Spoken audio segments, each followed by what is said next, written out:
Thank you. आज जो हम लोग के बीच मेहमान जुड़ी हुई हैं हमारे साथ, ये किसी पहचान की मोहताज तो नहीं है। डॉक्टर हरलीन कौर आज की हमारी मेहमान है। Doctor Harleen Kaur research officer हैं सीसीआरएच के लिए। इन्होंने बीएचएमएस और एमडी कंप्लीट कर रखा है अपना, और ये 20 ईयर से ज्यादा एक्सपीरियंस है इनके पास रिसर्च के लिए, पब्लिक हेल्थ के लिए और राइटिंग्स के लिए इन होम्योपैथी। अगर इनका जो की स्ट्रेंथ इन्होंने बताया वो है कि ये एडिटर हैं Indian journal for research in homeopathy since 2019। इन्होंने बहुत सारे इंटरनेशनल पब्लिकेशंस में मतलब इन बहुत सारे इंटरनेशनल जर्नल्स में इन्होंने अपने पब्लिकेशन भेजे हैं। इसके अलावा एक्सीलेंट हैं ओरल और रिटन कम्युनिकेशन स्किल्स में, both in English and Hindi. She has an excellent presentation, मतलब इनका एक्सीलेंट प्रेजेंटेशन स्किल है, एनालिटिकल एंड इंटरपर्सनल एबिलिटीज हैं। इसके अलावा अगर हम इनके प्रोफेशनल प्रोफाइल की बात करें तो ये प्रिंसिपल और को इन्वेस्टिगेटर है 4 ऑनगोइंग क्लिनिकल ट्रायल्स के लिए, जिस और 3 इन पाइपलाइन है। इसके अलावा ये प्रिंसिपल इन्वेस्टिगेटर हैं क्लिनिकल ट्रायल के लिए on adjuvant treatment of moderate and severe cases कोविड-19 विथ होम्योपैथी एट एम्स। इसके अलावा ये एडिटर हैं Indian journal of research in homeopathy CCRH. इन्होंने पार्टिसिपेट किया था as a panelist in Elsevier brain research intelligence forum in Indonesia on 5 July 2023। इन्होंने participate किया as a resource person in the homeopathy research institute conference, London में हुआ था ये, from 16 to 18 June 2023। LMHI 2022 में भी इन्होंने moderate and severe cases of कोविड-19 के लिए पार्टिसिपेट किया था टर्की में 7 to 9 सितंबर 2022। इन्होंने प्रेजेंट किया था role of medical pluralism AYUSH in public health in India, और इसमें स्पेशल एम्फेसिस दिया था कि होम्योपैथी इसमें कैसे कंट्रीब्यूट कर सकती है। ये 98th faculty of homeopathic Congress था लिवरपूल यूके अक्टूबर 2018 में। इन्होंने प्रेजेंट किया है एक paper homeopathic journalism in India then now and after. ये था 67th homeopathic international congress at Liga Medicorum Homoeopathica Internationalis, LMHI जैसे हम जानते हैं। ये जापान में हुआ था और सितंबर 14 से 17 2012 में हुआ था। ये सेकेंड रैंक होल्डर हैं of entrance exam held in 2015 by CCRH homeopathy for the post of research officer in homeopathy. Ma'am first rank holder हैं of interview result of research associate homeopathy for the same post. Recipient of doctor Yaduvir Singh award board of homeopathic system of medicine Delhi. Ma'am ने work किया है as chief editor of monthly homeopathic magazine Homeobuzz for more then 3 years. ये जो span था ये था 2005 से 2008 का। मैम ने वर्क किया as a principal coordinator of 66th world homeopathic congress of LMHI, जो 2011 दिसंबर दिल्ली में हुआ था। इसके अलावा coordinator in international conference on traditional medicine for south east Asian countries. ये ऑर्गेनाइज हुआ था आयुष के द्वारा, और कोलैबोरेशन में थे WHO south east Asia regional office new Delhi. इसके अलावा मैम के 32 से ज्यादा पब्लिकेशंस हैं जहाँ पे इन्फ्लुएंजा और कोविड और इसके अलावा बहुत सारी डिजीजेस पे हैं। एंड इसके अलावा एकेडेमिया में अगर हम बात करें तो मैम ने 2012 में अपनी MD कंप्लीट की है from Shri Sainath post graduate institute of homeopathy Allahabad. 2006 में BHMS कंप्लीट किया था डॉक्टर BR सूर homeopathic medical college Indraprastha university Delhi से। मैम ने 2 डिप्लोमा भी कंप्लीट किया है जर्नलिज्म एंड मास कम्युनिकेशन में and promotive and preventive health care में। तो इतनी सारी अचीवमेंट्स के बाद आई थिंक आज के सेमिनार के लिए मैम से ज्यादा बेटर कोई नहीं हो सकता। सो मैम प्लीज आप अपना सेमिनार शुरू कीजिए और हमें इस टॉपिक के बारे में थोड़ा सा एनलाइटन कीजिए। Thank you doctor Manish. इतना जो है बहुत ही विस्तार से आपने मेरा इंट्रोडक्शन दिया है, पर मुझे लगता है कि इतना आप सब लोग शायद प्रोफाइल वगैरह देख चुके होंगे अभी तक, और बट बहुत बहुत धन्यवाद आपका फिर से एक बारी बताने के लिए कि थोड़ा बहुत जो मैं अभी तक कुछ कर पाई हूँ वो क्या क्या है। और मैं थैंक यू करना चाहती हूँ डॉक्टर MK मृदुल साहनी सर को भी कि उन्होंने आज मुझे ये अवसर दिया, जिसकी वजह से मैं आज आप लोगों के साथ जुड़ पाई हूँ, और अपना जो भी थोड़ा बहुत मैं जो भी ज्ञान रखती हूँ अपने क्षेत्र में वो मैं आज साझा कर पाऊंगी आज के पार्टिसिपेंट्स के साथ। तो बहुत बहुत धन्यवाद सानी सर आपका और IFPH का कि आज वो उन्होंने मुझे निमंत्रित किया इस टॉक के लिए। तो हम अब और विलंब नहीं करेंगे और मैं अपनी स्क्रीन जो है शेयर करूंगी इमीडिएटली। एक सेकेंड बस मुझे दीजिएगा।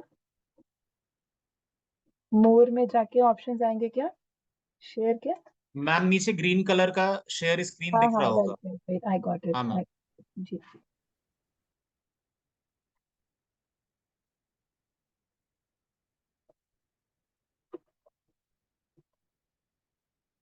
जी, आप देख पा रहे हैं मेरी स्क्रीन? जी मैम। Yes ma'am. ठीक है। तो आज का जो हमारा टॉपिक है बहुत ही दिलचस्प है मेरे लिए। मुझे नहीं पता आप लोगों के लिए कितना दिलचस्प है ये, बट मेरे बहुत करीब है ये टॉपिक, क्योंकि हम सभी डॉक्टर हैं और हम सभी जो हैं वो अपने मरीजों से बात करना, मरीजों के साथ उनको उन ठीक करना, उन सब में तो रुचि रखते ही हैं। पर साथ साथ में जब आपका इंटरेस्ट लिखने में भी होता है या कोई भी चीज़ जो आप देखते हैं उसको रिकॉर्ड करने में भी होता है, तो उसका एक बहुत ही अच्छा ये एसोसिएशन बन जाता है कि आप जो अपने केसेस देख रहे हैं उसको आप रिकॉर्ड भी कर पाएं और फिर उसके बाद अपने प्रोफेशन के साथ साझा भी कर पाएं। और सिर्फ इसके लिए बहुत सारे माध्यम हैं कि आप अपने केसेस को अपने प्रोफेशन के साथ कैसे शेयर करें। और जो एक रिसर्च जर्नल है वो उन माध्यम में से एक माध्यम है, मगर मुझे लगता है कि ये बहुत ही ज़्यादा सस्टेनेबल तरीका है अपने केसेस को अपने प्रोफेशन के साथ शेयर करने का। सस्टेनेबल क्यों? क्योंकि आप जब एक सेमिनार में जुड़ते हैं तो सेमिनार में आप जब भी जाते हैं तो एक ही शायद कुछ लोगों के साथ आप इंटरैक्ट करके अपने जो केस का अनुभव है वो शेयर कर पाते हैं। मगर जब आप एक जर्नल में उसको डाल देते हैं और वो जर्नल जब ऑनलाइन भी अवेलेबल है, तो पूरे विश्व भर में आपका जो अनुभव है वो उससे लोग सीख पाते हैं और उससे लोग एक्सपीरियंस करके उसी तरीके को फॉलो कर सकते हैं या उसके बेसिस पे अपनी विचार बढ़ा सकते हैं कि मैं इस तरह का अगर केस आएगा तो उसको मैं कैसे ट्रीट करूं। तो मैं यही कहना चाहती हूँ कि हम एज होम्योपैथी डॉक्टर अपने मरीजों से बहुत अच्छे से बात करना पसंद करते हैं, उनकी मदद करना पसंद करते हैं। और हम सभी को शायद ये सिखाया गया है हमारे कॉलेज में कि आप जो भी पेशेंट बोलता है उसको बिना उसको इंटरप्ट करे आप लिखते चले जाएं। तो हम केस रिकॉर्डिंग में जो है बहुत ही ज्यादा उत्तीर्ण होते हैं, हम अच्छा लिखते हैं। केस रिकॉर्डिंग हमारी बहुत बढ़िया होती है इस मामले में। मुझे नहीं लगता किसी को भी कोई शक है कि होम्योपैथिक डॉक्टर अगर अपना केस लिखना शुरू करता है तो वो 5-6 पन्ने भर देता है, जबकि हमारा अगर कोई काउंटर पार्ट एलोपैथी में लिखता है तो वो शायद 2 लाइनों में महज अपना बात लिख के खत्म करता है। तो मुझे लगता है हम रिकॉर्डिंग रिकॉर्डिंग में ही काफी ज्यादा डिटेल पेशेंट को जान भी लेते हैं और रिकॉर्ड भी कर लेते हैं। और हम उसको फिर मदद आगे करते हैं उससे ज्यादा कि उनको दवाइयां बताते हैं, उनकी काउंसलिंग करते हैं। तो ये सब तो हम, मुझे लगता है कि एज होम्योपैथी डॉक्टर हम कर ही रहे हैं। तो और कर रहे हैं और बहुत खुशी से कर रहे हैं, बहुत मन से कर रहे हैं। तो उसका एंड रिजल्ट ऑब्वियसली होता है कि हमारे मरीज बहुत खुश होते हैं, हम बहुत खुश होते हैं। We are at the end of the day when our patients are happy, we are a satisfied doctor, और हमारा जो केस है बहुत अच्छे से रैप अप होता है। तो ये तो एक कहानी हर क्लिनिक की है ही। मगर क्या इसमें कुछ मिसिंग है? तो मुझे लगता है कि इसमें एक चीज मिसिंग है जो कि हम आगे बढ़ेंगे इसमें। I am sorry for this. जी, your successful cases can make you an author in a reputed journal. अब आप चाहें इस बात को या ना चाहें, मगर अगर आपके केसेस सक्सेसफुल हैं, आप एक सक्सेसफुल डॉक्टर हैं, तो प्रोफेशन आपसे ये उम्मीद रखती है कि आप अपना जो नॉलेज है, जो अपना एक्सपीरियंस है उसको शेयर करें। और उसके लिए जैसे मैंने बताया जर्नल एक तरीका है। तो जैसे हमें पता है कि case well taken is half cured, ये तो हम सब जानते हैं कि case well taken is half cured. Similarly a case well documented is half published, ये मैंने अपनी तरफ से जोड़ा है कि अगर आपने केस को वेल डॉक्यूमेंट कर ही लिया है तो वो उसको मानिए आपने आधा पब्लिश कर लिया है, बस आधा काम आपका हो चुका है, आधा ही बाकी है बस। तो डॉक्टर हेनीमैन खुद कहते हैं कि ऑर्गेनॉन में ऑफ मेडिसिन में एफोरिज्म 83 से 104 में कि हमें अपनी इंस्ट्रक्शंस, उन्होंने बहुत अच्छी इंस्ट्रक्शंस दिया हमें केस टेकिंग करने के लिए। तो हम उस केस टेकिंग की इंस्ट्रक्शंस को जब फॉलो करते हैं तो बहुत हद तक हम साइंटिफिकली ही केस को रिकॉर्ड कर रहे होते हैं। तो केस रिपोर्ट्स कभी भी कोई मतलब जितना आप केस का अनुभव चलाते रहेंगे, आगे बढ़ाते रहेंगे, तो ये देखा गया है कि it is an old time tested way to record a clinical achievement scientifically. तो आप जो भी आपका क्लिनिकल अचीवमेंट है उसको आप जब रिपोर्ट करते हैं, वो सबसे एक बहुत ही टाइम टेस्टेड चीज तरीका है अपनी बात साइंस को बताने का। तो केस स्टडीज की जो रेलेवेंस है, केस रिपोर्ट्स की जो रेलेवेंस है, कभी भी आउटडेटेड नहीं हो सकती है। कोई भी साइंस का एरा हो, किसी भी सिस्टम ऑफ मेडिसिन की बात करें, केस रिपोर्ट्स जो हैं वो कभी भी आउटडेटेड नहीं हो सकते हैं कि आज की डेट में केस रिपोर्ट करना जो है वो रेलेवेंट नहीं रह गया, ऐसा कभी भी नहीं होता है। देखिए सर, विलियम ऑस्लर जो हैं वो फादर ऑफ मॉडर्न मेडिसिन हैं, और उनको वो कहते हैं, always note and record the unusual, publish it, place it on permanent record as a short, concise note. Such communications are always of value. ये हमारे फादर ऑफ मॉडर्न मेडिसिन की जो है कोट है, और वो बोलते हैं कि आपको जो भी अपने केस में अनयूजुअल लग रहा है उसको हमेशा रिकॉर्ड करिए, उसको हमेशा पब्लिश करिए, place it on a permanent record. Permanent record कैसे होगा? आपके एक परमानेंट रिकॉर्ड आपके क्लिनिक तक सीमित है, जिसमें आपका पेशेंट जब भी आता है, आजकल हम डिजिटली भी रिकॉर्ड करते हैं पेशेंट के रिकॉर्ड, तो जब भी आता है वो पेशेंट को अपना नंबर बताना है और वो आपको आप उसका केस देख पाते हैं, पर वो परमानेंट रिकॉर्ड आप तक सीमित है। उसको जब तक आप कम्युनिकेशन नहीं करेंगे, वो रिकॉर्ड आगे नहीं पहुंचेगा। और उसका सबसे अच्छा तरीका है जर्नल में डालना, क्योंकि journal is a permanent record. Scientific seminars में आप बोलते हैं, उसमें परमानेंट रिकॉर्ड कहाँ है कि आपने क्या बोला। तो इसीलिए जर्नल में अपनी बात बोलने का तरीका जो है वो सबसे अच्छा तरीका है अपनी अनुभव को परमानेंटली आगे के प्रोफेशन में कंट्रीब्यूट कर देने का। तो होता क्या है कि अब कुछ केसेस में केस रिपोर्ट बहुत ही ज्यादा वैलिड बेसिस हमारे बन जाते हैं रेफरेंस के लिए।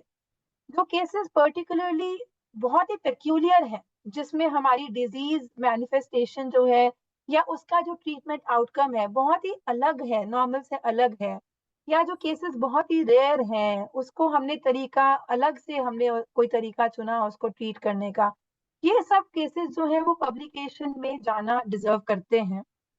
मगर इसका मतलब ये नहीं है कि आपके जो बाकी के केसेस हैं वो पब्लिकेशन में नहीं आ सकते हैं।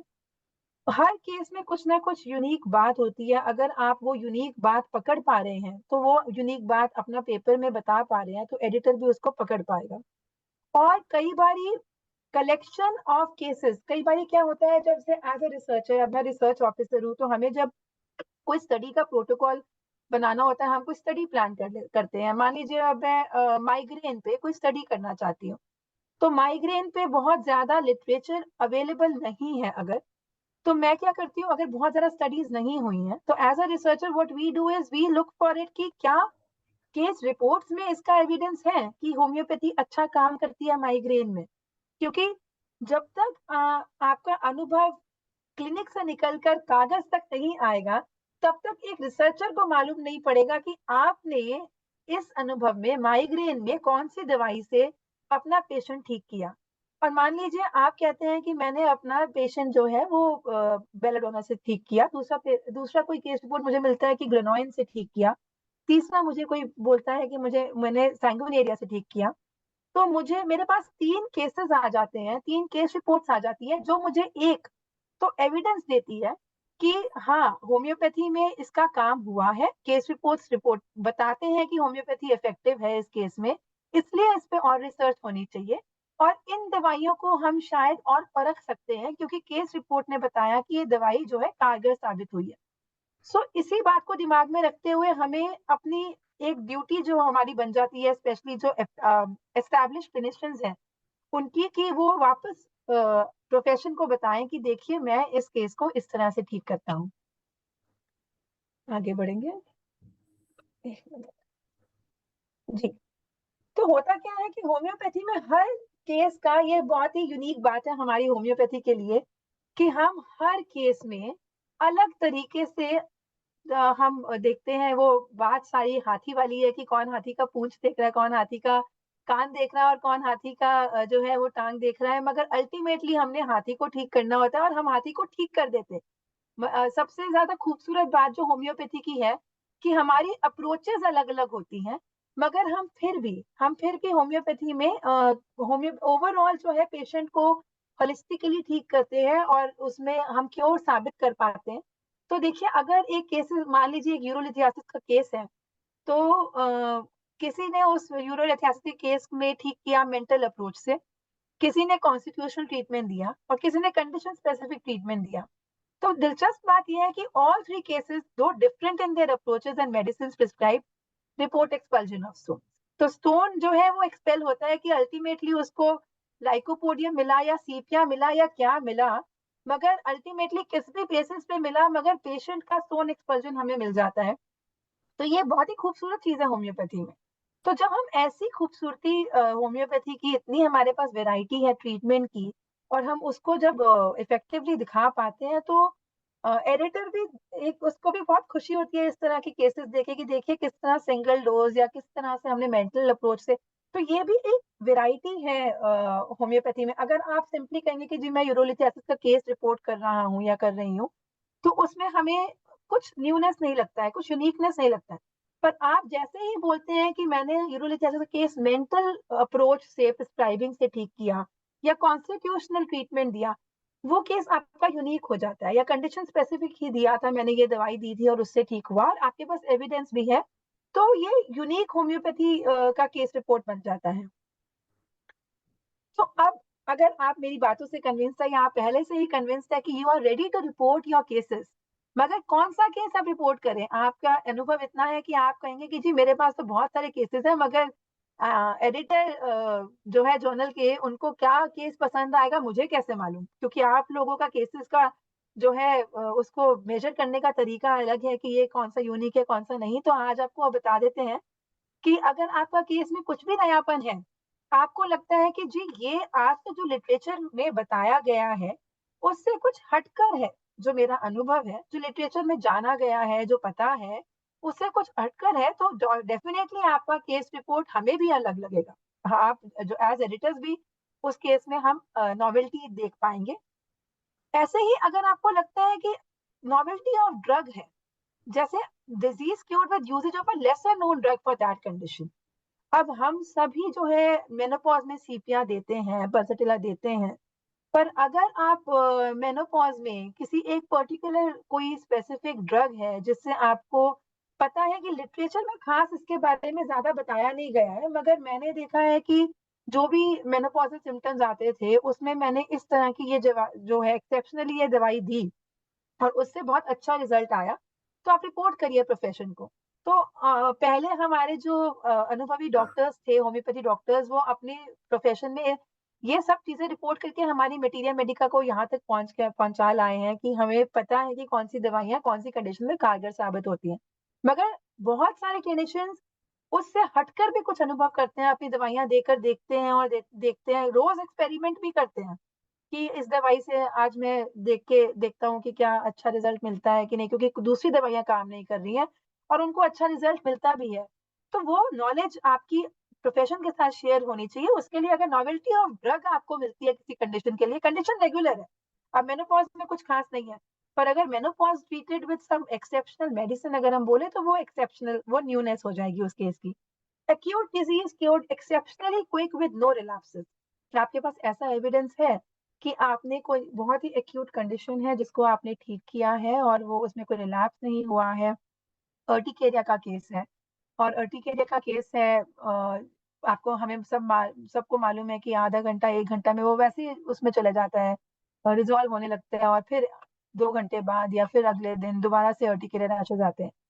तो अगर आप देख रहे हैं कि आपकी कंडीशन, आपकी दवाई से अर्टिकेरिया के रैशेस जो हैं 5-10 मिनट में गायब होते हैं, और अगले दिन जब आए तो वो इंटेंसिटी कम हुई, और उससे अगले दिन जब आए तो रुका, बिल्कुल ही आपकी दवाई से वो शीघ्र ही गायब हो गया, तो ये जो कंडीशन है एक्यूट डिजीज में, आप उसको एक्सेप्शनली क्योर कर पा रहे हैं और आपके पास फोटोग्राफिक एविडेंस भी है बिफोर एंड आफ्टर, और या इस तरह से कई बार हम क्या करते हैं, वीडियो रिकॉर्डिंग अपने लिए, अपनी एविडेंस के लिए मंगवा लेते हैं, so that we are able to testify what we are saying is true. तो उस केसेस में भी आप केस रिपोर्ट कर सकते हैं। Chronic disease cured exceptionally well with evidence of non recurrence. अब आप कोई, जैसे मान लीजिए आप रेमेटॉइड आर्थराइटिस का केस है, आपके पास बहुत अच्छा उसका फॉलोअप है, आप देख रहे हैं कि 1 साल 1.5 साल तक कोई रेकरेंस नहीं हो रहा है पेशेंट को, या थोड़े बहुत कोई एग्जैजर्बेशन आ भी रहे हैं, तो वो उसको आप जो ट्रीटमेंट दे रहे हैं उससे वो ठीक हो रहे हैं, एंड आरेटाइटिस कम हो रहे हैं उसके, या ओवरऑल पेशेंट का जो है जॉइंट इंप्रूवमेंट है, डिफॉर्मिटीज और नहीं हो रही हैं, तो ये मूवमेंट बढ़ गई है, स्टिफनेस कम हो गई है, तो ये क्रॉनिक डिजीज है। इसमें अगर आपके पास वेल रिपोर्टेड एविडेंस भी मिल रहा है और नॉन रेकरेंस है और अच्छा फॉलोअप है, तो this also goes for a very interesting case. Similarly rare disease है या कोई बहुत ही सीरियस नेचर की डिजीज है जिसको आपने होम्योपैथी के साथ ट्रीट किया है और आपके पास उसका एविडेंस भी है, कोई रेयर डिजीज है, जैसे अब माइलोडोसिस का केस है या सार्कोइडोसिस का केस है, जिसमें आपने टिश्यू जो फाइब्रोसिस था उसका आपने फर्दर जो डेवेस्टेशन है उसको रोका है, so that's a rare disease where you have been able to check the fibrosis at one level in the lungs or in other tissues. So that is also a very, very important and very, very, integral part of reporting a case. Similarly recent trends, अगर आपको मालूम है कि इस तरह के आजकल clinical practice में रिसेंट ट्रेंड्स हैं जो हमें जैसे आजकल रेपर्टाइज केसेस जो हैं वो बहुत ज़्यादा जनरली केसेस रिपोर्ट करती हैं जर्नल्स, तो आपका अगर एक वेल रेपर्टाइज केस है जो जिसमें रेपर्टाइजेशन में आपने जो मेडिसिन देखी और आपको लगा कि फंडामेंटली भी वो मेडिसिन करेक्ट है, आपने दी, तो आप इसी बात को और टेस्टिफाई करते हैं कि देखिए मेंटल सिम्टम्स आए थे और केंट रिपोर्टरी में जो टॉप स्कोरर मेडिसिन थी, क्योंकि वो इंडिकेटेड भी थी और मैंने वो दी और उस मेडिसिन से ही पूरा केस ठीक हुआ है, तो वो भी एक ट्रेंड को सपोर्ट करता है कि रेपर्टाइजेशन ट्रेंड जो है वो आज की डेट में कितना सपोर्टिव है। सिमिलरली 50 मिलीसिमल पोटेंसीज जो हैं, आजकल बहुत लोग रिपोर्ट कर रहे हैं 50 मिलीसिमल पोटेंसी से, क्योंकि एग्रीवेशन नहीं है और टर्मिनल केसेस हैं उसमें लोग सपोर्ट कर रहे हैं, तो that is also something that makes your case very interesting. तो देखिए, जैसे अभी ये आपके सामने ये केस है जो कार्सिनोसिन, ये हमने अपने आईजीआरएच में छापा था, रोल ऑफ कार्सिनोसिनम इन एएसडी। अब ऑटिज्म स्पेक्ट्रम डिसऑर्डर में आप एक कार्सिनोसिन का ये केस है जिसमें एक केस सीरीज है बेसिकली, जिसमें ये बता रहे हैं कि हमने किस तरह से सिर्फ इसी ड्रग का हमने देखा रोल कि कितना है एएसडी में। So it made for a very interesting read. It is one of our top most downloaded papers. तो ये एक नॉवेल्टी दिखाता है कि जनरली हम कार्सिनोसिन देते हैं, बहुत सारी कंडीशंस में देते हैं और कैंसर की हिस्ट्री होती है तब देते हैं और इस तरह से। तो इसमें हमने देखा कि बच्चों में इन ऑथर्स ने एएसडी केस में के केसेस में देख के देखा कि किस तरह का है, और इसमें हमें अच्छे फॉलोअप्स मिले कि बेसलाइन के बाद इसमें एक स्केल है जो Indian scale for assessment of autism है, वो भी लगाया डॉक्टर्स ने, और बहुत अच्छे से वेल रिपोर्टेड केस है ये। तो इस तरह के केसेस जो हैं they make for a novel case reading example. इसी तरह से लेंटिगो ट्रीटेड बाय सीपिया। अब जनरली सीपिया बहुत ज्यादा ओवर रिपोर्टेड है, मेनोपॉज में सीपिया दिया दिया दिया, और इसमें हमने देखा कि मैक्युलर लेजन ऑन स्किन जो थी उससे वो सीपिया से कैसे बेटर हुई। ऑफ कोर्स एक कॉन्स्टिट्यूशनल ट्रीटमेंट दिया, but it makes the case very interesting, कैसे इंक्रीजिंग पोटेंसीज में इन्होंने दिया। तो these are the cases that makes it novel. Similarly, ये अब Rinke's edema in a non-smoker का केस रिपोर्ट है। If you want, all these cases are available on IGRH, हमारा जो .org प्लेटफॉर्म है, इसमें सारे it's an open access website and you can access any paper anytime. तो अब इसमें 40-year-old में नॉन स्मोकर के केस में रिंकेज एडिमा देखा गया और उसका फॉलोअप वाज 1 year फॉलोअप देखा हमने with all photographic evidence and voice recovery and everything. So this also made for a very interesting read. मगर एक बात जो हमें आज की डेट में ध्यान रखनी है कि अगर हम केस रिपोर्ट कर रहे हैं तो थोड़ा सा इसको कॉम्प्लिकेट करते हैं हल्का सा, क्योंकि आज की डेट में केस रिपोर्टिंग में भी बहुत सब्जेक्टिव एंगल रहता है कि आपने केस तो रिपोर्ट किया, मगर अब जैसे कुछ केसेस हैं, जैसे अब मेनोपॉज का केस है, उसमें सब्जेक्टिव सिम्टम्स ज्यादा होंगे कि जी उनको हार्ट फ्लशेस कम हुए थे और उनको पैल्पिटेशंस कम हुई थी, या ये सब चीजें। तो उस केस में क्या होता है कि हम एक टूल इंट्रोड्यूस करा है हमारे प्रोफेशन ने, जिसको हम होम केस बोलते हैं, which is homeopathy clinical case report. This is an extension of care guidelines. ये केस रिपोर्टिंग गाइडलाइंस जो है वो इंटरनेशनली रिनाउंड है। इंटरनेशनली जब किसी भी जर्नल में रिगार्डलेस ऑफ मेडिकल सिस्टम आपको अपना केस रिपोर्ट करना है, तो आप care guidelines which is case reporting guidelines उसको फॉलो करते हैं।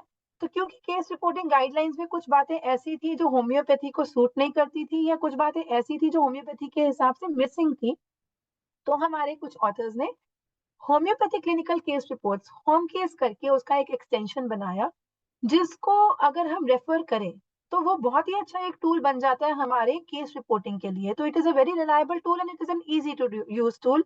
और homeopathy clinicians who aim to validate their success, अब वो ये कहें कि जी मुझे तो सब्जेक्टिवली लग ही रहा था कि पेशेंट बेटर है, मगर ये टूल में जब मैंने असेस किया तो भी जो ओवरऑल स्कोरिंग है उसके हिसाब से यही पाया गया कि केस जो है बेटर है।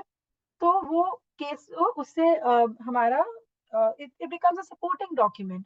तो ये देखिए, ये है होम केस के जो हमारा टेबल है, ये गाइडलाइंस है हमारी। इसमें कुछ बहुत ज्यादा कॉम्प्लिकेशन नहीं है। आपको टाइटल देना है कि आप कौन सा केस रिपोर्ट कर रहे हैं, और टाइटल में अगर कोशिश करें कि यूनिकनेस क्या है, जैसे हम लिख रहे हैं lentigo treated with sepia, ASD treated with carcinosis, case series.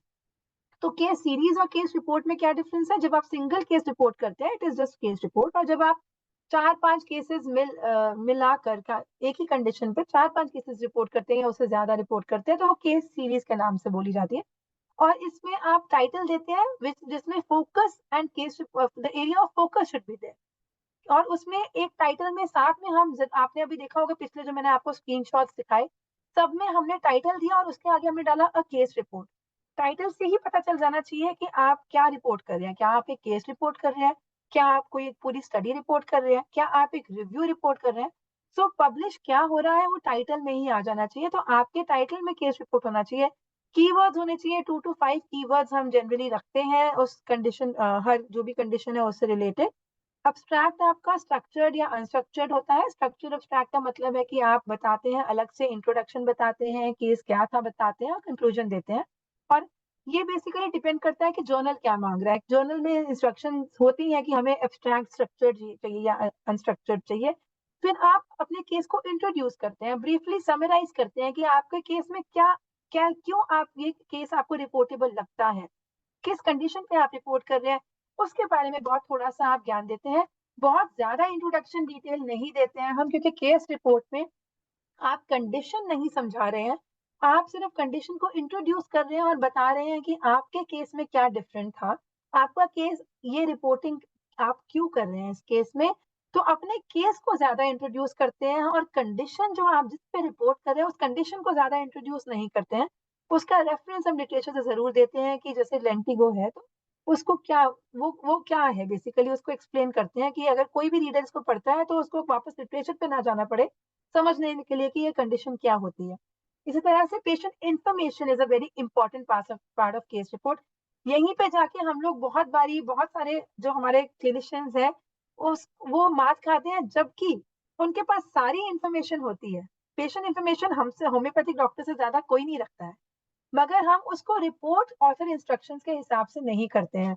तो हमें डेमोग्राफिकली पेशेंट कहाँ से था, उसका कहाँ सोशल बैकग्राउंड था, कितनी एज का था, और क्या उसका फैमिली हिस्ट्री या पर्सनल हिस्ट्री थी, ये सब साइको सोशल हिस्ट्री क्या थी, कोई जेनेटिक हिस्ट्री थी क्या, और पास इंटरवेंशन कभी कोई यूज हुए, ये हमारे पास सबके पास इंफॉर्मेशन होती है, मगर कहीं ना कहीं हम रिपोर्ट करते टाइम उसको नहीं बताते हैं। And that is what makes the case chances to be published less. तो इसलिए उसका भी ध्यान रखना पड़ेगा। और क्लिनिकल फाइंडिंग्स आपने कुछ देखी क्या फिजिकल एग्जामिनेशन में, या अदर क्लिनिकल फाइंडिंग्स अगर आती थी तो वो भी आप बताते हैं। इसमें होम केस में एक एक्स्ट्रा हम बताते हैं क्लिनिकल हिस्ट्री डिटेल्स की होम्योपैथिक सिम्टम्स आपने क्या यूज करे, क्या आपने टोटालिटी ली, क्या आपने रेपर्टाइजेशन किया, अगर रेपर्टाइजेशन किया तो आपने टोटालिटी को रूब्रिक्स में जब चेंज किया तो वो कौन से रूब्रिक्स लिए। तो इस तरह से हम इसमें ये एक्सेप्शनल होम केस में आता है। पर टाइमलाइन हम जरूर, ये बहुत ही इंपॉर्टेंट है कि आपका टाइमलाइन केस का क्या है, आपके केस में कितनी बारी फॉलोअप्स हुए, कितनी देर तक फॉलोअप्स हुए, ये बताना बहुत जरूरी होता है। और डायग्नोस्टिक असेसमेंट क्या था। देखिए, अगर आप कह रहे हैं कि आपने सिस्ट रिमूव करी ओवरीज में से, आपने पीसीओएस का केस था, पॉलीसिस्टिक ओवेरियन सिंड्रोम का, जिसमें आप बोल रहे हैं कि 6 मंथ्स के अंदर अंदर ऑल सिस्ट डिसअपीयर्ड, तो आप उसका सिर्फ आप रिपोर्ट करेंगे और अल्ट्रासाउंड का एविडेंस नहीं लगाएंगे तो it can not be publish. आज के डेट में विदाउट एविडेंस वो हम पब्लिश नहीं कर सकते हैं। और सिर्फ एक बारी की देखिए कि सिस्ट तो था और आप रिकवरी नहीं दिखा रहे हैं, तो वो भी गलत है। तो आपको ये प्री एंड पोस्ट तो दिखाना पड़ेगा कि ये देखिए, ये पहले सिस्ट इतने सिस्ट थे, इतने एमएम के थे, और अब जो सिस्ट है वो नहीं है, अल्ट्रासाउंड की रिपोर्ट लेटेस्ट यही बोलती है कि नहीं है। तो उस तरह से हम पेशेंट को एनोनिमस रखने के तरीके ढूंढ लेते हैं, मगर एविडेंस हमें चाहिए कि प्री एंड पोस्ट क्या है। सिमिलरली डायग्नोस्टिक असेसमेंट के लिए क्या क्या और तरीके यूज हुए, वो सब हमें रेफर करने चाहिए। एंड आई थिंक हमारे सब सब डॉक्टर्स के पास ये सब एविडेंस आता है, मगर हम सिर्फ उस एविडेंस को देख के अपने पर्चे पे नोट कर लेते हैं, no ovary, no cyst seen now. मगर हम ये भूल जाते हैं कि अगर मैं इसका एक फोटोकॉपी रख लूंगा या फोटो खींच लूंगा, आजकल सबके पास फोटोग्राफ्स होते हैं, कैमराज होते हैं डिवाइस में, तो अगर मैं ये खींच लूंगा तो मेरे कल को this, if I want to publish this case, तो मुझे वापस पेशेंट को कॉल नहीं करना पड़ेगा कि आपका ये वाला मुझे एविडेंस चाहिए because I want to report this case. तो ये वाली बात का ध्यान रखें। सिमिलरली थेरेपेटिक इंटरवेंशन आपने क्या दी, तो हमारे केस में इंडिविजुअलाइज दी या मल्टीपल थेरेपीज दी या किस बेसिस पे दिया था हमने, और कौन सी दवाई, कौन सी सिस्टम यूज किया था, मतलब कौन सी मैन्युफैक्चरिंग कंपनी थी, ये सब हमें बताना होता है ताकि हम ये बताएं कि हमारी दवाई जो थी it was a reliable well manufactured medicine. तो इसलिए हम ये चीजें भी बताते हैं। और फॉलो अप एंड आउटकम्स, जैसे मैंने बताया कि ऑब्जेक्टिव एविडेंस भी चाहिए। सिर्फ हमारा रिपोर्ट करना कि हमने ठीक कर दिया without any objective evidence is not correct. Similarly हम होम्योपैथिक एग्रीवेशन, ये एक बहुत ही क्रूशल ये हमारी जरूरत है। क्योंकि क्या होता है कि हम लोग कई बार कैंस एग्रीवेशन भी देखते हैं, और कई बार होम्योपैथिक एग्रीवेशन कि हमने मेडिसिन दिया और क्लियर अप हुआ, ये सब चीजें रिपोर्ट करनी बहुत जरूरी है। आज की डेट में क्या होता है कि जब हम क्लिनिकल रिसर्च करते हैं तो हमें बोला जाता है कि आप किस तरह के ड्रग रिएक्शन एक्सपेक्ट कर रहे हैं। Are you expecting any adverse events, are you expecting any aggravations with your medicine. तो हम क्योंकि हमारे पास कोई एविडेंस ही नहीं है इस चीज का, तो हम नहीं बता पाते। तो अगर आपको कोई होम्योपैथिक एग्रीवेशन मिला है या कोई और एग्रीवेशन ड्यूरिंग दिस केस मिला है, तो it is very important, you are going to make a very significant contribution to the profession by telling कि हाँ, मुझे ये वाले मेडिसिन से इस डोज पे इस पर्टिकुलर पेशेंट में ये एग्रीवेशन मिला। तो हम जब आगे कभी कोई रिसर्च प्लान करेंगे, तो आपका ये जो कॉन्ट्रीब्यूशन है ये बहुत सिग्निफिकेंट होगा हमें बताने के लिए कि अगर हम इस केस में ये वाली मेडिसिन या इस केस को होम्योपैथिकली ट्रीट करेंगे तो पॉसिबल है कि शायद ये वाला हमें होम्योपैथिक एग्रीवेशन देखने को मिले, अगर हमें इंडिविजुअलाइज ट्रीटमेंट देते हैं तो ये वाली चीज इस तरह से हो जाती है इंपॉर्टेंट। डिस्कशन बहुत ही जरूरी है। आपने पेशेंट को ठीक किया, ये डिस्कशन वो है जो आप अपने सेमिनार्स में शायद अगर बोलते हैं कि हमने जब ठीक किया, तो आपसे जब आप प्लेटफॉर्म पे होते हैं तो आपसे जो क्वेश्चन आंसर किए जाते हैं वही तो वो डिस्कशन है।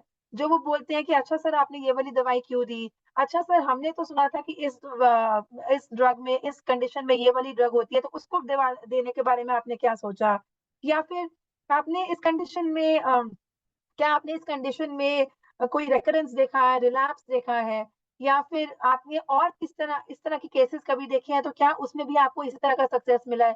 तो यही है जो डिस्कशन है, बस यही डिस्कशन आपको रिपोर्ट करनी है। और अगर इस तरह का कोई केस पहले छपा है तो आप उस केस को अपने केस के साथ कंपेयर कर सकते हैं कि देखिए जी, इस केस में मेरा ये एक्सपीरियंस रहा, मैंने इस ड्रग से इस पोटेंशियल में ठीक किया, तो डॉक्टर ए या डॉक्टर बी ने भी इसी मेडिसिन से ठीक किया था या दूसरी मेडिसिन से ठीक किया था, और देखिए ये यूनिकनेस है होम्योपैथी की। तो ये हमारे टेक अवे लेसन हो जाते हैं डिस्कशन में। फिर जो दो बहुत इंपॉर्टेंट बातें अब जोड़ दी गई हैं केस रिपोर्टिंग के टाइम, वो है एक पेशेंट पर्सपेक्टिव, कि आपने तो बता दिया कि आपने ये केस ठीक किया, क्या पेशेंट को भी ऐसा ही लगता है, तो हम पेशेंट का एक स्टेटमेंट छापते हैं आजकल जिसमें पेशेंट बताता है कि जी मैं अगर ठीक हुआ हूँ तो मेरा एक्सपीरियंस कैसा रहा, या मेरा जो है मुझे अभी पहले मैं बीमार था और अभी मेरे को ठीक होके कैसा अनुभव हो रहा है, वो बताता है पेशेंट। और एक इन्फॉर्म कंसेंट पेशेंट को हम बताते हैं कि आपका नाम बिना इस्तेमाल करे हम आपकी जो है आपके केस को रिपोर्ट करेंगे किसी जर्नल में, क्या आप इसके लिए सहमति देते हैं? तो ये मोटा-मोटा हम समझेंगे कि this is home case guidelines. और इसमें जब हम जैसे हमारे जर्नल में कहीं पे आता है ना वेबसाइट पे कि case report should be submitted as per home case guidelines, तो कुछ क्लिनिशियंस कहते हैं मैडम आप लोग तो गाइडलाइंस बहुत मांगते हैं। तो ये तो वही है जो हम लोग जैसे रिपोर्ट करते हैं, वही तो सब कुछ है, इसमें डिफरेंट तो कुछ भी नहीं है, सिर्फ उसको एक नाम दे दिया गया है जो होम केस गाइडलाइंस करके। तो इसलिए इसके बाद सॉरी एक स्लाइड रह जाऊंगी। इसके अलावा एक होता है कि आपने जो मेडिसिन दी क्या वो एक्चुअली होम्योपैथी से ठीक हुआ आपका केस। चांस रिकवरी भी हो सकती है, स्पॉन्टेनियस रिकवरी भी हो सकती है। तो आप कैसे बोलेंगे कि नहीं जो मेरी दवाई थी उसी का रोल था, और कुछ जो चांस रिकवरी है या और भी कोई फैक्टर है उसने काम नहीं किया, सीजन चेंज हो गया, विंटर एग्रीवेशन था, गर्मियां आ गई शायद इसलिए ठीक हुआ। तो इसलिए हम क्या करते हैं, एक और टूल होता है modified Naranjo criteria for homeopathy. ये टूल आप इस वेबसाइट पे, ये आप अगर आप सर्च करेंगे मोनार्क के नाम से या modified Naranjo criteria for assessing causal attribution of clinical outcome, इसमें क्या है, आप ये ज्यादा नामों में मत जाइए, ये नाम थोड़ा आपको सुनने में कॉम्प्लिकेटेड लग रहे होंगे अगर आपका प्योरली क्लिनिकल बैकग्राउंड है। सिर्फ इसमें कहने का तरीका ये है कि एक ऐसा टूल जो आपको बताता है कि आपका जो केस ठीक हुआ है उसका attribution is to homeopathy and to nothing else. ये भी तो हो सकता है आपने पेशेंट पेशेंट कह रहा है मुझे डिस्लिपिडीमिया है और आपने बोल दिया कि ठीक है आप एक्सरसाइज शुरू करें, तो ये भी तो हो सकता है कि सिर्फ एक्सरसाइज ठीक करने से उसका डिस्लिपिडीमिया बेटर हुआ हो। तो इसलिए इन चीजों को हम गार्ड ऑफ करने के लिए और कहने के लिए कि जी होम्योपैथी की दवा से ही ये पेशेंट ठीक हुआ है, ये हम करते हैं। इसमें मैं बहुत डिटेल में नहीं जाऊंगी, मगर इसमें आपने अपनी खुद की स्कोरिंग देनी है। आप ये केस पूरा ठीक होने के बाद ये स्केल लगाते हैं, तो इसमें कोई ऐसी बात नहीं है कि अरे ये तो हमारा केस तो चला गया, अब तो वो 6 महीने पहले का केस था, अब हम कहाँ से स्कोरिंग करेंगे। अगर आपको वो केस अच्छे से याद है तो आपको सिर्फ इतना बताना है कि ये जो आपने कंडीशन मेन सिम्टम में देखी थी, तो वो वाज एन इम्प्रूवमेंट जब आपने दवाई दी। तो क्या आपने उस दवाई के बाद जो मेन सिम्टम था पेशेंट का, बेशक वो मेंटल सिम्टम हो बेशक वो फिजिकल सिम्टम हो, जो आपको लग रहा था वो मेन सिम्टम है, क्या उस सिम्टम की रिकवरी आपकी दवाई देने के बाद हुई? अगर हुई तो आप +2 स्कोर दीजिए। तो ये जो स्कोर है वो 0 से लेकर +2 के बीच में रहता है। तो ये मैक्सिमम स्कोर इसमें आप 13 दे सकते हैं। तो ये इसकी स्कोरिंग होती है। इसमें आप जो है ये क्वेश्चंस के हिसाब से स्कोरिंग करते हैं। क्या क्लिनिकल इंप्रूवमेंट उसी टाइम फ्रेम में हुई जितने में एक्सपेक्टेड थी? आपको लगता था कि आपने दवाई दी पेशेंट को माइग्रेन की और आपको पता है कि अगले हफ्ते मैंने बुलाया है और उसके एपिसोड्स कम होने चाहिए। तो क्या उसके एपिसोड्स कम हुए? अगर हुए तो आप +2 दीजिए, अगर आपको लग रहा है कि शायद तो कुछ कम हुए तो +1। इस तरह से ये चलता है। इसी तरह से was there a homeopathic aggravation of symptoms? क्या homeopathic aggravation हुआ? तो वो रिपोर्ट कीजिए। Did the effect encompass more than main symptom?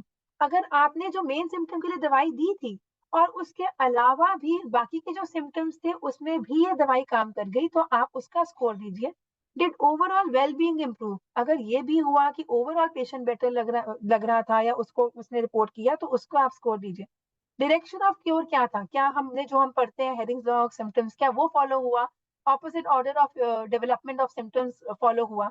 इसको आप बताएं कि ये from organs more important to less important. इस तरह से आप ये रिपोर्ट कीजिए। डिड ओल्ड सिम्टम्स दोबारा रीअपियर हुए? वेरी इंटरेस्टिंग, बहुत बारी हम देखते हैं कि ओल्ड सिम्टम्स दोबारा आते हैं, तो ये बड़ा इंटरेस्टिंग हो जाता है रिकॉर्ड करना।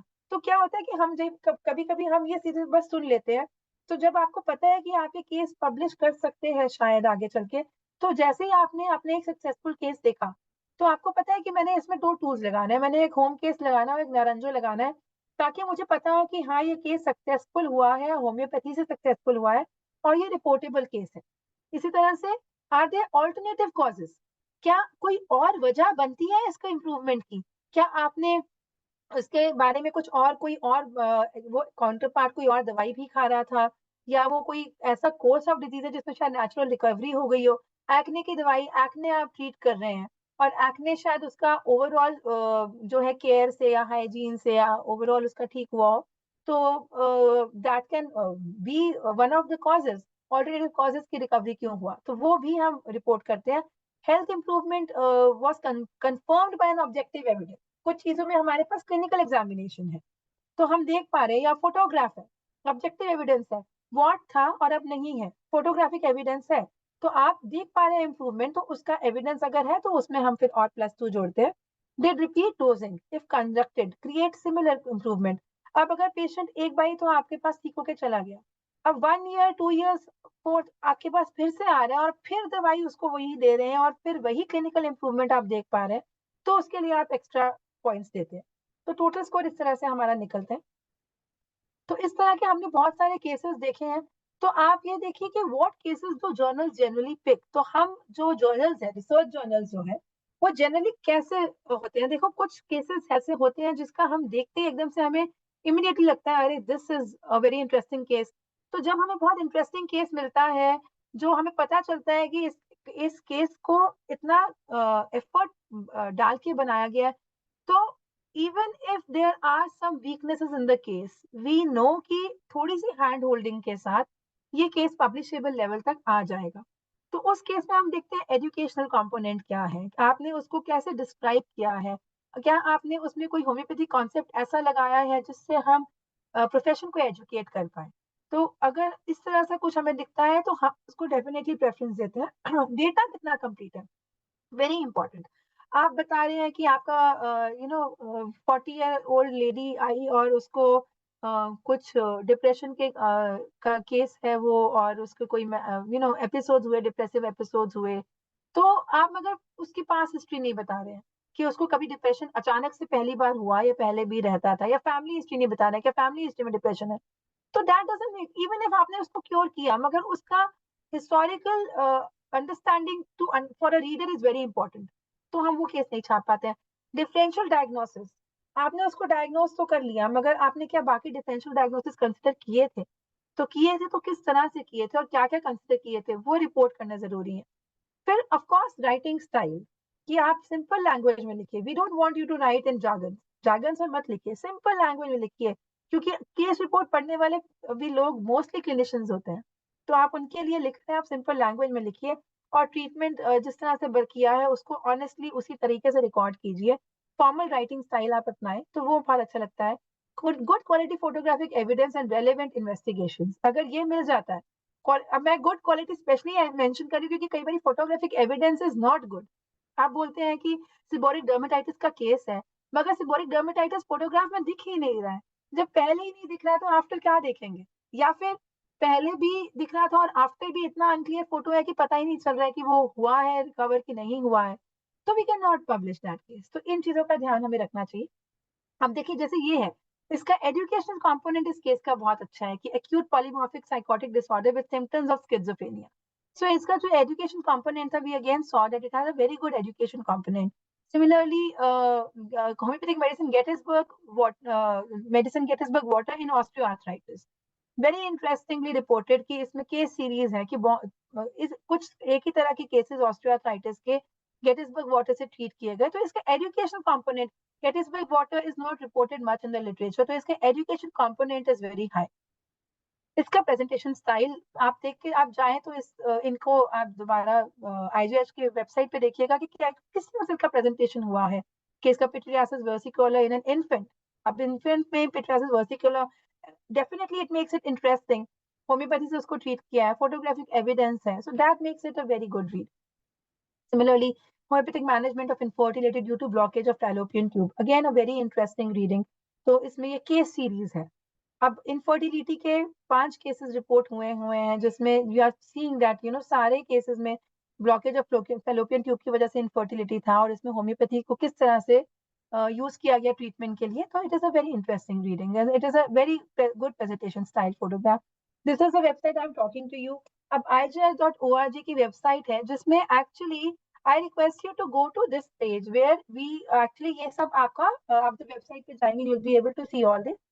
आप इसको क्लिक करेंगे इंस्ट्रक्शंस फॉर ऑथर्स, तो इसमें आपको सब आपको मालूम पड़ेगा कि कौन केस को रिपोर्ट कर सकता है, who can submit, authorship criteria क्या होना चाहिए। और जब आप आर्टिकल टाइप्स को क्लिक करेंगे, तो आपको 3 और 4 नंबर पे मिलेगा case report and case series.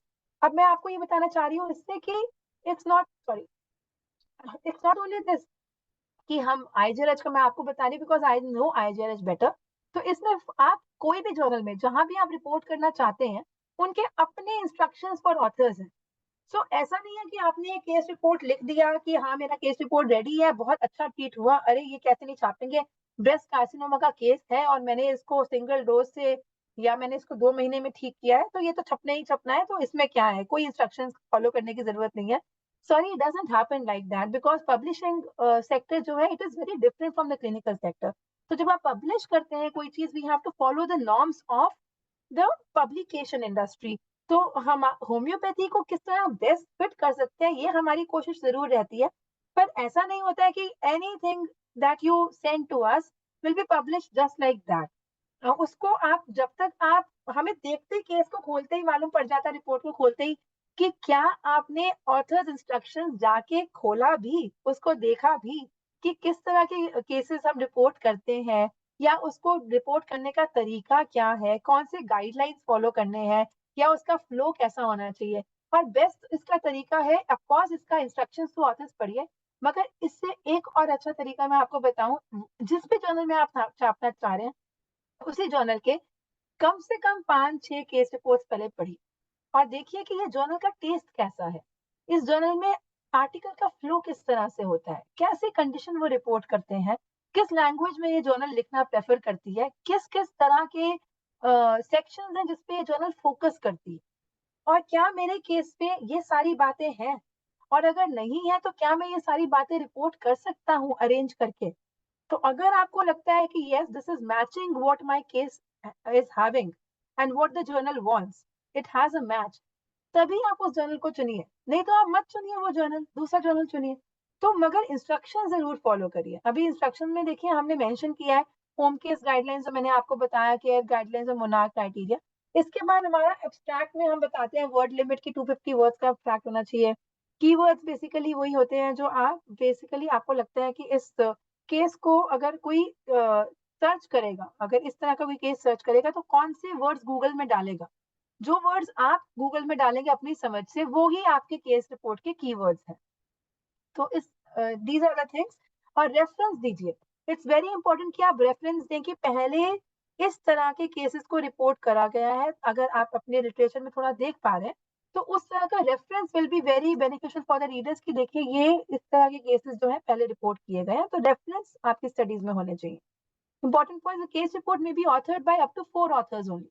अब आप अकेले बैठ के अपने क्लिनिक में ट्रीट कर रहे हैं या 2 लोग ट्रीट कर रहे हैं, तो कितने लोग आपको, आपने किसी को रिक्वेस्ट कर दिया, उन्होंने आपको आपकी केस राइटिंग में असिस्ट कर दिया, तो प्रैक्टिकली समझ नहीं आता है जब एक केस रिपोर्ट में 10 ऑथर्स होते हैं।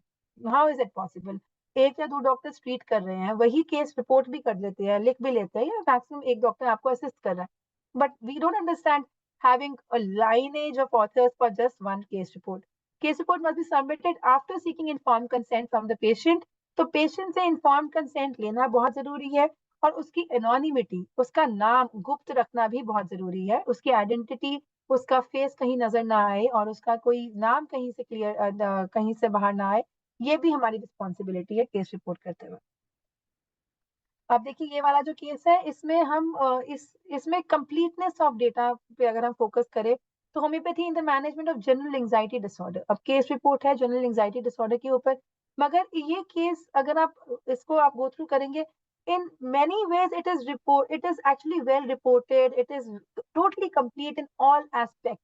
जो जो आपके दिमाग में पढ़ते वक्त क्वेश्चन आगे, अरे मगर जीएडी में तो ये भी होना चाहिए था, तो क्या ये पूछा, तो वो उसका आंसर इसमें है कि हाँ ये पूछा और ये रिपोर्ट किया गया है।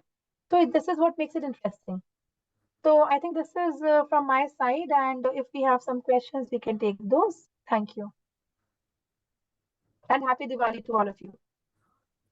अच्छा मैडम, जी सर, बहुत ही अच्छा कि मैं स्क्रीन शेयरिंग स्टॉप कर दूं क्या? अभी हाँ आप मैम, श्योर। नहीं मैडम, आपको अगर फिर कंटिन्यू करना है इंग्लिश सेशन में, इसी लिंक से हम लोग इंटर कर देंगे। ओके। हाँ हाँ सर, वो मैं जानती हूँ, ठीक है। मगर इसमें तो अभी फिर अपलोड कर लीजिएगा, है ना। आप कंटिन्यू अभी इसी में, आप अभी लीव नहीं करेंगे, 9 बजे आप लीव करेंगे मीटिंग को। हाँ हाँ सर, मैं बस स्क्रीन शेयरिंग को स्टॉप कर रही हूँ। Okay okay. तो मैडम आपका जो प्रेजेंटेशन है, मैं समझता हूँ कि हम लोग बहुत ही इनलाइटनिंग है, और हमारे व्यूअर्स इसको काफ़ी लाइक करेंगे, और इसके वीडियो भी अवेलेबल हो जाएंगे, सब कोई को मिल जाएगा।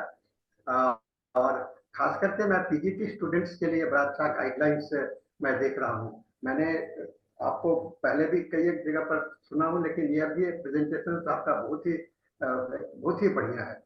और जो आपने बताया, एक मैं थोड़ा सा अनुभव शेयर करना चाहूँगा केस सीरीज के विषय में। मैं अपना पीएचडी के लिए जो थीसिस जमा किया, तो हमारे पास में डिफेंड करने के लिए महाराष्ट्र हेल्थ साइंस यूनिवर्सिटी में मैंने किया था। तो वहाँ पर मैंने केस जब प्रेजेंट किया, तो मैंने अपने होम्योपैथी तरीके से 60 केसेस में 60 कई एक तरह के अलग अलग दवा थे। तो उन्होंने मुझे पहली बार मैंने वहाँ पर सीखा कि ये क्या होता है। तो उन्होंने कहा कि डॉक्टर साहब आपका तो ठीक है, लेकिन आपको जैसे कुछ यूनिफॉर्मिटी दिखलाई नहीं पड़ रहा है, आप हर एक रोगी को अलग अलग दवा दे रहे हैं। हम लोग सर, हम लोग होम्योपैथी में इंडिविजुअलिटी के बेसिस पर करते हैं। तो उन्होंने प्रो वीसी थे, उन्होंने बोला कि नहीं, मैं इस फॉर्मेट में नहीं कर सकता हूँ। तब आप अगर आप कहते हैं कि मैं बोला कि तो सर मैं तो केस को नहीं चेंज कर सकता हूँ। आप वो थे, बेसिकली वो कम्युनिटी मेडिसिन एलोपैथी साइड के थे। तो मैंने उनको कहा कि सर आप मुझे बताइए कि मैं होम्योपैथी का ही प्रिंसिपल है। तो मुझे लगा कि थोड़ा सा मुझे होम्योपैथी समझाना चाहिए। तो मैंने उनको बहुत सारा होम्योपैथिक लिटरेचर दिया। तब उन्होंने मुझे पहली बार बताया कि आप केस सीरीज में इसको करके दीजिए, खाली मेथडोलॉजी में जो आपने किया है तो उसमें आप चेंज कर दीजिए, तो उसको एक्सेप्ट कर जाएगा। तो फिर मैंने सेकेंड जो सबमिट किया, तो उसमें मैंने उस तरह से चेंज करके किया, तो वो सबमिट हो गया। तो ये केस हमको लगता है कि और भी कोई तरीका है मैडम जो कि हम लोग होम्योपैथी में कर सकते हैं। जैसे हम लोग बच्चों को देते हैं यदि एमडी के कोर्स में प्रोजेक्ट बनाने के लिए, तो उनको हम लोग कहते हैं कि आप इसको क्राइटेरिया को डालिए। तो और सभी कोई क्राइटेरिया हो सकते हैं जो मैंने केस सीरीज के अलावा, जैसे कहते हैं कि इस दवा का प्रूविंग, इस दवा का आपको इफेक्टिवनेस बताइए। जैसे कैल्केरिया कार्ड का किस बीमारी में इफेक्टिवनेस बताइए। इसके लिए क्या अच्छा मेथड होगा, क्या प्रोसीड्यूर देना चाहिए। सर बिल्कुल, आप जो बता रहे हैं ये बहुत ही अनफॉर्चुनेट है कि आपको एक्चुअली केस सीरीज के लिए 60 केसेस थे। तो देवर 60 प्रेशियस केसेस, बहुत ही मूल्यवान 60 केसेस रहे होंगे वो। और शायद ऑफ कोर्स वो हमारा होम्योपैथी का कॉन्सेप्ट नहीं समझते हैं, जिसमें हम हर अलग केस को अलग दवाई देते हैं, एक तरह की दवाई नहीं देते हैं। तो सर इस केस में जब अगर आपके स्टूडेंट्स प्लान करते हैं इसको, जब अपने टाइटल में डाल देते हैं individualised homeopathic medicine in treatment of so and so condition, तो उस केस में वही मालूम पड़ जाता है कि होम्योपैथिक दवाई जो मिलेगी इस केस में, इस स्टडी में, वो अलग अलग होंगी पेशेंट्स को। जो पेशेंट्स, अगर आप मान लीजिए वो 30 पेशेंट पे स्टडी करेंगे, तो उन 30 के 30 पेशेंट को अलग अलग दवाइयां मिलेंगी, इंडिविजुअलाइज मेडिसिन मिलेगी। तो उसके बाद सर वो स्टडी बन जाती है, वो केस सीरीज नहीं है। केस सीरीज तो जनरली सर हम रेट्रोस्पेक्टिवली रिपोर्ट करते हैं कि हमने ये केस देखे और हमारे सब ठीक हुए और हमें लगा कि ये तो इस तरह के, मैं 10 केसेस अच्छे अच्छे चुन लेता हूँ या लेती हूँ जिसमें मेरे को अच्छा सक्सेस मिला है, वो 10 केसेस में रिपोर्ट कर देती हूँ प्रोफेशन में। तो ये तो रेट्रोस्पेक्टिव होता है। अगर आप प्रोस्पेक्टिव सोच के चल रहे हैं कि मैंने ये स्टडी इस तरह तरीके से करनी है, तो सर इसको हम सिंपली हम इसको प्रोस्पेक्टिव कोहॉर्ट स्टडी बोलते हैं। प्रोस्पेक्टिव कोहॉर्ट स्टडी, तो it is not a case series sir. हम स्टूडेंट्स को बोल सकते हैं कि आप इसमें इसको prospective open label cohort study बनाएं। और सर स्टडी में जो स्केल्स लगते हैं, जनरली क्या होता है कि हमारे हर कंडीशन में कुछ साइंटिफिकली वैलिडेटेड स्केल्स हैं जो हमारे पास ओपनली अवेलेबल होते हैं, फ्री टू यूज लाइसेंस होते हैं उनके। वो स्केल अगर वो साथ में लगाते हैं तो उसका एविडेंस और स्ट्रांग हो जाता है। तो वो उस कंडीशन के लिए अपने जो भी केसेस हैं उसको केस सीरीज बना के ना दिखाए, उसको वो कोहॉर्ट स्टडी बोले लॉन्गिट्यूडनल कोहॉर्ट स्टडी या प्रोस्पेक्टिव कोहॉर्ट स्टडी करके सर वो रिपोर्ट कर सकते हैं उसको। प्रोस्पेक्टिव ट्रायल होगा सर, वो एक्चुअली क्लिनिकल ट्रायल होगा, वो केस सीरीज नहीं रहेगा सर। बहुत अच्छा मैडम। हम लोग के बीच में डॉक्टर श्रीधर कुरूप हैं, जो कि आपको सीसीआरएच से रिटायर किया, बहुत हम लोग के सीनियर गार्जियन के जैसा है। तो मैं doctor Shridhar Kurup sir, I request you to kindly say something on this great occasion that we are having a wonderful lady presenting about the articles submissions. Dr. Kurup, you are here. Dr. Kurup और doctor Hariharan भी हैं। Doctor Hariharan, doctor कुरूप, you are here. I can listen you, sir. I can see you, sir. Sir. Okay. Doctor Hariharan, doctor Hariharan, लगता है कि नहीं अच्छे हैं। ठीक है। Okay, sir. Sir, really. Yes. Please, sir. Please. Sir, really excuse me, because I just reached from my clinic only. I had only 5 minutes of doctor lecture. So please excuse me. You joined late, sir. You joined late. Next time I will hear you, doctor. But you continue, sir. But you continue now, and you can listen the whole lecture in the English session. That's it. She is going to present in the same thing in the English session. Okay, thank you, sir. Thank you, sir. Please excuse me. Please excuse me. And I'm also requesting Dr. Sridhar sir. Group sir. Okay, he's not. So now the time is up. हम लोगों का, so हम लोग इस session को, madam मैं Hindi session के तरफ से आपको धन्यवाद देता हूँ, और doctor Manish, you have to transfer the session to doctor Dhanesh. जी sir, thank you ma'am. Doctor Harleen ma'am, thank you very much. आज का सेशन बहुत फ्रूटफुल था, and it was like listening doctor Nayak sir after a long. मतलब ऐसा लग रहा था कि नायक सर को ही सुन रहे हैं, बट अच्छे हिंदी एक्सेंट में सुन रहे हैं। So thank you ma'am, thank you very much. और मैं रिक्वेस्ट करूंगा कि आप ऐसे ही हिंदी सेशन में बार बार आते रहे और हमें इस तरीके से गाइड करते रहे कि आगे रिसर्च कैसे करना है और हम क्या पब्लिश करा सकते हैं। So really thank you ma'am. Thank you, Dr. Mani. Thank you, Dr. Sani. Thank you so much. Thank you for having me. Thank you. Now the session starts for the Dr. Dhanesh. Thank you, Dr. Manish and Dr. Sahani, sir. Good evening, good afternoon, and good morning. This is the 1166th day of continuous webinar conducted by International Forum for Promoting Homeopathy. Today we have a wonderful guest in Dr. DRHARLEEN KAUR. Dr. DRHARLEEN KAUR. You pronounce like this, Dr. DRHARLEEN KAUR. DRHARLEEN KAUR, yes. Yeah. Let us begin the session with 1 minute silent prayer.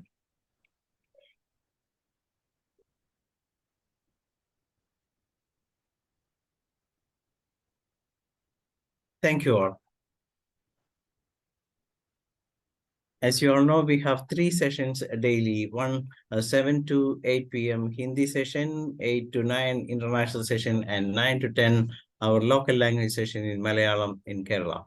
And today our guest is Dr. DRHARLEEN KAUR from research session, and doctor has completed MD in homeopathy, diploma in journalism and mass communication, diploma in promotional and preventive health care. She is working as a research officer, CCRH, and editor, Indian Journal of Research Homeopathy. And she had 20 years of experience in research, public health, and writing of homeopathy. Editor in Indian Journal of Research Homeopathy since 2019, and international publications in well-indexed journals on COVID-19, homeopathy, in public health and medical journalism, pluralism. Excellent oral and written communication skills in English, Hindi, and creative bent of mind. Prepared several health-related handouts, translate books, etc. She had made so many presentations all over the world, experience in working multidisciplinary team environment, in communicating with other research councils of eye systems and working for them. She has a professional profile of principal and co-investigator of from 04 ongoing clinical trials, 03 in principal investigator, a lot of area in particularly in COVID-19 patients with homeopathy at AIMS, an evidence-based study published in different section. She has working as an editor in different branch in CCRH, and she has a lot of things to say, and she has worked participated as a resource person in homeopathy in moderate severe cases of COVID-19 LMHI 2022 Turkey from 7 to 9 September 22. And so she had presented so many papers in different parts of the world, and she is hepatology communications in 167 July 23. That is also one of the best. Obre, P. Kaushik, Shamti, etc.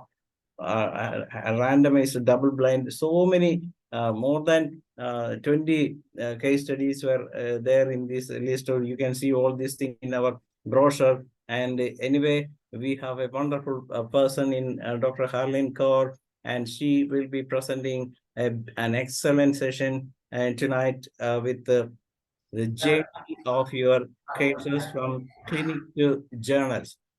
Journey of your cases from clinic to journals. This is what we have to do. Each and every homeopath has to do whatever things you get in your clinic to be published in papers. And this is what maybe the thing Dr. DRHARLEEN KAUR, our guest today, is about to discuss. Let us welcome proudly to this venture, madam. You are always welcome to our stage. Thank you so much, Dr. Dhanesh, for such a vivid and wide introduction. I think it was very generous of you to introduce me to this extent. And I would now start sharing my screen, and let me know if you can see my screen.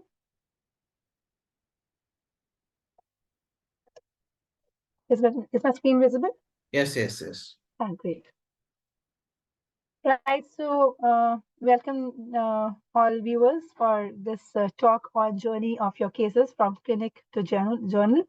So I personally feel very close to this topic because I'm a doctor, and also I have a writer bug within me. So when I see a combination of medicine and writing, it really pleases me no end. So this definitely is one of the very, very passionate topics for me, journey of your cases from clinical journal.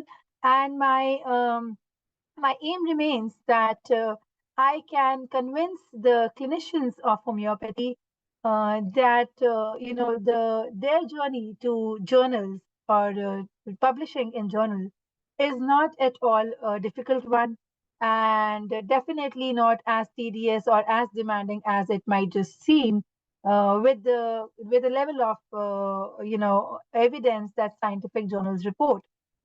So having said that, I would now go to my first slide.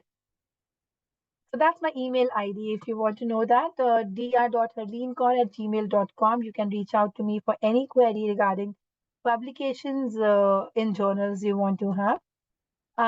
So I would like to tell you that you might agree with me that as homeopathy doctors, we all love to talk to our patients, help our patients, record their complaints, suggest them suitable ways to come out of their problems through medicines and through counseling.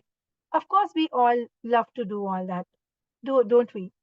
So, of course, I mean, I myself, I'm very proud of the fact that even though I'm not heavily into clinical aspect now, because I'm more into research and more into publishing researches, but till date, nothing gratifies me more than talking to a patient and and making sure that the patient is actually recovering well with my medicines.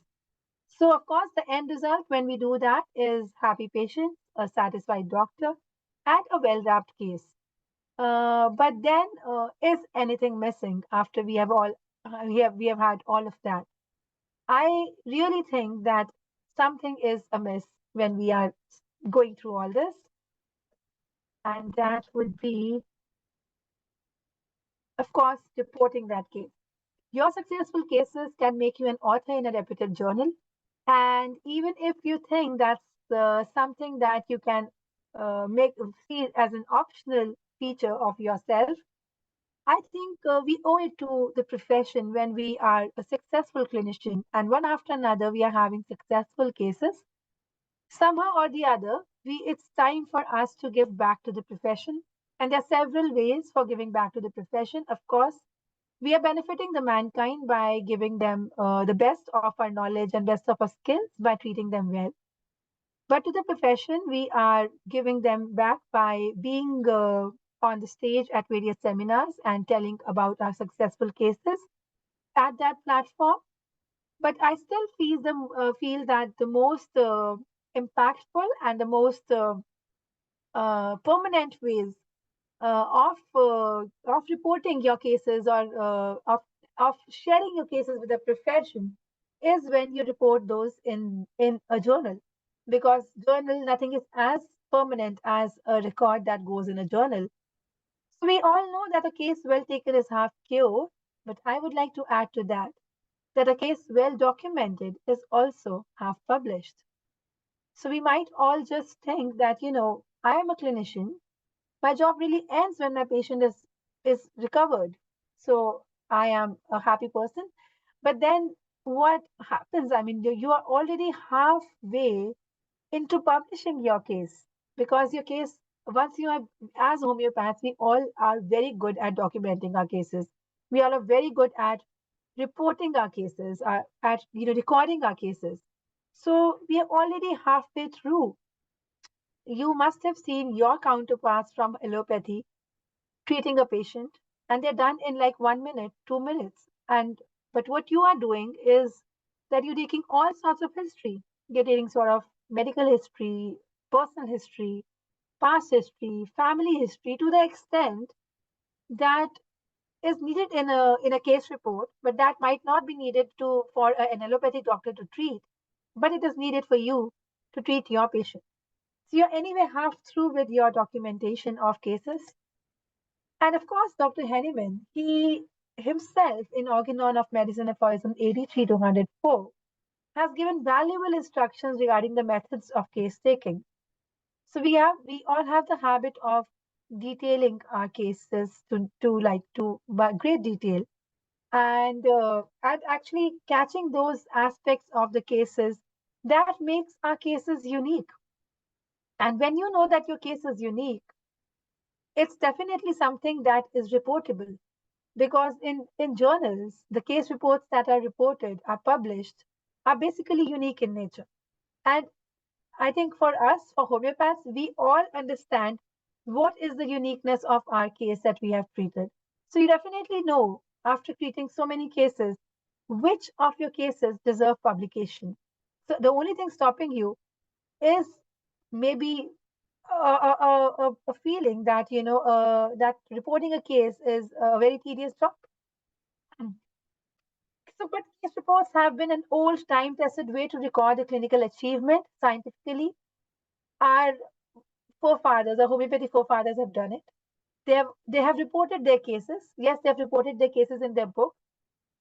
So unfortunately, we do not have time, or we already have plenty of literature available in the forms of books to report cases or to refer to those. But when it comes to reporting cases, there's not a bigger way of sharing your clinical achievement scientifically. And relevance of case studies does not get outdated, no matter the era of science. So, and we're not talking about homeopathy here. We're talking about all the systems. No matter what system you belong to, what system of medicine you belong to, case studies, a well-reported case will definitely have a lot of value in science. Right.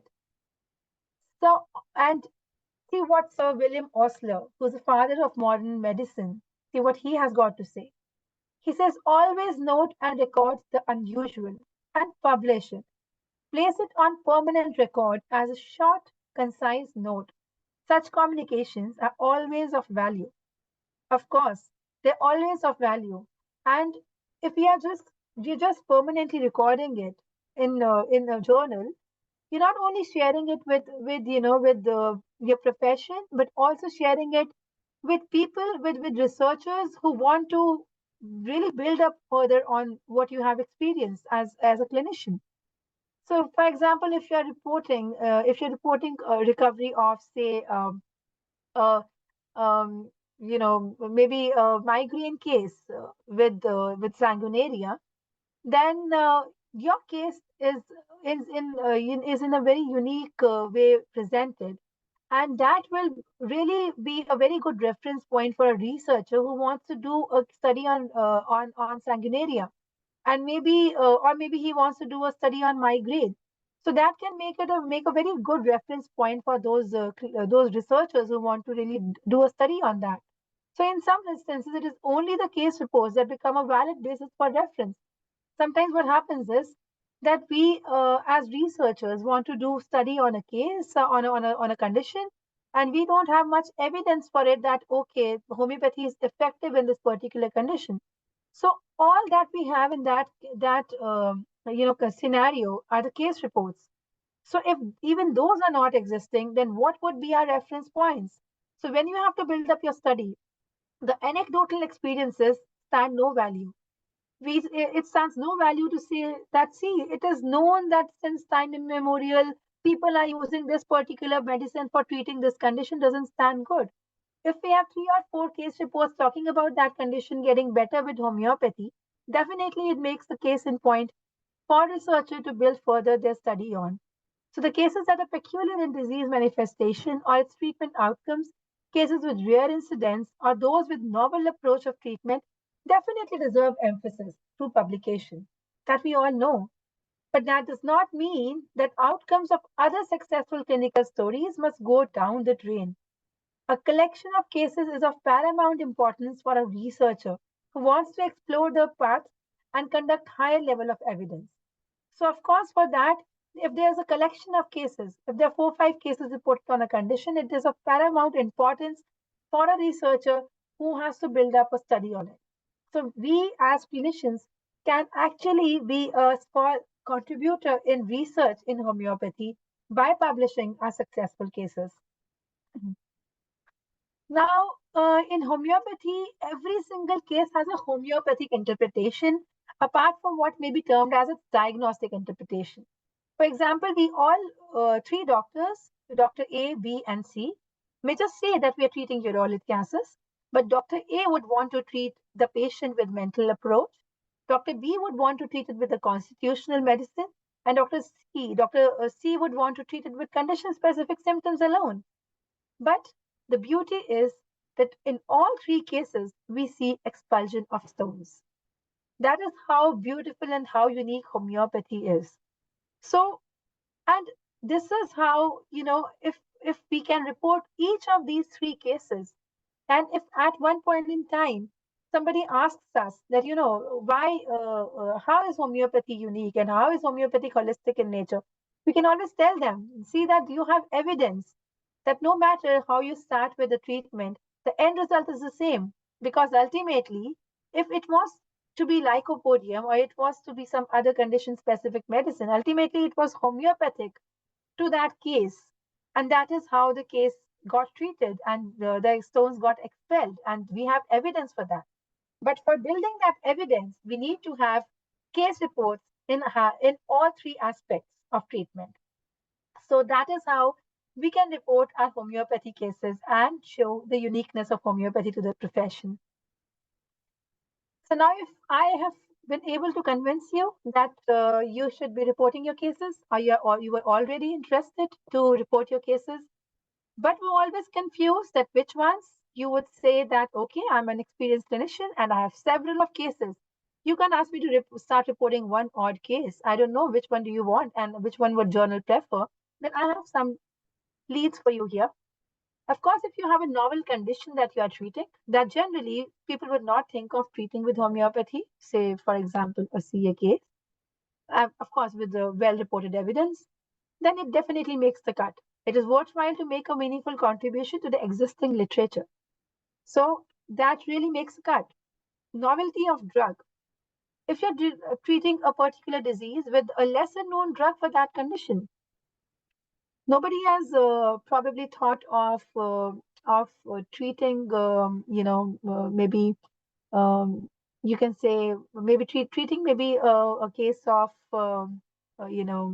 let's say a case of menorrhagia, with so probably any medicine that you can think of, that people sometimes would just say that, okay, I've never treated menorrhagia with this particular condition, but since nothing else is working, and there's one line somewhere in Boric that says that this particular drug is very good in treating menorrhagia sometimes, and I have never tested it, and let me just see, treating it with this particular condition, and then you are able to see wonderful results with that particular medicine.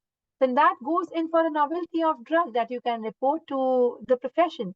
Let's see, a case of menorrhagia can be treated with this particular drug in a very unique way. I have seen this, and I have a good number of follow-ups to say that it was equally effective.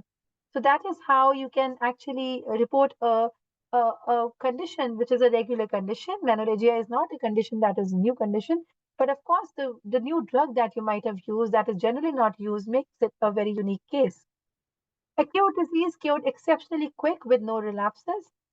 For example, in urticaria, you are treating an acute condition where you are surprisingly not seeing any relapses. That generally would be expected in acute cases, in a case of urticaria, and you are treating it rather quickly. Maybe your single dose of medicine in urticaria is really helping the patient improve, and then the episodes eventually become lesser in intensity and lesser in frequency. Definitely something that you would want to report to the profession. Chronic disease cured exceptionally well with evidence of non-recurrence. You have a chronic condition that is being cured very well. You have a probably a COPD case, a chronic bronchitis case that you have an evidence to report with. That you say that generally every winter the patient will have bout of cough, and which this winter they did not have because you have been treating for this long. And then the evidence says that there has been not much accumulation of mucus in the chest, and the X-ray evidence reports that, and the patient is overall better, and you have followed up the patient for another year, and you think that relatively the patient's COPD is stopped just there, then it definitely makes the cut. Rare disease or any grave disease treated with homeopathy with all relevant evidence. You have you have a case to report for sarcoidosis, where you have been able to curb the tissue destruction. The fibrosis that is developing is eventually slowed down or is eventually stopped at a level and is not going further, is not worsening further. Definitely calls for reporting to the profession that this particular condition is effectively treated with homeopathy with this particular medicine, is definitely something that the editors would love to publish. Then the recent trends, generally, if you think that this particular repertory is really helping you treat a kind of some kinds of cases, like probably if you want to use Phatic repertory in treating some conditions, in acute conditions, and you are reporting you are successfully treating your cases with Phatic repertory, and maybe you have now a continuous observation that this particular repertory is really helping us in a particular sort of cases. Definitely something that editors would want to report. Similarly, 50 millisimilar doses is something that people are very frequently using these days, but not those many people, not those many doctors are reporting.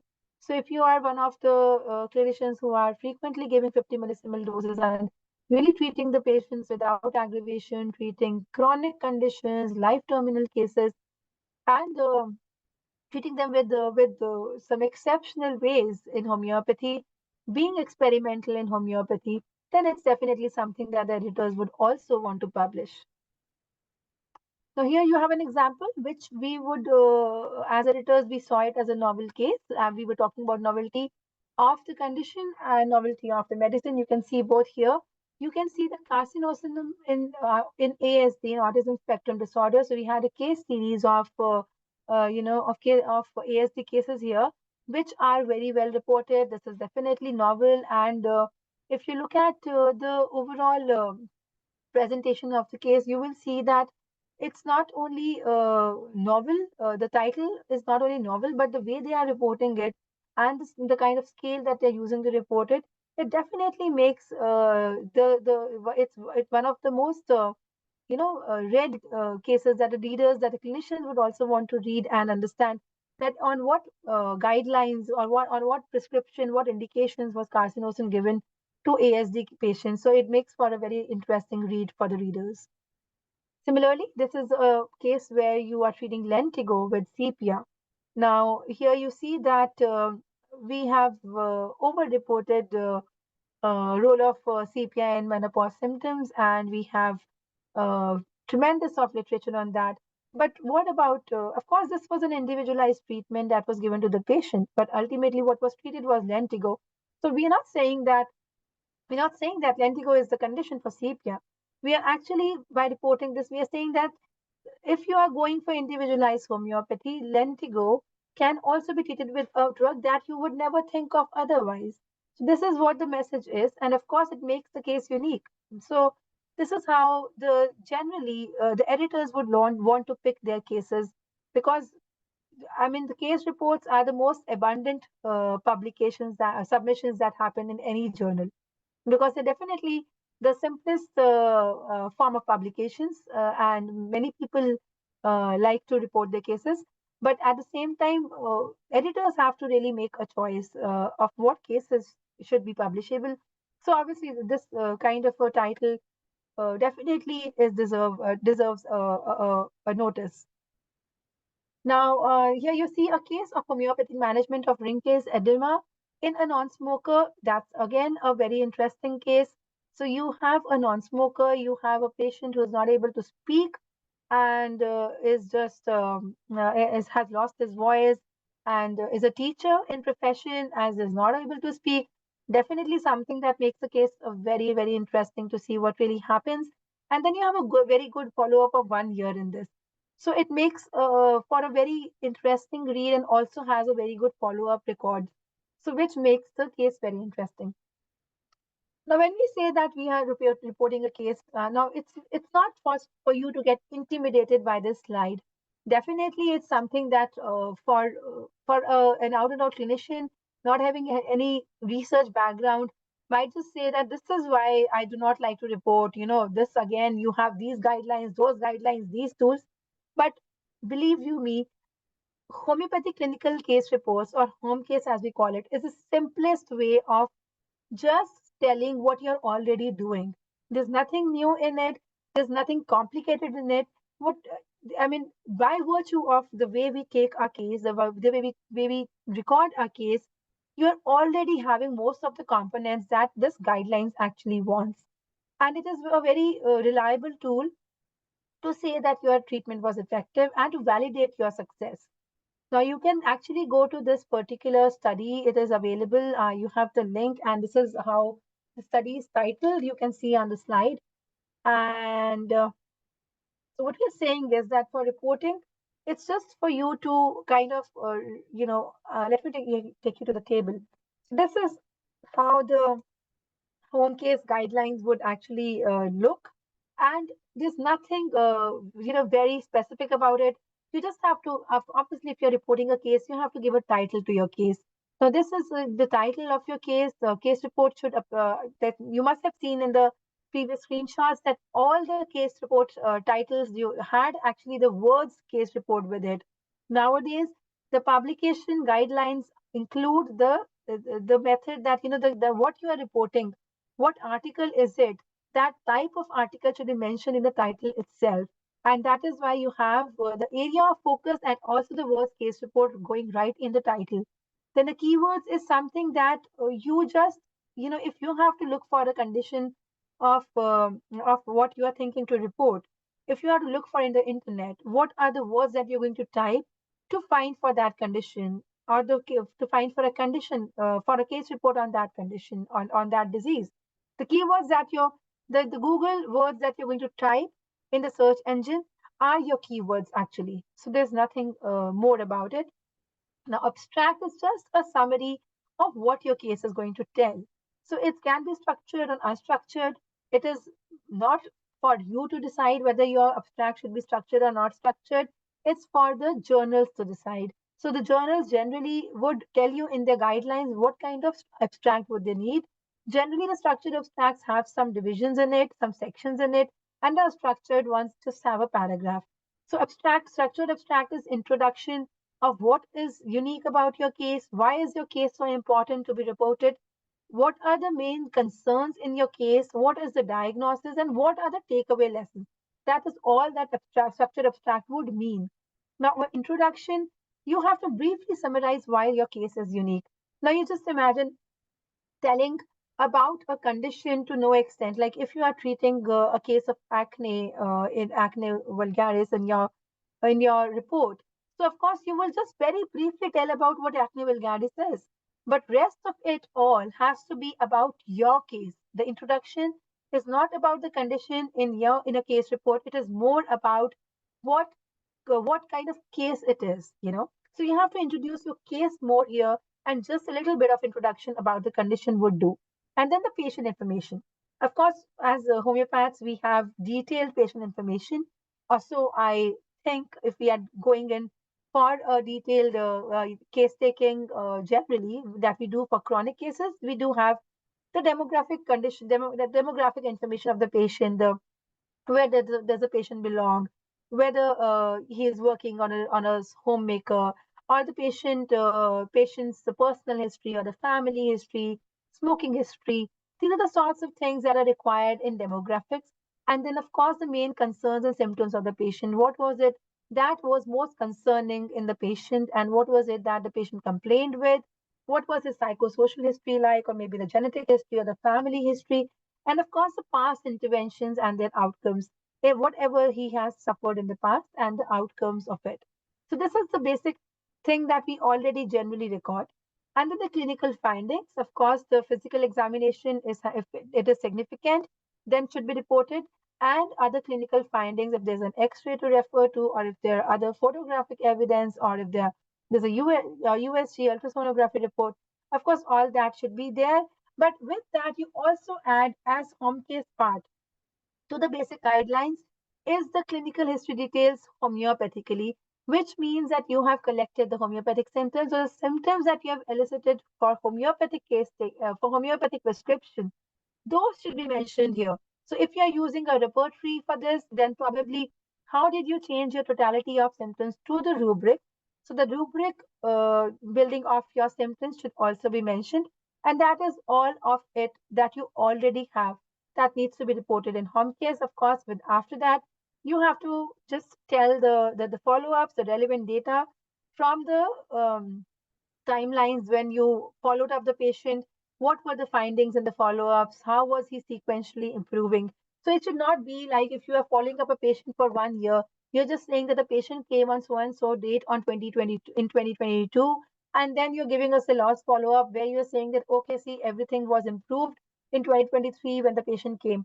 What happened in between? The progress of the case, the worsening or the aggravations or whatever. So those every single follow-up is to be recorded and reported. That is what makes the case complete. So when we're talking about completeness of data, that is how the case is complete. Every single follow-up reported. And of course, the follow-up should be frequent. You cannot say that I gave the medicine because the patient stayed far away. I gave the medicine for 6 months and I also forgot, the patient also forgot. Came in the 6th month or the 7th month, and then I gave medicine again. And now 1 year hence I'm reporting this case. Definitely, you must have treated that patient well. And maybe that 6 months medication really worked well on the patient. But this particular case is not something that you should be reporting to a journal. A journal has its own rules and norms to expect in a publication. So definitely not this case would go into a publication form. And then, of course, a diagnostic assessment is very important to kind of substantiate your recoveries, your treatment history with what diagnostic assessment criteria says, the lab test things, probably your biomarkers. Yeah, if you are saying that, you treated this allergies, the eosinophilic count coming down, IgE levels coming down, definitely speaks of, a recovery. Those kind of diagnostic methods should also be reported. And then, of course, the therapeutic intervention. What kind of individualized medicine did you give? Did you give the specific medicine? And also mention the manufacturer of your medicine. That only adds the validity to your treatment, that you gave a medicine of a good quality to the patient. And then the follow up and outcomes, like I was telling you. Of course, you have objective evidence to it, and then the homeopathic aggravation. On this particular point, I would like to emphasize again on the word homeopathic aggravation. So generally, we tend not to report these aggravations because it's something that's, patients saying that the clinicians saying that it's very homeopathic to see aggravation, and I have seen it. It's not something that I should report. But generally, when if you see at with a wider perspective, when the researchers are reading your case report, to build up a study on it, they want really to know that whether there was a homeopathic aggravation or not. The reason behind this is that these days it's very important to have a component called adverse drug reactions, expected adverse drug reactions in your studies, in your clinical trial protocols that you develop. So if you are reporting some sort of aggravations or homeopathic aggravations, so those sort of things can, one, be researched in the studies, that okay, so and so doctor in his case report actually reported a clinical a homeopathic aggravation, that I would also interestingly note if I find in many patients, and it will be a very good confirmation of what doctors saw. Also, we can always say that okay, these kind of conditions, we can tell to the to the review board that we're already expecting this sort of aggravation because these are documented before, and these will be, if these are seen, these will actually amount to homeopathic aggravation and not to clinical aggravation. So it's very important that you report these aggravations. That you'll be doing a very significant, small and significant contribution to the researchers who would be building on further from your report. And of course, the causal attribution, monarch, which we are going to talk about later, and then the discussion. Now, discussion is nothing but just a sort of discussion that happens on a seminar platform. So what you really do is, when you are done with presenting your case, then there's a Q&A session where you are generally asked about, okay, doctor, please tell me, why did you particularly think about this particular medicine in this condition, and did you even think about other medicines that generally doctors would give in this condition, or would you do you know so and so doctor treats this case with this particular way, and you're treating it this way? Why is your methodology different? Why is your approach different? Can you explain us this? So all those sort of questions that we expect from your audience in a seminar is basically what is to be discussed in the discussion section. Also, if you already know that this particular condition is reported, is published in some other literature, on the internet itself, so then it's a good idea to kind of compare the previous case reports on these conditions with your case, or even some studies. If there's some studies on this particular condition, it's a good idea to talk about those studies and their outcomes in discussion with your case, and how they compare to your case. Are they similar in nature, or there's something unique that was there in your case than the other things that are reported in literature? And then, of course, two elements that have been now added in case reports, which are very important from ethical point of view, is the patient perspective and informed consent. So patient perspective actually brings a neutrality to the bias that could be there, because you are reporting your own case. So when you have convinced and a happy patient, he is more than happy to give you a statement of recovery. So that's a patient's perspective about their case. That I was really suffering, and I went to these many doctors, and for last probably 10 years, I was not seeing any hope of recovery, and suddenly I am now feeling so relieved and so much better with this particular treatment. So that's definitely a patient perspective that the patients don't mind giving after they are better. So it's something that you can record, and of course, informed consent, where you tell the patient that we are going to use your information and we are informing you about this, but of course your name will not be revealed, your face will not be revealed. In any ways, your identity will be preserved. Now, this was the home case guidelines, and this is something that is more or less very doable for all the clinicians. And then there's another point which is called MONARCH, Modified Naranjo Criteria for Homeopathy. And before you actually think that, oh, again, another complication, let me take you straight on to this. This is a particular tool to just say that whatever happened in your case actually happened because of homeopathy. Now, this is something, if you have to be your own devil's advocate, you have to say that, see, I know that I've treated this case, but I know how my critics think. You know that homeopathy definitely has all sorts of challenges and critiques from all parts of the world. Now, they will always have this question that, okay, this could be a spontaneous recovery. This could be one of the many chance recoveries. And why are you even reporting this? It's just a placebo or anything like that. So then this is where this kind of a tool comes to rescue.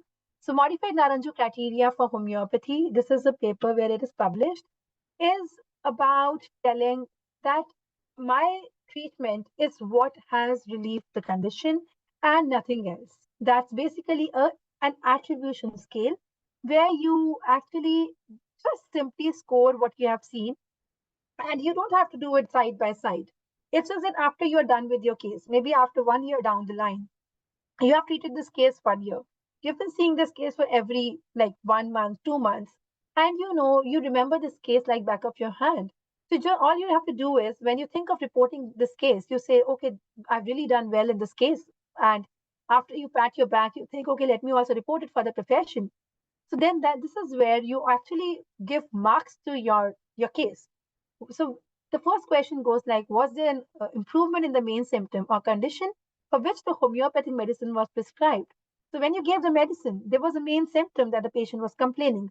Was there an improvement in that, let alone all the other symptoms? If the answer is yes, you give yourself a +2 there. Did the clinical improvement occur? So these are the range of scores you can see. 0 to +2 are the ranges, and is the range, sorry.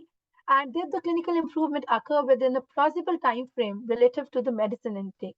Now you have to, that generally if a person is complaining of something, the kind of time frame that you give yourself. Okay, I will be able to control this case, and particularly maybe in a week they will give me some sort of an improvement. So if you are able to get that recovery in that particular time frame, then you give yourself a mark for that. Depending on how much was that doable in your mind. Like if you give yourself a +2, you thought that the recovery will be in week, came within a week, +2, came in 2 weeks, +1. Was there a homeopathic aggravation of symptoms? So this again, you give a score for this. And did the effect encompass more than the main symptom or condition? And then like sometimes the patient would say, "Doctor, ye to theek ho gaya, but this also is now better. How come you knew about this particular condition? You treated me for this, but my other complaints are better too." So of course, for that you give yourself extra mark. Did overall well-being improve? Overall, if the patient thinks that I am better, my energy is better, so you give a mark for that. Direction of cure, did some symptoms improve in the opposite order of development, as we call in the Herring's guiding symptoms, and then Herring's law of cure? Then direction of cure, did at least one of the following aspects apply? Organs of more importance to less important, deeper to superficial, top to downward. So then you give yourself a mark for that. Did all symptoms reappear? Very interesting. Many patients, I think many clinicians see that. But sometimes in general case report, you would not report that. But if you're using this tool, you'll interestingly end up reporting this. And this is where your other people who want to build further on this would actually take cue from here and work further on it. Are there alternative causes? Then if you think that there are other things that could be also playing, a role in improvement, then you have to report here. Then you have to, for example, the patient is already, taking care of his diet and the dyslipidemia improves, then you have to give some marks for that as well. Was the health improvement confirmed by an objective evidence? Was there an investigation or a clinical examination or an radiological examination that that substantiated your finding? And did repeat dosing, if conducted, create similar clinical improvement? This is after maybe 1 year, 2 years, the patient comes back to you and says, Doctor, I'm having this complaint was okay, but now I'm having the same problem again. And then you give the same medicine and the patient improves again. Then then you report that yes, this patient is again getting this episode and it's getting improved by the same disease. Then give yourself a pat for that. So what sort of cases do journals pick? There are some valuable points that immediately grab the attention of the editors. So articles are of better quality at the time of original submission, have higher chances of acceptance later. So somehow we have that, gut telling us just by the look of the paper that, okay, this paper will make it to the publication. Of course, the review cycle and everything does happen. And sometimes the expectations of the editors are not the same as the fate of the paper. But generally, we have a gut feeling of after seeing the paper that this paper is quite well written. It has that quality to make it till the end. So what is that quality? What goes into making that paper of that quality? Educational component. So the paper has a high educational component, definitely calls for a very good notice by the editors. This, if you are describing a true classic picture of a clinical course or applying a homeopathic concept which is so vividly seen in your case, then definitely it is something that we would want to report. If the data is thoroughly complete, if your patient, if you're telling about a case of, say, a 1 year or a 2 year follow up, and you're completing it in every aspect, you're giving all the follow ups, probably you're giving fortnightly follow ups or at least monthly follow ups, then you're giving all the evidence that is there. Complete data definitely impresses the editors. Differential diagnosis, you're just telling that you did not only consider this condition, you reached to this diagnosis after doing a differential in your head about other conditions that were similarly mimicking this condition. Definitely makes the cut that, okay, it has some logic applied to this particular diagnosis. A formal writing style as per the guidelines. So, of course, you might have written your case formally, but if you have not written it as per the guidelines of the journal, definitely the editors would know that. They would know that you have not even you refer to the journal's instructions. Cause lucid language, because you are a clinician, you are not expected to write in jargons of a researcher. And of course, your readers, most of the case report readers are also, a good number of clinicians themselves. They do not want a very complicated language either. So, of course, that makes the cut. A good quality photographic evidence and relevant investigations. So, when I say photographic evidence, I would like to stress on good quality. If you're reporting a case of seborrheic dermatitis and you're not really able to produce a good quality photo where we can see seborrheic dermatitis before or after, how would we compare the two? How would we even know? See, sometimes we would get a very good quality picture in the beginning of seborrheic dermatitis, but the after picture is just very, very hazy. I don't know whether the dermatitis is still there or is gone. And sometimes in the beginning, the before picture, we cannot make out whether it is dermatitis or the pixelate happening because of poor resolution of the picture. So definitely, I mean, this has to be kept in mind while reporting your photographic based cases and relevant investigations, of course. If you say that, oh, this investigation was done, but I don't have a report for this, or I have a prior report for it, I don't have a post report for it, definitely is something, because our readers would also be very skeptical. They would be like, okay, where does it show that the cysts disappear? Okay, there were cysts in the beginning, but where does it show that it just went away? So of course, it's always a good idea to have a photograph of every record, every clinical investigation that you do for the patients, the lab investigations or the radiological investigations. Because if you make up your mind to report the case later on, So of course, you cannot ask them to bring all the 1-year-old follow-up reports and all those investigations once again. So if maybe in the journey of the case, you see that this case is doing pretty well, it's good to start recording evidence of that case in a very, very meticulous manner. This is something that I find is a very good educational value component in the case. It's an acute polymorphic psychotic disorder with symptoms of schizophrenia. High educational value, well reported, treated with homeopathy, really makes a patient makes an editor convinced about what is being reported and how.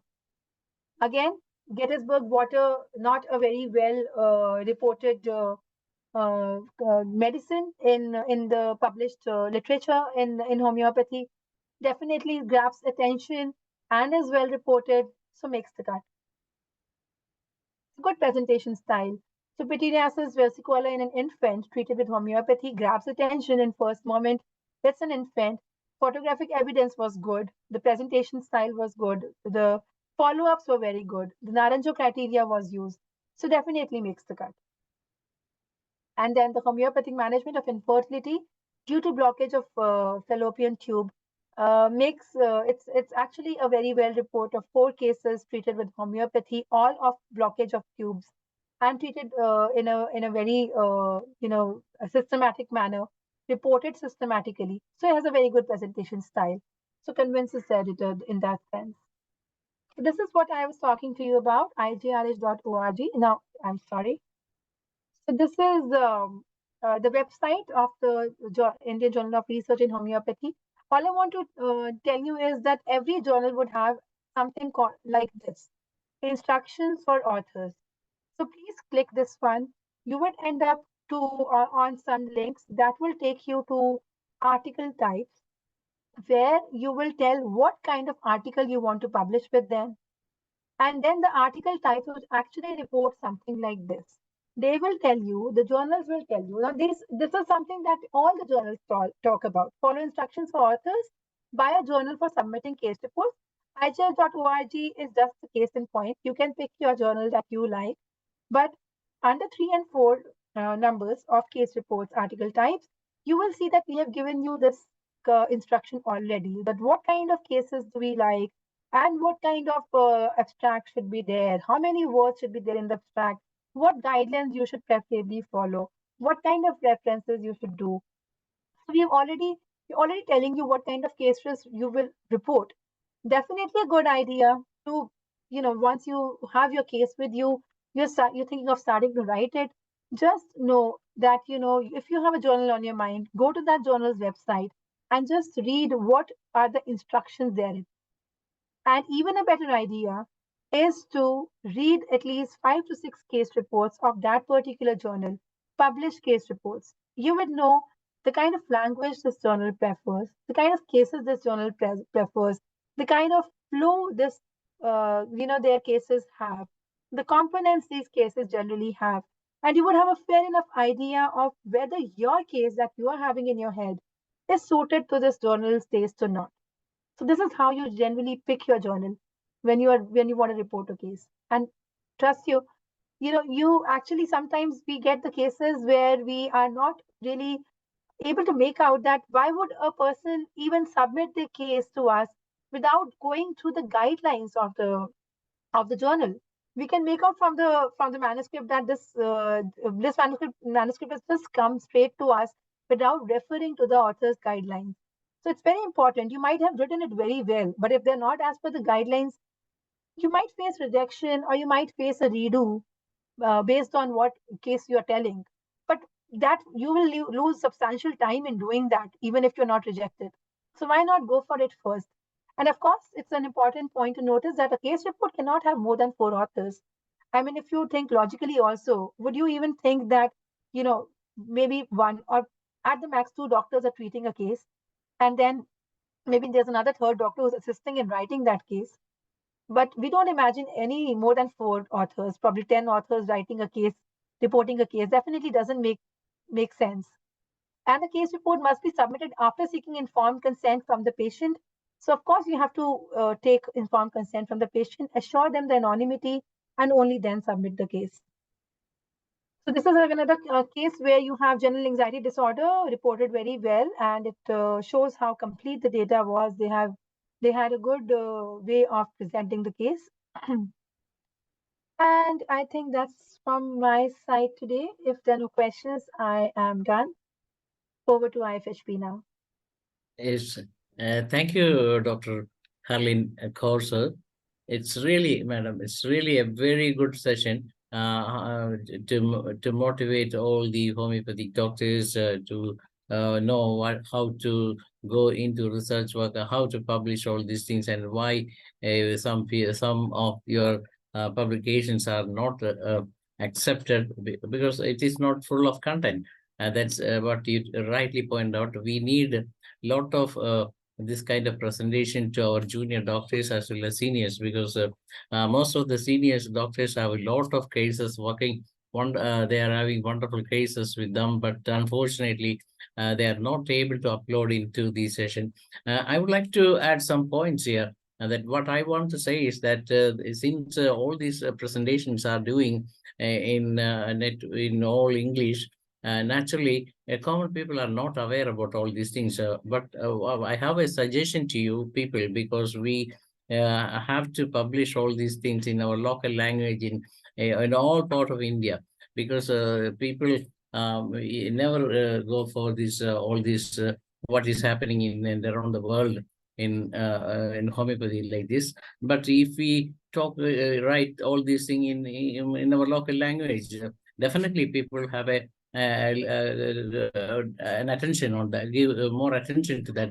For example, at the time of COVID, we never have, nobody know that homeopathy has a solution to it, and not only in prevention but also the treatment. Frankly speaking, as a homeopath, what we do here was that just take the case as without without naming the disease. We just went up with the case and won over the case, and we have treated more. There are doctors who have treated more than 5,000 to 10,000 cases of COVID without even a single casualty. And unfortunately, we are not able to publish all these things because the time was not such good enough. But later, some of us, what we did during the time was that we took the videos of the patient and uploaded in the YouTube and we just tell the world that we can do these things not only in prevention but also we have a solution in homeopathy. We can do just like any other viral fever. We can treat that disease as a simple disease. It is not at all a killer disease. This is what we have. We used to tell to the people. And I would like to add one more point here, that at the time of chikungunya also in Kerala, what we have done is we took the cases from our clinics and took videos and before and after treatment, some 100 patients. And then we presented during the press meeting, and then the press people, then only they aware that homeopathy can do such wonders. And what happened is the next morning, they give 5-column news in their front page itself. That's a great thing that we, so I would like to suggest you to that. What you have to do here is also, you will have to ask the people sitting in the local area in research that they will have to publish at least one paper every month in a press meeting, so that naturally that will come to the common man.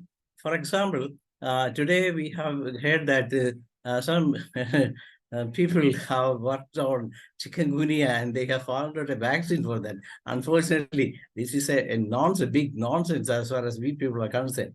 And this is what, as a homeopath, we have to do this kind of work also. Anyway, congratulating Dr. Harleen, madam, because you are, we know that you are very much busy, but still you find some time for us and share some of your thoughts here. Hope we can have some more presentation in the future. What's your opinion on all those things, madam? Yes, Dr. Dinesh, you have made some very, very valid points in your discussion. And I definitely second most of what you have said. I have no two ways about this. In fact, I really feel the kind of service that we have done to the mankind during COVID is actually unmatchable and is something that should have not got unreported. Unfortunately, we were too busy with our patients and their welfare, and reporting was something that was not even on our minds. All we wanted to do was serve our patients and serve the people around us. But having said that, I think what you did, the video recording of the patients, those who got better, is something that you have really done a good service by doing that. Because with that, you have made all that, contribution as a permanent record. You've given a permanency to it, which is definitely something that has, saved a lot of experience to go down the drain. And I would definitely go down, go search for that link if you can share with me those links. But interestingly, many homeopathy researchers have reported also on COVID, and there are a lot of researches that have come in on COVID. With my own research being one of the researches that was done in ICU of AIMS Hospital, and we had treated moderate and severe cases of COVID-19 with add-on homeopathy. And we had done a comparative assessment of what happens to the patients when they are given homeopathy as an add-on, severe cases, all ICU patients, and when they're not given homeopathy as an add-on. And we had tremendous results. All the patients, 40-50% lesser mortalities in the add-on homeopathy group, and lesser stay in hospitals. So all that is documented. So thankfully, when there's ever, God forbid, when there's ever another pandemic or epidemic, homeopathy is not a sector that science would be able to ignore, because what we had from previous epidemics, from Spanish flu and the other epidemics that happened in the past, the cholera and all, what we had in the form of anecdotes, we today from COVID have in the form of evidence.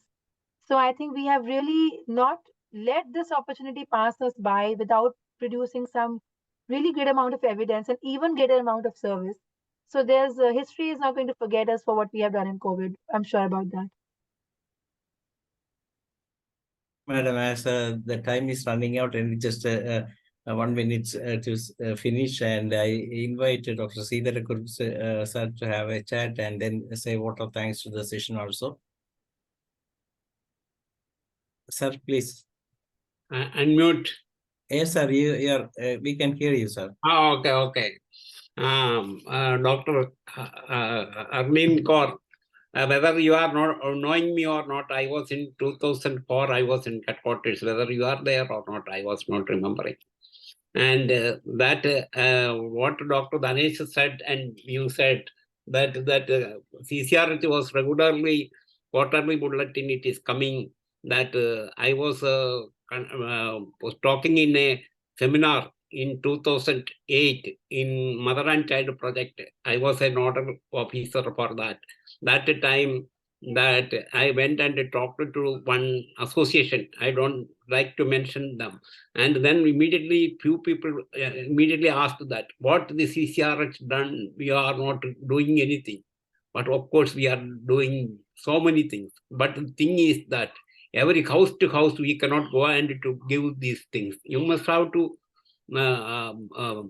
subscribe the journal, and you can do in between the association, in between they are struggling for the post. Instead of, you can do it and good work, you can take, you can translate, and you can yourself, we can make that into translate and to publish it. Nobody will not hold it with that. So instead of that, sitting in the house and criticizing, that is not good. That I feel. CCRT is doing a very good work. I know, because I was that.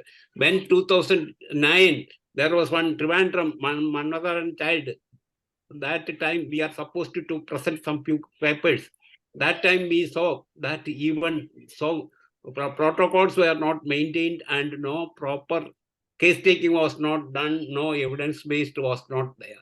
Even one single paper we are not able to produce. Then after that, and 2009 or 10 onwards, in CCRH, under CCRH, CRA Kottayam, every case is detailedly taking and that it is taking care and it is well kept there. Evidence-based is there. It is it is there. But the thing is, publishing is only the director or the head office is having the power to do all these things.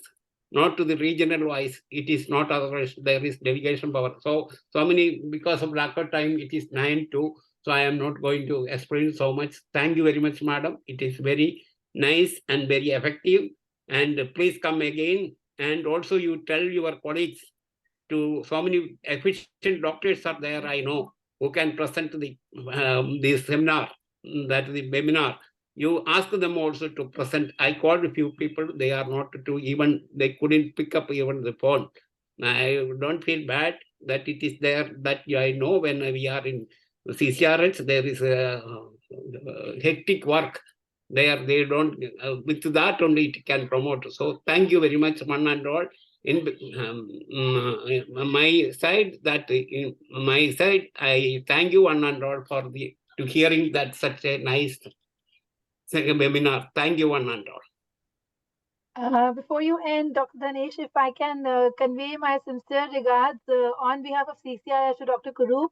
Sir, we do remember you with great benevolence, and I convey you the sincere of regards from the entire CCRH family, and thank you. It was good hearing from you.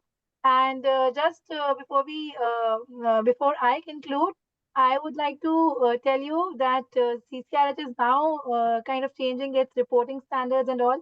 Even the regional officers are publishing a lot of papers with them being the primary authors. So things are changing, sir, but I hope for good, and we'll definitely be in touch with you for more things, sir. And I'll definitely let me know, sir, who's not picking your calls. I'll get hold of them and get them in touch with you. So thank you so much for having me here, Ifph, and it has really been very wonderful to be with you in this evening. Thank you. Thank you, Dr. DRHARLEEN KAUR, once again. And tomorrow we will have a session from Dr. Deepa Rajabakal, and she will be presenting Panchakosha Homeopathy is Divine Science, a Holistic Healing. And with that, we come to the end of the day, 1167. And it is over to Dr. P. Shaila to moderate the Malayalam session. Thank you all. Thank you, Dr. Dhanesh. എല്ലാവർക്കും നമസ്കാരം. ഇന്ന് IFPHന്റെ web പരമ്പരയുടെ 1166 ദിവസമാണ്. മലയാളം സെക്ഷനിൽ ഇന്ന് നമ്മുടെ അതിഥിയായിട്ടുള്ള doctor Gopikrishnan സാറാണ്. സാറിന്റെ ചികിത്സാനുഭവങ്ങൾ പങ്കുവയ്ക്കുന്ന ഈ വേളയിൽ ഇന്ന് സൂം പ്ലാറ്റ്ഫോമിൽ എത്തിയിട്ടുള്ള എല്ലാ ബഹുമാന്യരായ ഡോക്ടേഴ്സിനെയും ഹോമിയോപ്പതി സ്നേഹികളെയും സ്റ്റുഡൻസിനെയും എല്ലാവരെയും ഞാൻ സന്തോഷപൂർവ്വം സ്വാഗതം ചെയ്യുന്നു. ക്ലാസ് തുടങ്ങുന്നതിന് മുമ്പായി ഒരു നിമിഷം ഈശ്വര പ്രാർത്ഥന.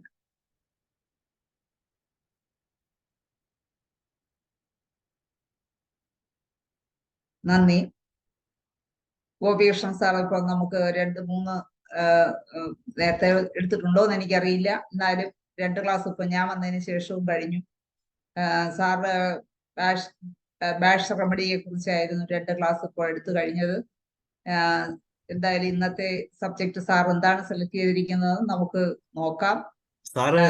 സാറ് നമ്മുടെ വേദിയില് ഏറ്റവും കൂടുതൽ പ്രസന്റേഷൻ നടത്തിയിട്ടുള്ള ഡോക്ടർമാരിൽ ഒരാളാണ്. അത് പ്രത്യേകം എടുത്തു പറയേണ്ട ഒരു കാര്യമാണ്. അത് പ്രത്യേകം ഒന്ന് ഓർമ്മിപ്പിക്കുക കൂടിയാണ്. ഓക്കെ ധരേഷ് ഡോക്ടറെ.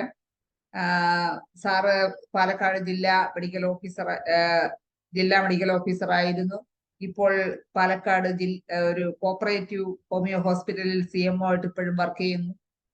എന്തായാലും സാറിനെ ഇന്നത്തെ ക്ലാസ്സിലേക്ക് ഞാൻ സന്തോഷപൂർവ്വം ആദരപൂർവ്വം സ്വാഗതം ചെയ്യും. ക്ലാസ് തുടങ്ങാം സാർ. സാർ മ്യൂട്ടാണ് സാർ, അൺമ്യൂട്ട് ചെയ്ത് സംസാരിക്കും.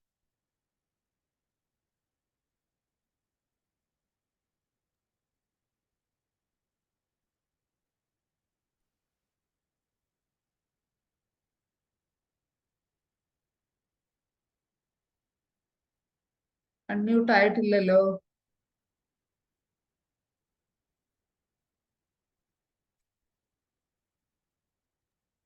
ആ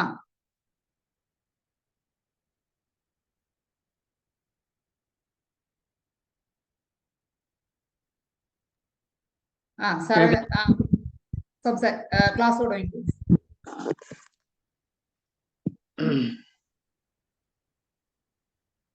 എൻ്റെ ജീവിതത്തിലെ ആത്മീയ ഗുരു ശ്രീ മാതാമൃതാനന്ദമയി ദേവിയെ സ്മരിച്ചുകൊണ്ടും എൻ്റെ ഫാദർ ഡോക്ടർ അപ്പുട്ടമ്മേനെ സ്മരിച്ചുകൊണ്ടും ഇന്നത്തെ ക്ലാസ് ബാച്ചലർ ഓഫ് മെഡിസിനെ ഞാൻ വീണ്ടും കണ്ടിന്യൂ ചെയ്യുകയാണ്.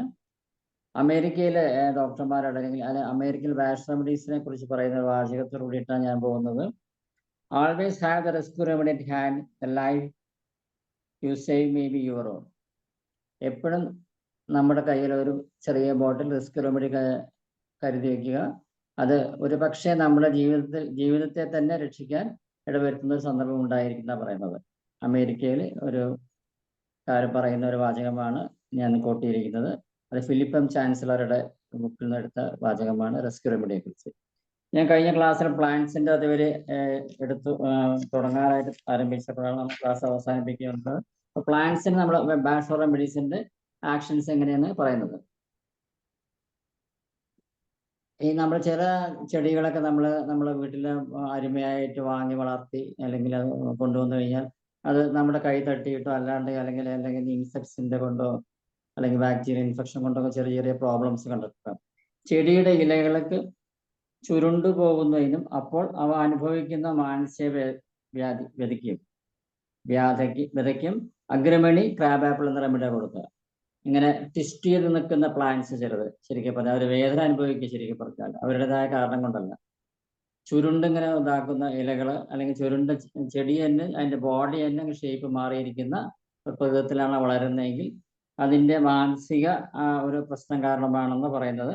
അതിന് അഗ്രിമണി ആൻഡ് ക്രാബ് ആപ്പിളാണ് നമ്മൾ കൊടുക്കുന്നത്. ക്രാബ് ആപ്പിള് വളരെയധികം യൂസ്ഫുൾ ആയ റെമഡിയാണ്. ക്രാബ് ആപ്പിൾ യൂണിവേഴ്സൽ സ്കിൻ റെമഡിയാണ് ശരിക്കും ക്രാബ് ആപ്പിൾ ശരിക്കും പറഞ്ഞാൽ. അഗ്രിമണിയുടെ നമ്മളെ ഹ്യൂമൻ ബീയിങ്സിന്റെ ക്യാരക്ടർ എടുക്കുകയാണ്. ഞാൻ പല പ്രാവശ്യം പറഞ്ഞിട്ട് എത്ര വില വ്യാധിയും അവർക്ക് സീരിയസ് ആയ അസുഖം ഉണ്ടെങ്കിലും പുറമെ സന്തോഷം നടിക്കുകയും അവരുടെ ജീവിതം കൊണ്ട് മറ്റുള്ളവർക്ക് ഒരു എന്താ പറയുക പ്രകാശം പരത്തുന്ന ഒരു വ്യക്തിയുടെ ഉടമയാക്കി അഗ്രിമണി പീപ്പിൾ. നമ്മുടെ ഡിപ്പാർട്ട്മെന്റിൽ ഉണ്ടായിരുന്ന ഡോക്ടർ ഇസ്മായിൽ സൂപ്രണ്ടായിട്ട് വർക്ക് ചെയ്ത് അണ്ടർ സെക്രട്ടറി ആയിട്ടൊക്കെ വർക്ക് ചെയ്ത ഇസ്മായിൽ എന്നൊരു വ്യക്തിയുടെ ടിപ്പിക്കൽ അഗ്രിമണി ക്യാരക്ടറായിരുന്നു അങ്ങേരുടെ. മറ്റുള്ളവർക്ക് വേണ്ടി ഏത് പാതിരാത്രി ആയാലും മറ്റുള്ളവർക്ക് വേണ്ടി ഉപകാരം ചെയ്ത് കൊണ്ട് മുന്നോട്ട് പോവുക. അവനവന്റെ സഫറിങ്സ്, അവൻ്റെ ഫാമിലി പ്രോബ്ലംസ്. പക്ഷെ ഇവർക്കൊരു പ്രത്യേകത ഉണ്ടായിരുന്നെന്ന് വെച്ചാൽ അവനൊരു ദുഃഖം മറയ്ക്കുന്ന ഇവര് അഡിക്ഷനിലേക്ക് അല്ലെങ്കിൽ ആൽക്കഹോൾ കഴിക്കുന്ന ഒരു ഹാബിറ്റിലേക്ക് കൂടെ പോകും. അവനൊരു ദുഃഖം മറക്കാൻ പുറമേ പുഞ്ചിരിച്ച്. അപ്പോൾ നമ്മുടെയൊക്കെ ക്ലിനിക്കിൽ കൊണ്ടുവരുന്ന കുട്ടികൾ വളരെ സഫറിങ്സ് ഉണ്ടെങ്കിൽ അവരുടെ മുഖം നോക്കിക്കഴിഞ്ഞാൽ അതിന് യാതൊരുവിധ ലക്ഷണങ്ങളും ഇല്ലാത്തൊരു കുട്ടിയാണെങ്കിൽ നല്ല സന്തോഷിച്ച്, അല്ലെങ്കിൽ നല്ല പനിയാണെങ്കിൽ ഹൈ ടെമ്പറേച്ചർ ആണെങ്കിൽ കോളിക് ആയാലും മുഖത്ത് ഒരു പ്രസാദമുള്ള കുട്ടികളാണ് അവർക്ക് പ്രിസ്ക്രൈബ് ചെയ്യുന്നത് അഗ്രിമണി ഡ്രഗ്. പറിച്ച് നടന്നിടയ്ക്ക് നമ്മളിപ്പോൾ പാലക്കാട് എന്നൊക്കെ പറഞ്ഞാൽ ഇപ്പോൾ നമ്മുടെ നെൽകൃഷി സമയമാണ്. നെൽകൃഷി സമയത്ത് നമ്മൾ ആദ്യം ഇപ്പോൾ പാടത്ത് ചെടി നടന്നതിൻ്റെ വിത്ത് പാകി അത് മുളപ്പിച്ച് ചെടിയായി നമ്മൾ അതിനെ പറിച്ചു നടുകയും ഈ പറിച്ചു നടുന്ന സമയത്ത് ഒരു 100 ചെടി പറിച്ചു നട്ടാൽ ഒരു 8-10 ചെടി അല്ലെങ്കിൽ 10-20 ചെടി വളരില്ല. അപ്പൊ ആ വളരാത്തതിന്റെ കാരണം ഈ ചെടികൾ വളർത്തുന്ന അല്ലെങ്കിൽ ഈ ചെടികൾ പറിച്ചു നടുമ്പോൾ ആ വ്യക്തിയുടെ മനസ്സിനകത്തുള്ള നെഗറ്റീവ് ചിന്തകളാണ് ഈ ചെടി ഉണങ്ങാൻ കാരണമെന്നാണ് പറയുന്നത്. ചിലപ്പോൾ വേര് വലിക്കുമ്പോഴും പോയിട്ടുള്ള അല്ലാതെ ഉള്ള സംഭവങ്ങൾക്ക് കരിഞ്ഞു പോകുന്ന സംഭവമാണെങ്കിൽ അതിന് നമ്മൾ ഉടൻ തന്നെ നമ്മളെ ചെറിയ പറിച്ച് നട്ട ഉടനെ തന്നെ സ്റ്റാറോപെത്തൽ എന്ന ഡ്രഗ് നമ്മൾ കൊടുക്കുകയാണെങ്കിൽ അതിനെ കുറച്ച് വെള്ളത്തിൽ മിക്സ് ചെയ്ത് പാടത്ത് നമ്മൾ ഒഴിക്കുകയാണെങ്കിൽ നമുക്ക് ആ ചെടികളെ 100% നമുക്ക് ആ ചെടികളെ രക്ഷപ്പെടുത്താൻ സാധിക്കും. അതിനുശേഷം നമ്മളിപ്പോൾ ആ ഒരു ഷോക്കിംഗ് എഫക്റ്റ് കഴിഞ്ഞിട്ട് പിന്നെയും ചെടി വളർച്ച മോശമാണെങ്കിൽ നമുക്ക് അവർക്ക് കൊടുക്കുന്ന ഡ്രഗാണ് ഹോൺബീം ഓർ ഒലീവ്. ഹോൺബീം എന്ന ഒലീവ് എന്ന് പറയുന്നത് നമുക്ക് ഒരു സ്ട്രെങ്ത് ഇല്ലാത്തൊരു ഫീലിംഗ്. നമ്മുടെ ഹ്യൂമൻ ബീയിങ്സ് ആണെങ്കിൽ നമ്മൾക്ക് രാവിലെ എണീച്ച് കഴിഞ്ഞാൽ ഒരു സ്ട്രെങ്ത് ഇല്ല, എപ്പോഴും ഒരു വാടിക്കരിഞ്ഞ ഒരു എന്ത് കഴിച്ചാലും നമുക്ക് ഉത്സാഹമില്ല. നമ്മൾ പറഞ്ഞാൽ സൺഡേ കഴിഞ്ഞിട്ട് മൺഡേ മോർണിംഗ് റെമഡി എന്ന് വേണമെങ്കിൽ പറയാം. ഹോൺബീം ഒലീവ് ഒക്കെ പറയുന്നത് മൺഡേ മോർണിംഗ് റെമഡി എന്ന് വേണമെങ്കിൽ പറയാം. ഒരു സ്ട്രെങ്ത് ഇല്ല, എപ്പോഴും ഇങ്ങനെ വാടി ഒരു എന്താ പറയുക. ഈ പൾസാറ്റില ചെടികൾക്ക് സിലിക്ക എന്ന മരുന്ന് ബേസ്മെന്റ് ഉള്ള മാതിരിയാണ് നമുക്ക് ഹോൺബീം ആൻഡ് ഒലീവ് എന്നുള്ള ഡ്രഗ് കൊടുക്കുന്നത്. ഹോൺബീം എന്നുള്ള വളരെയധികം നമുക്ക് കുട്ടികൾക്ക് കൊടുക്കാവുന്ന മെഡിസിന്റെ പേര് ക്ലിയർ ആയില്ല. നമ്മുടെ ചെടി വളർച്ചയ്ക്ക് അല്ലെങ്കിൽ മറ്റു ഡ്രഗ് കൊടുത്തിട്ടും അത് വളർച്ചയ്ക്ക് മുരടിച്ച് നിൽക്കുകയാണ്, ഒരു സ്ട്രെങ്ത് ഇല്ല, അപ്പോൾ ഒടിഞ്ഞു കുത്തി നിൽക്കുകയാണ് hornbeam, HORN, hornbeam, BEAM plus olive, OLIVE, olive എന്ന ഡ്രഗാണ് കൊടുക്കേണ്ടത്. അപ്പൊ ആ ചെടികൾക്ക് നമ്മൾ വളർച്ച അല്ലെങ്കിൽ നമ്മളിപ്പോൾ അതിന് പ്ലാന്റ്സിനുള്ള വളമെല്ലാം കൊടുത്തു, വെള്ളം കൊടുത്തു, എന്നാലും അത് വളർച്ച ശരിയായ രീതിയിലില്ല. നമ്മൾ ഹോൺബീം ആൻഡ് ഒലീവ് എന്ന ഡ്രഗ് ചെടിയുടെ താഴെ ഒഴിച്ചു കൊടുക്കുകയാണെങ്കിൽ അതിന് തീർച്ചയായും നല്ല വളർച്ച കിട്ടും. അതിന് പുറമെ നമുക്ക് റെസ്ക്യൂ റെമഡി, ചെടികളുടെ ആരോഗ്യം മെച്ചപ്പെടുന്നതിന് ചെടി ഒടിഞ്ഞ് തൂങ്ങിക്കിടക്കുന്ന ഒരവസ്ഥ, ഡ്രൂപ്പിംഗ്, ഹോൺബീം, ഒലീവ്, സെന്റോറി എന്നുള്ള മരുന്ന് കൊടുക്കും. സെന്റോറി എന്ന് പറഞ്ഞാൽ നമുക്ക് വളരെയധികം ഹ്യൂമൻ ബീങ്സിന് ഉപയോഗിക്കുന്നതിന് used and over used by others എന്നാ പറയുക. നമ്മൾ ശരിക്കും പറഞ്ഞാൽ നമ്മളെ ഡോർമാറ്റ്സ് മാതിരിയാണ്. ഡോർമാറ്റ്സ് നമ്മളെ വീട്ടിൽ എൻ്റർ ചെയ്യുന്ന സമയത്ത് കാലോട് ചവിട്ടും, പിന്നെയും പല പ്രാവശ്യം ചവിട്ടും.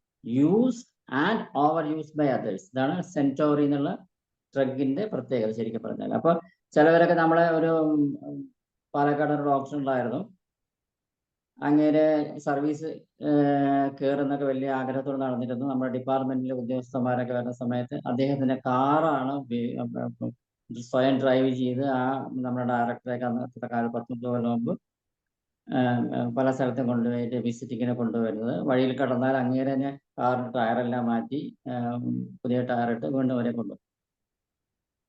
ഇൻ സ്പൈറ്റ് ഓഫ് ദാറ്റ് അങ്ങേർക്ക് സർവീസിൽ എൻട്രി ചെയ്യാൻ പറ്റിയില്ല. അപ്പോൾ used and over used by the others എന്നാണ് ഈ ഡ്രഗിന്റെ പ്രത്യേകത. മറ്റുള്ളവർ നമ്മളെ ദുരുപയോഗം ചെയ്യാതെ, ഉപയോഗമല്ല ദുരുപയോഗം, കൂടുതലായിട്ട് നമ്മളെ ഉപയോഗപ്പെടുത്തുക, ഇത് നമുക്കുള്ള കാര്യങ്ങളൊന്നും ചെയ്തു തരും, അവസാനം കൊണ്ട് കാല് വരും. ഇതിന്റെ സെൻസോറി നമ്മൾ വളക്കൂറില്ലാത്ത മണ്ണിൽ നമ്മൾ കൊടുക്കേണ്ട മരുന്നുകളാണ്. വളക്കൂറില്ല, നമ്മളിപ്പോ ചെടികളെ അല്ലെങ്കിൽ പാലക്കാട് നെല്ല് സീസണാണ്, വളക്കൂറില്ല എന്ന് പറഞ്ഞാൽ ആ ഇതിൽ കൊടുക്കേണ്ട ഡ്രഗ്സ് ആണ് olive, wine or wild out.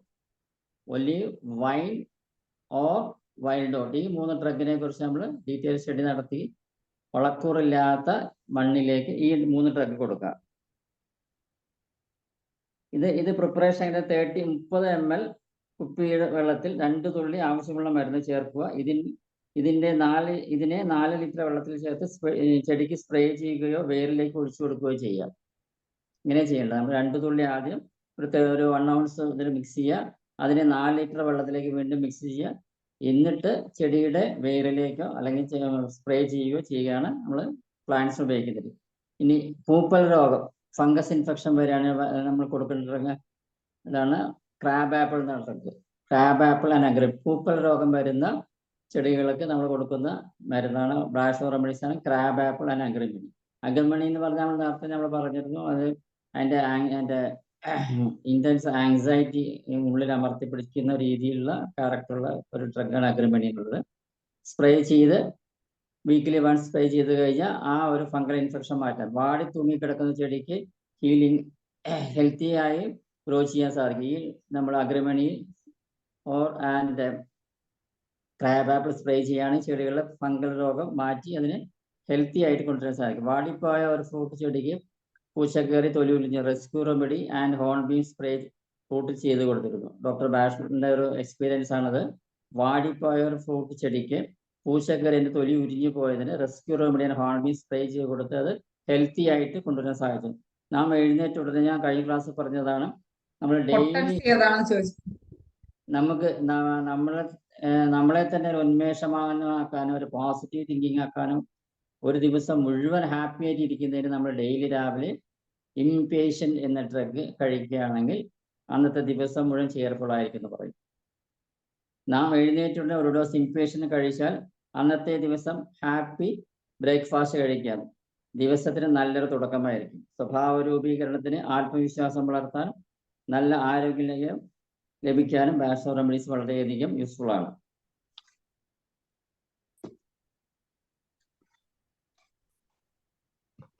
ഇനി പ്രഗ്നൻസി പീരീഡിൽ നമുക്ക് എങ്ങനെ ബാഷോ റെമഡീസിന് ഉപയോഗം? ഗർഭകാലം, പ്രസവം, മുലയൂട്ടൽ എന്നീ സമയങ്ങളിൽ അവരുടെ മാനസിക നില അനുസരിച്ചാണ് ബാഷോർ റെമഡീസ് നൽകുന്നത്. പ്രഗ്നൻസി പീരീഡിൽ വളരെയധികം നമുക്ക് ഹെൽത്തി ബേബി കിട്ടണം. ശരിക്കും പറഞ്ഞാൽ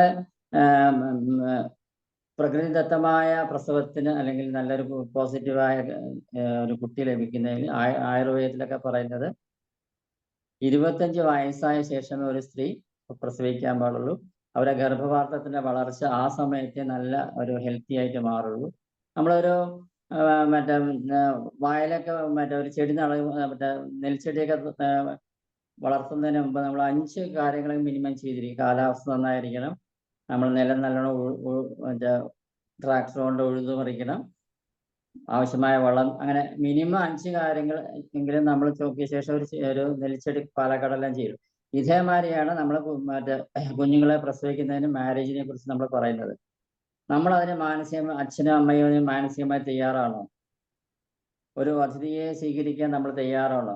രണ്ടുപേരും ചർച്ച ചെയ്ത് ആ വരുന്ന കുട്ടിക്ക് അച്ഛൻ്റെതായ കാര്യങ്ങൾ ചെയ്യാൻ തയ്യാറാണോ? അമ്മയുടേതായ രീതിയിൽ ആ കുട്ടിയെ വളർത്താൻ തയ്യാറാണോ? നമ്മൾ ഒരു കുട്ടി വരുന്ന സമയത്ത് നമ്മൾ ഫൈനാൻഷ്യൽ പൊസിഷൻ കറക്റ്റ് ആണോ?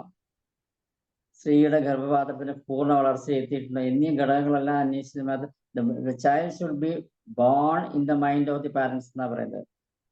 കുട്ടികൾ അച്ഛനമ്മമാരെ മനസ്സിൽ ആദ്യം ജനിച്ചിരിക്കണം. അതിന് ശാരീരിക പ്രക്രിയകളിലൂടെയാണ് നമ്മളതിനെ പുറത്തേക്ക് കൊണ്ടുവരുന്നത്. അപ്പൊ നമ്മൾ ശരിക്കും പറഞ്ഞാൽ ഈ പോസിറ്റീവ് വൈബ്രേഷൻസ് ഉള്ള നമുക്ക് കുട്ടികൾ ലഭിക്കണമെങ്കിൽ പോസിറ്റീവ് വൈബ്രേഷൻസ് ഉള്ള സ്ഥലങ്ങളിൽ ചെന്ന് നമ്മൾ താമസിച്ച് നമ്മൾ പ്രഗ്നന്റ് ആയി കഴിഞ്ഞാൽ അങ്ങനെ നല്ല കുട്ടികൾ ജനിക്കുന്നൊക്കെ പറയുന്നുണ്ട്. ശരിക്കും പറഞ്ഞാൽ ദ്വാരക, കൃഷ്ണൻ ജനിച്ച സ്ഥലം, കാലടി, ശ്രീ ശങ്കരാചാര്യരുടെ സ്ഥലം, പിന്നെ നോർത്ത് ഈസ്റ്റേൺ റീജിയനിൽ ഛത്തീസ്ഗഡ്, അങ്ങനത്തെ സ്ഥലങ്ങളിലൊക്കെ വളരെയധികം പോസിറ്റീവ് വൈബ്രേഷൻസ് ഉള്ള പ്ലേസസ് ആണ്. അത്തരം സ്ഥലങ്ങളിൽ ചെന്ന് നമ്മൾ മാരേജിന് ശേഷം പ്രഗ്നൻസി ആകുകയാണെങ്കിൽ അത്തരം കുട്ടികൾക്ക് നമ്മൾ പോസിറ്റീവായ ഒരു ഹെൽത്തി ബേബി കിട്ടുന്നതാണ് ശാസ്ത്രം പറയുന്നത്. ഇപ്പൊ ഗർഭകാലം ഘട്ടം മനസ്സിന് സന്തോഷവും സമാധാനവും ലഭിക്കുകയാണെങ്കിൽ ആ യുവതിയുടെ പ്രസവം വേദനാരഹിതവും പ്രകൃതിദത്തവുമായിരിക്കും. ഈ ത്രൂഔട്ട് പ്രഗ്നൻസി വളരെയധികം ടെൻഷൻ അനുഭവിക്കാണ്ട് അവരെ ഹാപ്പി ആയിട്ട് ഇരുത്തുകയാണെങ്കിൽ അവർക്ക് നല്ല ഹെൽത്തി ആയ ബേബി കുട്ടികൾ ജനിക്കുന്ന പറയുന്നത്. അതിന് ബാഷോർ റെമഡീസ് പ്രിസ്ക്രൈബ് ചെയ്താൽ അവരുടെ മനസ്സിന് സന്തോഷവും സമാധാനവും ലഭിക്കും. നമ്മൾ ഈ പ്രഗ്നൻസി പീരീഡിൽ പ്രിസ്ക്രൈബ് ചെയ്യുന്ന ഒരു ഡ്രഗാണ്.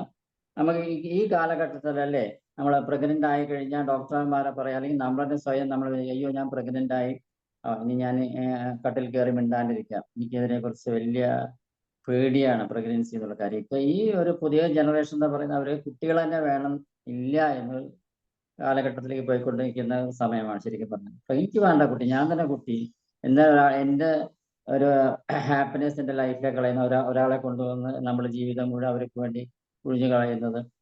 അപ്പൊ പ്രഗ്നൻസി പീരീഡിൽ ഫസ്റ്റ് റെമഡി ആയിട്ട് പറയുന്നത് മിംലസ് ആണ്. പൊതുവെ മാനസികവും ശാരീരികവുമായ പ്രശ്നങ്ങൾ ഇല്ലാത്തവരായിരിക്കും മിംലസ്. എങ്കിലും പ്രസവ സമയം അടുക്കുമ്പോൾ അവർക്ക് ഭയങ്കര ടെൻഷൻ ഉണ്ടാകും. ശരിക്കും പറഞ്ഞാൽ പേടി, എങ്ങനെയായിരിക്കും എൻ്റെ പ്രസവം നടക്കുക, അതിനെ ആലോചിച്ച് ഫിയർ ഓഫ് ഡെലിവറി. ശരിക്കും പറഞ്ഞാൽ എനിക്ക് എന്തെങ്കിലും സംഭവിക്കുമോ, ഞാൻ മരിച്ചു പോവോ. അപ്പൊ ഫിക്സഡ് ഫിയേഴ്സ് ഡ്യൂറിങ് പ്രഗ്നൻസിക്ക് ബെസ്റ്റ് റെമഡിയാണ് മിംലസ് എന്നുള്ളത്. ആ മിംലസിനെക്കാളും കുറച്ചും കൂടെ, അത് മിംലസിനെക്കാളും നെക്സ്റ്റ് ഹയർ ലെവൽ, ടെറർ ലെവലിലേക്ക് പോവുകയാണെങ്കിൽ, അല്ലെങ്കിൽ ആദിവ്യാധി അല്ലെങ്കിൽ പേടി, ശരിക്കും പറഞ്ഞാൽ ഞെട്ടി ഉണരുക, അങ്ങനത്തെ ചിലവരുണ്ട് ശരിക്കും പ്രഗ്നൻസി പീരീഡിൽ. എന്തിനാന്ന് ചോദിച്ചു കഴിഞ്ഞാൽ അറിയില്ല, പക്ഷെ എന്നാലും ആകെ ഞാൻ എൻ്റെ പ്രസവത്തെ കുറിച്ച് ആലോചിച്ചു, അതിനെക്കുറിച്ച് ആലോചിച്ച് ഞെട്ടൽ വരിക ഉറക്കത്തിലൊക്കെ. അപ്പൊ അത്രയും ഒരു സിറ്റുവേഷനിലേക്ക് പോകണമെങ്കിൽ നമ്മൾ കൊടുക്കേണ്ട ഡ്രഗാണ് റോക്രോസ്. ശരിക്കും പറഞ്ഞാൽ അങ്ങനെയുള്ള ക്യാരക്ടറൊക്കെ നമ്മൾക്ക് നേരത്തെ തന്നെ ഒരു അനലൈസ് ചെയ്ത് കിട്ടുകയാണെങ്കിൽ നേരത്തെ കൊടുത്താൽ തന്നെ പ്രിവെൻഷൻ സാധിക്കും. മനസ്സിനും ശരീരത്തിനും റിലാക്സേഷൻ കിട്ടാൻ. ഇപ്പൊ ശരിക്കും പറഞ്ഞാൽ പ്രഗ്നൻസി പീരീഡ് എന്നൊക്കെ പറഞ്ഞാൽ ഭയങ്കര ടെൻഷൻ അനുഭവിക്കുന്ന കാലഘട്ടമാണ് അല്ലേ. ഇപ്പൊ ശരിക്കും പറഞ്ഞാൽ എൻ്റെ മകൾ പ്രസവിച്ചത് മദ്രാസ് വെച്ചിട്ടാണ്. അവിടെയൊക്കെ ഒരു പാക്കേജ് ആണ് ഡെലിവറി എന്ന് പറഞ്ഞാൽ 1 ലക്ഷം രൂപ നോർമൽ ഡെലിവറി, സിസേറിയൻ ആണെങ്കിൽ 1.5 ലക്ഷം രൂപ. ഇങ്ങനെ നമ്മൾ ആദ്യം തന്നെ അതിന് വിധേയമാകുകയാണെങ്കിൽ മാത്രമേ അവർ നമ്മളെ എന്റർടൈൻ ചെയ്യുന്നില്ല ഹോസ്പിറ്റലിലൊക്കെ. ഇതേ സംഭവത്തിന് നമ്മളെ കേരളത്തിൽ അല്ലെങ്കിൽ പാലക്കാട് എടുക്കണമെങ്കിൽ 30,000 റുപ്പീസേ വരും.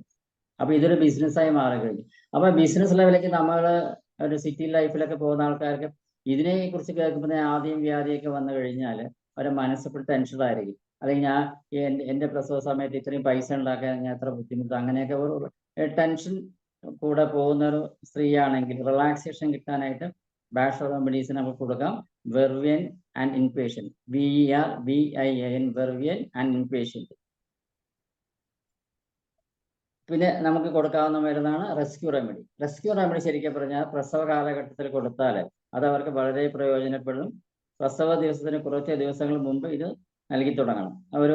നമ്മളിപ്പോൾ ഒരു ഡേറ്റ് പറയുകയാണെങ്കിൽ ഇപ്പോൾ ഈ മാസം 15 എന്ന് പറഞ്ഞാൽ ഈ മാസം ഒരു 1-ാം തീയതി മുതലൊക്കെ തന്നെ റെസ്ക്യൂ റെമഡി 3 നേരം വെച്ച് കൊടുത്തു നോക്കി അവർ വളരെയധികം ഹാപ്പി ആയിട്ട് നാച്ചുറൽ ഡെലിവറിക്ക് എന്തായാലും.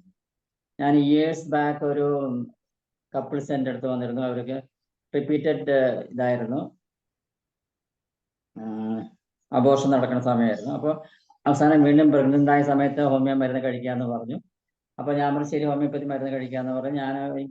ഞാൻ നേരത്തെ പല ക്ലാസ്സിലും പറഞ്ഞൊരു ഫോർമുല ഉണ്ട്, ആ ഡ്രഗാണ് കൊടുത്തിരുന്നത്. അതായത് കൽക്കേരിയ ഫോസ് 3x, calcarea floor 3x, ഫെറംഫോസ് 3x, കാലിഫോസ് 3x.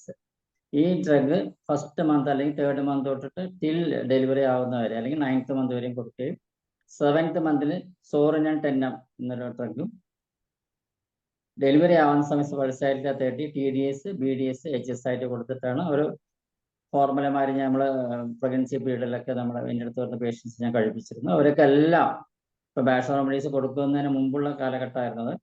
ആ റെമഡീസ് അവർക്ക് നാച്ചുറൽ ഡെലിവറി ലഭിച്ചിരുന്നു ശരിക്കും പറഞ്ഞാൽ. അപ്പൊ ഈ ഒരു സ്ത്രീക്കും നമ്മൾ ഈ ഡ്രഗ് കൊടുത്തിരുന്നു. പക്ഷെ 8th മന്തിൽ അവർ കുളിമുറിയിൽ വഴിക്ക് വീണു ശരിക്കും പറഞ്ഞു. വഴിക്ക് വീണ് അവരാകെ ബേജാറായി. ഡോക്ടറെ ഞാൻ വഴിക്ക് വീണു, എൻ്റെ ഹസ്ബൻഡ് അറിയരുത്, ഡോക്ടർ രക്ഷപ്പെടുത്തണമെന്ന് പറഞ്ഞു. അപ്പൊ ഞാൻ ആ സമയത്ത് കൊടുത്ത നമ്മൾ ആർണിക്കാന്നുള്ള മരുന്ന് TDS ആയിട്ട് കഴിക്കാനും റെസ്ക്യൂ റെമഡിയും ഒരു മാസത്തേക്ക് കൊടുത്തു. കുട്ടിയെ അമ്മയും രക്ഷിക്കാൻ സാധിച്ചു. പക്ഷെ അവർക്ക് സിസേറിയൻ ചെയ്ത് കുട്ടിയെ പുറത്തെടുക്കേണ്ടി വന്നു. പക്ഷെ കുട്ടിക്ക് അമ്മയ്ക്ക് യാതൊരു പ്രോബ്ലംസും അനുഭവിക്കേണ്ടി വന്നില്ല. അപ്പോൾ റെസ്ക്യൂ റെമഡി ശരിക്കും പറഞ്ഞാൽ നമുക്ക് വളരെയധികം ലൈഫ് സേവിങ് ഡ്രഗാണ് ശരിക്കും പറഞ്ഞത്. ആൾവേസ് ക്യാരി എന്ന് എപ്പോഴും പറഞ്ഞാൽ റിപ്പീറ്റഡ് ആയിട്ട് പറയാം, always carry A bottle of rescue remedy. 100 ml 30 ml rescue remedy നമ്മൾ യാത്ര ചെയ്യുന്ന സമയത്ത് നമ്മൾ കൈകൾക്ക് നമുക്കും ഉപയോഗപ്പെടും. നമ്മുടെ കൂടെ സഞ്ചരിക്കുന്ന ആൾക്കാർക്ക് എന്തെങ്കിലും പറ്റിക്കഴിഞ്ഞാൽ അവർക്കും അത് ഇതാക്കാം. റെസ്ക്യൂ റെമഡി നമുക്ക് ശരിക്കും പറഞ്ഞാൽ വളരെയധികം യൂസ്ഫുൾ ആണ്. ഡെയിലി നമ്മൾ പുറത്ത് പോകുമ്പോൾ ഇത് കൊടുക്കുകയാണ്. എന്തെങ്കിലും ഒരു സിറ്റുവേഷൻസ് നമ്മൾ ഫേസ് കാണാതിരിക്കില്ല. അല്ലെങ്കിൽ എന്തെങ്കിലും മറ്റേ അനിമൽസ് മറ്റേ ആഹാരം തട്ടി അപകടം വരിക. ഇത് എക്സ്റ്റേണൽ ആയിട്ടും ഉപയോഗിക്കാം, ഇന്റേണൽ ആയിട്ടും ഉപയോഗിക്കും ശരിക്കും പറഞ്ഞാൽ. ഈ നമ്മുടെ പ്രഗ്നൻസി പീരീഡിൽ മറ്റേ ഹോമിയോ ബാഷ് റെമഡീസ് പ്രിസ്ക്രൈബ് ചെയ്ത ഒരു കേസ് ഹിസ്റ്ററി പറയാം. പ്രസവ സമയത്ത് താൻ മരിച്ചു പോകുന്ന ഭീതി ഉണ്ടായിരുന്ന സ്ത്രീ അവർ പറഞ്ഞു ഞാൻ മരിച്ചു പോകും, അവരെന്നെ പറയുന്നത് ഞാൻ മരിച്ചു പോകും. അപ്പൊ ആ സമയത്ത് നമ്മുടെ ഡോക്ടർ ബാഷ് എന്ന ഡോക്ടർ കൊടുത്ത മരുന്നാണ് ന്യൂമറസ് റോക്രോസ്. നൽകിയപ്പോൾ അവരുടെ പേടിയും നടുക്കവും മാറിക്കിട്ടി. കുട്ടിയുടെ ജനനം പ്രകൃതിദത്തമായി സുഖപ്രദമായി നടന്നു. 9th ഡേ അവർക്ക്, ഈ അമ്മയ്ക്ക് പ്രസവം കഴിഞ്ഞ 9ാം ദിവസം അവർക്ക് ഫീവർ വന്നു. ശരിക്കും പറഞ്ഞാൽ സെപ്റ്റിസീമിയ ശരിക്കും പറഞ്ഞാൽ ഫീവർ 105 ഡിഗ്രി നിലയായതുള്ളൂ. രോഗി താൻ മരിച്ചു പോകുമെന്നും താൻ മരണത്തെ ഭയക്കുന്നുവെന്ന് പറയാൻ തുടങ്ങി. അവരുടെ ശാരീരിക മാനസിക നില വളരെ അപകട രീതിയിലായിരുന്നു.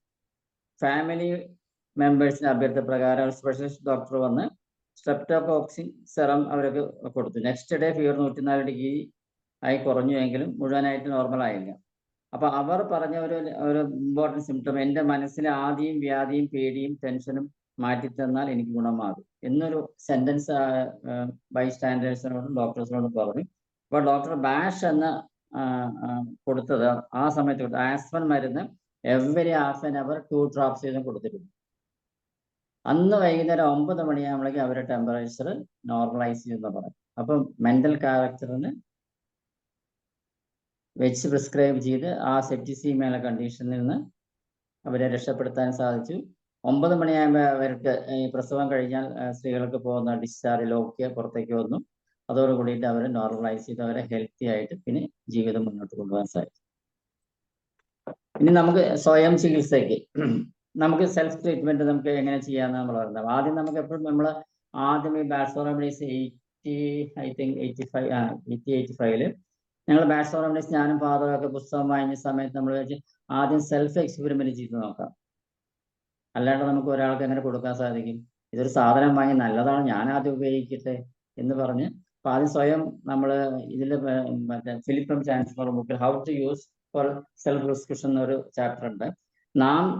നമുക്ക് വരുന്ന ദേഷ്യം, വിദ്വേഷം, മാനസിക പിരിമുറുക്കം എല്ലാവരോടും കയർത്ത് സംസാരിക്കുക അല്ലേ? നമ്മുടെ നിത്യജീവിതത്തിലും അല്ലെങ്കിൽ ഒഫീഷ്യൽ ജീവിതത്തിലും ധാരാളം ഇത്തരം രോഗികളെ നമുക്ക് കാണാൻ സാധിക്കുന്നുണ്ട്. അവർക്ക് കൊടുക്കേണ്ട ട്രിക്കാണ് ഇംപേഷ്യൻറ്റ്. നമുക്ക് തന്നെ ദേഷ്യം തോന്നുക, മറ്റുള്ളവരോട് കയർത്ത് സംസാരിക്കുക, അല്ലെങ്കിൽ വിളിക്കണ്ടായിരുന്നല്ലോ രാത്രി. നമുക്ക് തന്നെ ദേഷ്യം വരാം, മറ്റുള്ള കാര്യത്തിൽ സംസാരിക്കുക. ഒരു ഡോക്ടർ എന്ന നിലയ്ക്ക് നമുക്ക് ഒരു 10, 30, 40 പേഷ്യൻസിനെയൊക്കെ ഒരു ദിവസം നോക്കി കഴിഞ്ഞാൽ പിന്നെ വരുന്ന പേഷ്യൻസിനെ നമ്മൾ നോക്കുമ്പോൾ നമ്മൾ ഞെരിക്കൊള്ളിയും, അല്ലെങ്കിൽ കുറച്ച് മനസ്സിന് വിഷമം, ഒരു ടെൻഷൻ ഉണ്ടാകും. എനിക്ക് മതിയായി നോക്കിയിട്ട് എന്നുള്ള സിറ്റുവേഷനിൽ വരുന്ന സമയത്ത് നമുക്ക് മേശപ്പുറത്തിന് ഇംപേഷ്യൻ്റ് മരുന്ന് പിൽസാക്കി വെച്ച് ഇടയ്ക്കിടയ്ക്ക് കഴിച്ചു നോക്കും. തീർച്ചയായിട്ടും നമുക്ക് calmness in mind and body വരും. നമുക്ക് അതാരും ചെറിയൊരു ഡോക്ടറെ കാണണമല്ലോ അവിടെ. അപ്പൊ ഇംപേഷ്യൻ എന്ന് പറഞ്ഞാൽ ആ മറ്റേ മരുന്നിന്റെ അനുസരിച്ചിട്ട് മാനസിക നില, അത്രയും ഇംപേഷ്യൻസ് കാണിക്കുന്നത് ഒരു ക്യാരക്ടർ ശരിക്കും പറഞ്ഞാൽ. കേൾക്കണം കേട്ടോ, അമ്മടത്തിന് അടുത്തിരുന്ന് കേട്ടോ. ജീവിതത്തിൽ ഒരു പ്രകാശം കാണാത്ത ചില ആൾക്കാർ, എനിക്ക് എൻ്റെ ജീവിതം മടുത്തു, എനിക്ക് ഒരു പ്രകാശം കാണില്ല, എന്ത് ചെയ്താലും എനിക്കൊരു പോസിറ്റിവിറ്റി കിട്ടുന്നില്ല, എൻ്റെ ജീവിതത്തിൽ പ്രകാശമേ ഇല്ല, എൻ്റെ ജീവിതത്തിൽ എപ്പോഴും ഡാർക്കാണ് എന്ന് പറയുന്ന ആൾക്കാർക്ക് കൊടുക്കുന്നത് ജെൻഷൻ ആൻഡ് മസ്റ്റാർഡ്. മസ്റ്റാർഡ് എന്ന് പറയുന്നത് നമ്മുടെ കടുകാണ് കേട്ടോ, മലയാളത്തിൽ മസ്റ്റാർഡ് എന്ന് പറയുന്നത്.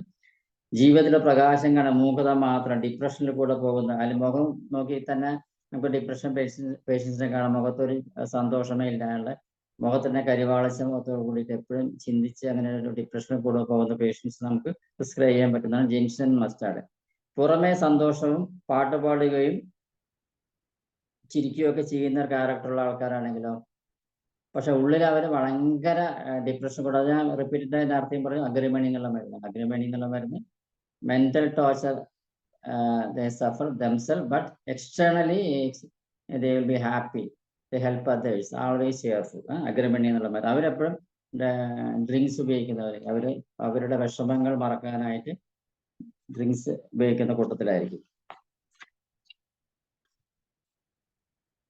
പിന്നെ ഒരു കൂട്ടുകാരുണ്ട്, നമ്മൾ ശരിക്കും പറഞ്ഞാൽ നമ്മുടെ ക്ലാസ്സിലൊക്കെ കാണുന്ന കുട്ടികളാണെങ്കിൽ ടീച്ചർ പറയും, ഇനി എന്താണ് ഒരു ക്വസ്റ്റ്യൻ ചോദിച്ചാൽ പെട്ടെന്ന് എന്തെങ്കിലും വെട്ടിത്തം പറയും ഇല്ലേ?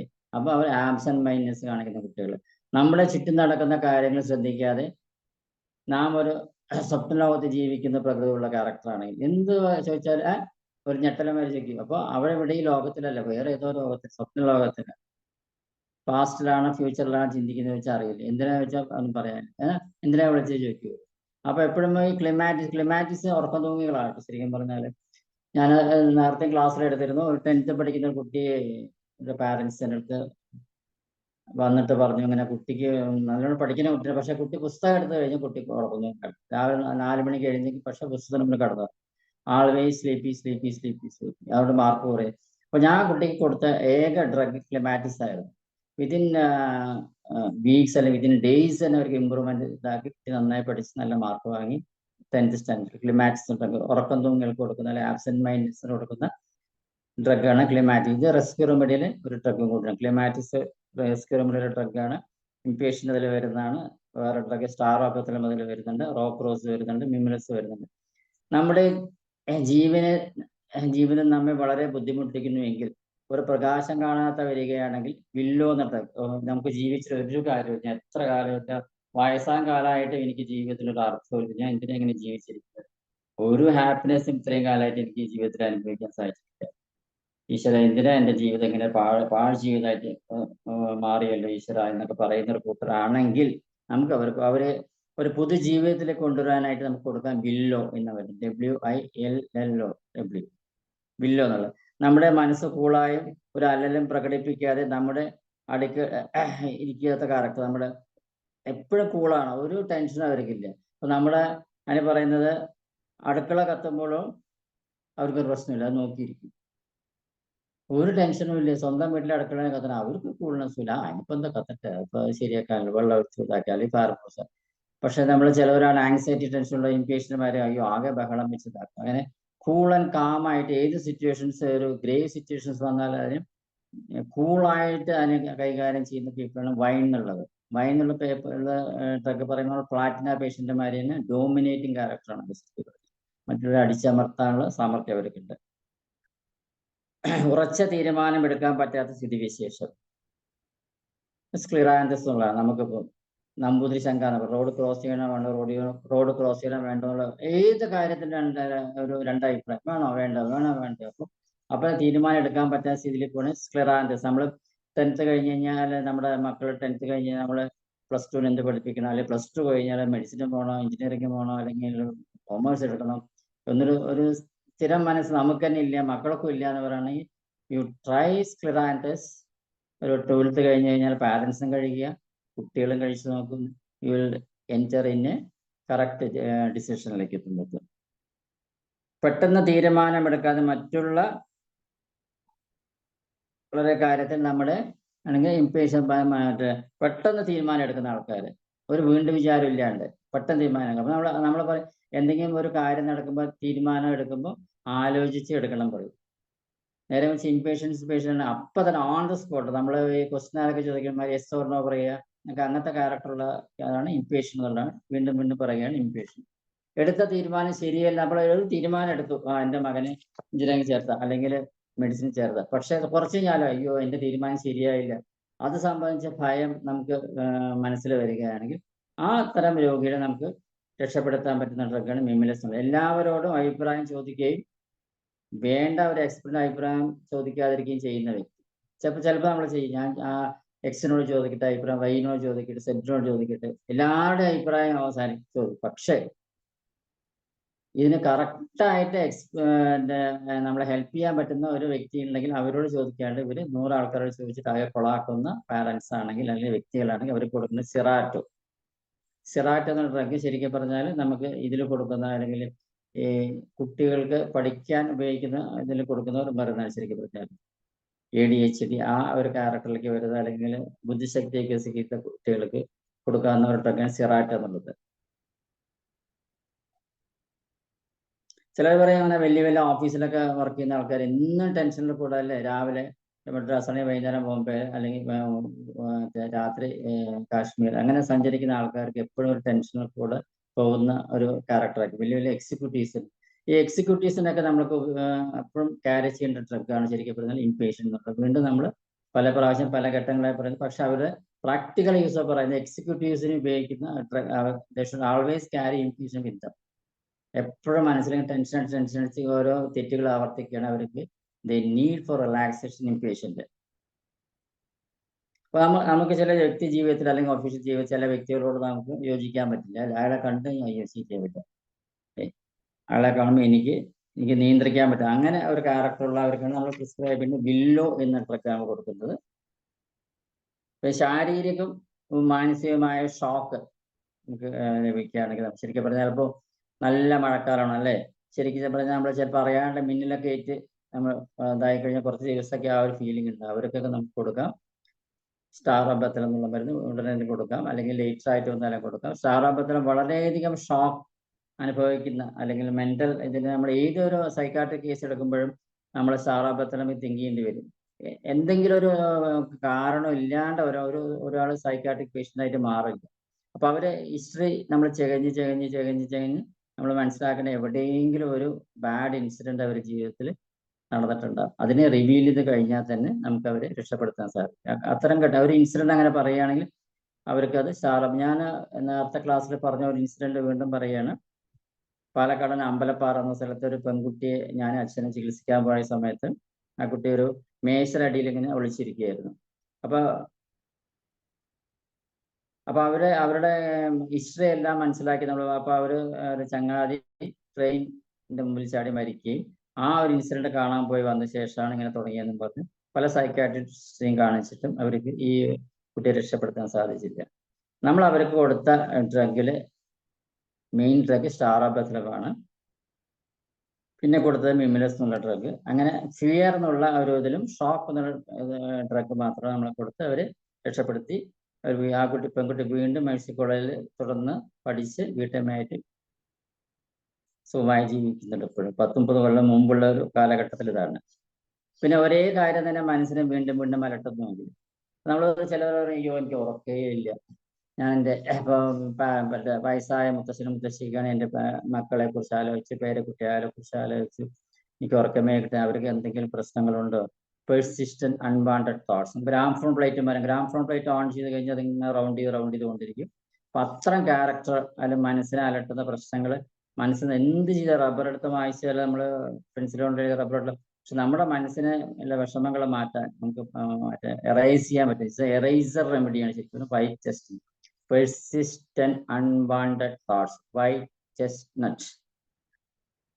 ഇനി കഴിഞ്ഞ കാലങ്ങളിൽ മാത്രം മനസ്സ് വ്യാപിച്ചുകൊണ്ടിരിക്കുന്നു. ചിലർ പറയും ലീവ് ഇൻ ദ പാസ്റ്റ്. ഞാൻ പണ്ട് എനിക്കൊരു ആന ഉണ്ടായിരുന്നു, അല്ലെങ്കിൽ ഞാൻ പണ്ട് രാജകുടുംബത്തിലായിരുന്നു, ഇപ്പൊ പിച്ചക്കാരായിരിക്കും, അല്ലെങ്കിൽ ജീവിക്കാൻ പോലും മാറും. പക്ഷെ പഴയ പ്രതാപത്തിനെ മാത്രം പറഞ്ഞ് ജീവിതം നശിപ്പിച്ചുകൊണ്ട് മുന്നോട്ട് പോകുന്ന വ്യക്തികൾക്കാണ് ഹണി സൈക്കിൾ എന്ന് പറയുന്നത്. ദേഷ്യം, വിദ്വേഷം, അസൂയ, പക എന്നിവ മനസ്സിൽ അങ്ങനെ കൊണ്ട് നടക്കുന്ന ആൾക്കാർക്ക് ചിലർ വ്യക്തി ജീവിതത്തിൽ ധാരാളം ഒഫീഷ്യൽ ജീവിതത്തിൽ അങ്ങനെ കാണാം. ചിലരൊക്കെ എക്സ്ട്രീമായിട്ട് പോലും ഞാൻ അവൻ നശിപ്പിച്ചിട്ടേ ഇരിക്കുള്ളൂ, എന്നോട് ചെറിയൊരു കാര്യം പക്ഷെ ഞാൻ വിടില്ല, എൻ്റെ ജീവിതത്തിന്റെ അവസാനത്തിൽ അവൻ എന്തെങ്കിലും ഒരു സംഭവം ചെയ്തിട്ടേ ഇരിക്കുള്ളൂ. അങ്ങനെയുള്ള ക്യാരക്ടറുള്ള ആൾക്കാർ വില്ലോന്നമൻ. നമ്മുടെ അടുത്ത് വരുന്ന ഓരോ രോഗിയും സന്തോഷമായി തിരിച്ചു പോകട്ടെ, ഇതായിരിക്കണം നമ്മുടെ മോട്ടോ. നമ്മുടെ ക്ലിനിക്കിൽ കാലുകുത്തുന്ന ഒരു രോഗി കേസ് ടേക്കിംഗ് എല്ലാം കഴിഞ്ഞ് അവരുടെ എല്ലാ കാര്യങ്ങളും കഴിഞ്ഞ് തിരിച്ചു പോകുമ്പോൾ അവർ ഒരു സന്തോഷവാനായിട്ട് തിരിച്ചു പോകുന്ന രീതിയിലായിരിക്കും നമ്മുടെ പ്രാക്ടീസ്. അതൊരു മോട്ടോ ആയിട്ട് എടുത്തു കഴിഞ്ഞാൽ നമുക്ക് ധാരാളം പേര് ഹെൽപ്പ് ചെയ്യാൻ സാധിക്കും. അപ്പോൾ ഓരോ വ്യക്തിയും നമ്മൾ ശരിക്കും പറഞ്ഞാൽ, ഞാൻ പണ്ട് ഹോമിയോ കോളേജ് കോട്ടയത്ത് പഠിക്കുന്ന സമയത്ത് അവിടുത്തെ ഹോസ്പിറ്റൽ CMോട് ചോദിച്ചു, സാറേ ഹോമിയോ മെഡിസിൻസ് പഠിക്കേണ്ട അല്ലെങ്കിൽ എങ്ങനെയാണ് മനസ്സിലാക്കുക, ഓരോ ഇപ്പോൾ സൾഫർ പേഷ്യൻ്റ് എങ്ങനെയായിരിക്കും. അപ്പോൾ ബസ് സ്റ്റോപ്പിൽ നിന്ന് പോയിട്ട് അതിനു മുമ്പ് കൂടെ പോകുന്ന ഓരോ വ്യക്തിയുടെയും ചലനങ്ങളും ആംഗ്യങ്ങളും വർത്തമാനങ്ങളും എല്ലാം മനസ്സിലാക്കി കഴിഞ്ഞാൽ ഓരോ ഡ്രഗ് ടീച്ചർ പഠിക്കാന്നാണ് അല്ലേ.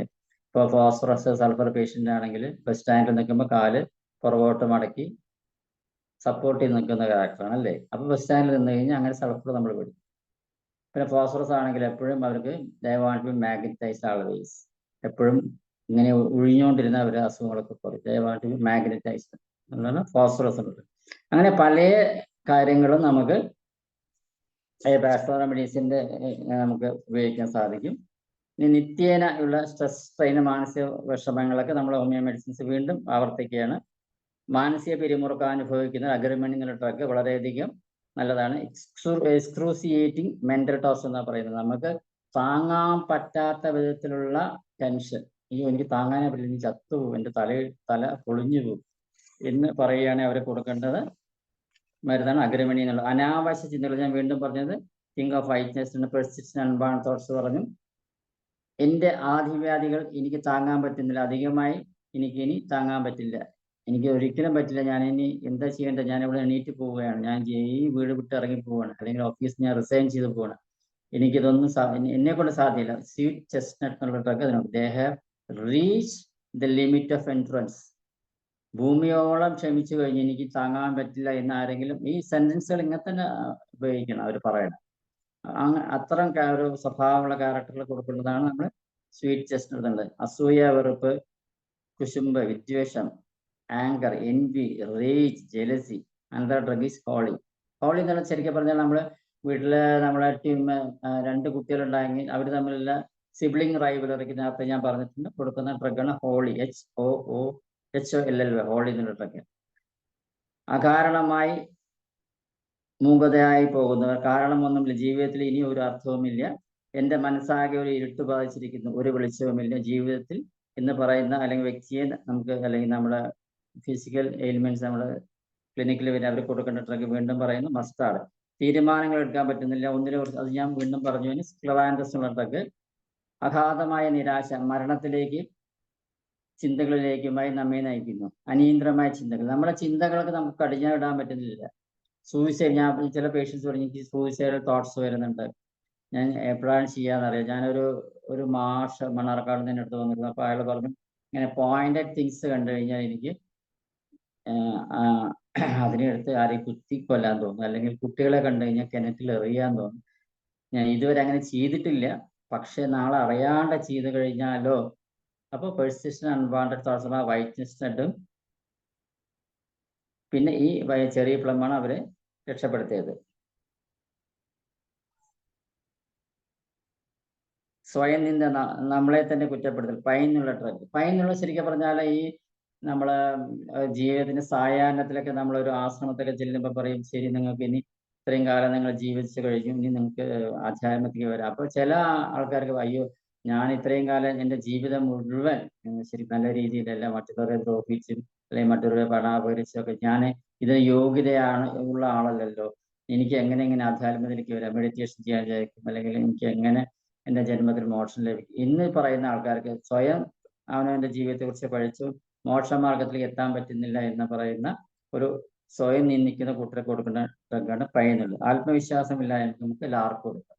ലാർക്ക് എന്ന് നമുക്ക് ഇന്റർവ്യൂവിന് പോകുന്നവർക്ക് ശരിക്കും പറഞ്ഞാൽ സ്റ്റേജ് ഫ്രൈറ്റ് ഉള്ളവർക്ക് ലാർക്ക് എന്നുള്ള ഡ്രഗ് കൊടുക്കാം. ശരിക്കും പറഞ്ഞാൽ LARCH എന്നുള്ളത് ലാർക്ക് എന്നുള്ള ഡ്രഗ് നമുക്ക് സ്റ്റേജ് ഫ്രൈറ്റ് ഉള്ളവർക്ക്, അല്ലെങ്കിൽ എക്സാമിനേഷൻ കോൺഫിഡൻസ് ഇല്ലാണ്ട് ശരിക്കും പറഞ്ഞാൽ ഞാൻ ഹോമിയോ കോളേജിൽ പഠിക്കുന്ന സമയത്ത് എക്സാമിനേഷൻ ഹാളിന് മുമ്പ് എൻട്രി ചെയ്യുന്ന ലാസ്റ്റ് മിനിറ്റ് വരെ ഞാൻ പുസ്തകം എടുത്ത് വായിച്ചു കൊടുക്കുന്ന ക്യാരക്ടറാണ് ശരിക്കും പറഞ്ഞത്.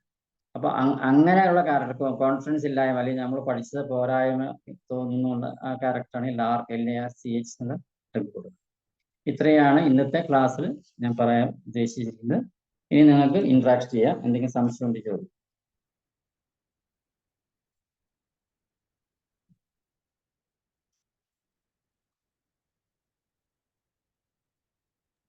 ഗോപീകൃഷ്ണൻ സാറിന്റെ നല്ലൊരു ക്ലാസ് ആയിരുന്നു ബാഷ് റെമഡിയെ കുറിച്ച്.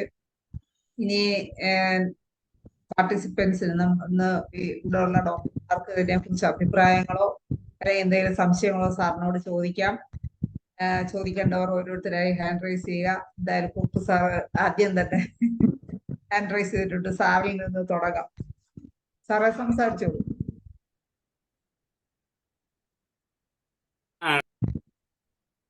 സാർ ഒന്നുകൂടെ അൺമ്യൂട്ട് ചെയ്തേ, ഒന്നുകൂടെ അൺമ്യൂട്ട് ചെയ്തേ സാർ.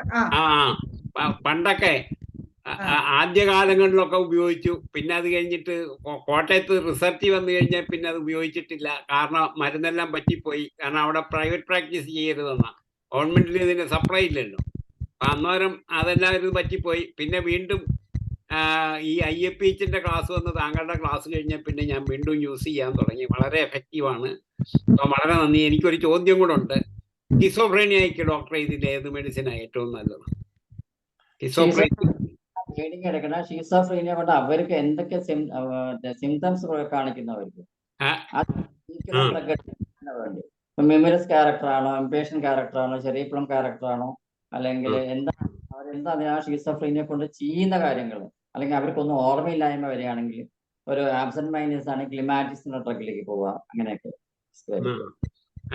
ഡിപ്രഷനിൽ എനിക്ക് നല്ല റിസൾട്ട് കിട്ടാറുണ്ട്. പല മരുന്നുകളും മാറി മാറി അതിൻ്റെ ആ ഡിപ്രഷന്റെ കാരണം അനുസരിച്ചിട്ട് കൊടുക്കാറുണ്ട്. വളരെയധികം റിസൾട്ട് കാണാറുണ്ട്. പക്ഷേ സ്കിസോഫ്രീനിയ എനിക്കിപ്പം, പണ്ടൊക്കെ എനിക്ക് സ്കിസോഫ്രീനിയ ഞാൻ അധികം എടുക്കാറില്ലായിരുന്നു. കാരണം എന്നാണെന്ന് വെച്ചാൽ അത് വീണ്ടും പിന്നെ വീണ്ടും വരും. വീണ്ടും റീഒക്കർ ചെയ്യും. കുറച്ച് നാൾ കഴിയുമ്പം വരും സാഹചര്യങ്ങൾ മാറിക്കഴിയും. അതുകൊണ്ട് ഞാൻ അധികം എടുക്കുകയല്ലായിരുന്നു. ഇപ്പൊ എടുക്കാൻ വീണ്ടും കിട്ടാൻ തുടങ്ങി. കറക്റ്റായി പറഞ്ഞു തരാം. നെക്സ്റ്റ് ക്ലാസ്സിൽ ഞാൻ കറക്റ്റായി പറഞ്ഞു തരാം. Okay, thank you doctor. ഈ അറിയാവുന്ന ഒരു കാര്യം വേറുള്ളവർക്ക് പറഞ്ഞു കൊടുക്കുക എന്നുള്ളൊരു മനസ്സ്, I appreciate, a big salute. അത് ഞാൻ എപ്പോൾ ചോദിച്ചാലും ഡോക്ടർക്ക് അതിനൊരു മോഷിച്ചിട്ടോ എന്നാ ബാക്ക് ഫ്ലവർ റെമഡി കഴിക്കുന്നുണ്ടെന്ന് തോന്നുന്നു. എപ്പോഴും വല്ല പ്രസന്നമല്ലതന, എപ്പോൾ ചോദിച്ചാലും ഒരു ദേഷ്യമോ ബുദ്ധിമുട്ടോ ഒന്നുമില്ല. Thank you very much. ഇനിയും വരിക, ഇതുപോലെയുള്ള നല്ല ക്ലാസ്സുകൾ വരിക. ഇപ്പൊ മനുഷ്യനിൽ നിന്ന് ചെടികളിലോട്ടും മൃഗങ്ങളിലോട്ടും ഒക്കെ പോകാൻ തുടങ്ങിയതിൽ അതിലും വലിയ സന്തോഷം. പലരും ഇതൊന്നും പറഞ്ഞു തരികയല്ല. Okay, thank you very much. Keep it up. Okay. ചെടികളിൽ പറഞ്ഞു, പക്ഷെ മൃഗങ്ങളിൽ പറഞ്ഞു. അത് പറയാൻ വേണ്ടിയാ ഞാനിപ്പോ എടുത്തിട്ടത്. ഇനി അതുകൂടെ വരട്ടെ, മൃഗങ്ങളിലോട്ടുകൂടെ വരട്ടെ അല്ലേ? Okay, thank you very much. ഇനിയും വരിക, ഇനിയും വേറുള്ളവരൊക്കെ കൈവക്കിയിരിക്കുന്നു, അവരുടെയൊക്കെ കാര്യങ്ങൾ അറിയട്ടെ. അത് നമുക്ക് ഡോക്ടർ റൈനി അനിൽ ഹാൻഡ് റൈസ് ചെയ്തിട്ടുണ്ട്. ഡോക്ടറെ സംസാരിച്ചോളൂ, അൺമ്യൂട്ട് ചെയ്ത് സംസാരിച്ചോളൂ. നമ്മള് ഒരു ബെഡ് റിഡൻ പേഷ്യന്റ് എന്തോ കൊടുക്കും ഡോക്ടറെ? ബെഡ് റിഡൻ ഞാൻ പറയുന്നത് എപ്പോഴാ അവരുടെ മൂഡ് എന്താ? ഡ്യൂ ടു ഫാൾ ആയിരുന്നു. അപ്പം 60 ഏജ് ആണ്, ലേഡിയാണ്, അപ്പം ബെഡ് റിഡൻ ആണ് ഇപ്പം. അപ്പം ആ പേഷ്യന്റ് നമ്മൾ എന്താ കൊടുക്കുക? നമ്മൾ അവരെ എന്താ പറയാ മാനസിക നില എങ്ങനെയാണ്? ബെഡ് റിഡൻ കിടക്കുമ്പോ അവരുടെ വളരെയധികം ഡിപ്രഷനിലേക്ക് പോകുന്ന ഒരു കേസാണോ? അല്ലെങ്കിൽ ഡിപ്രഷൻ ആണ്. നിങ്ങൾ ജെൻഷനോ മസ്റ്റാർഡോ ആദ്യം സ്റ്റാർട്ട് ചെയ്യണം.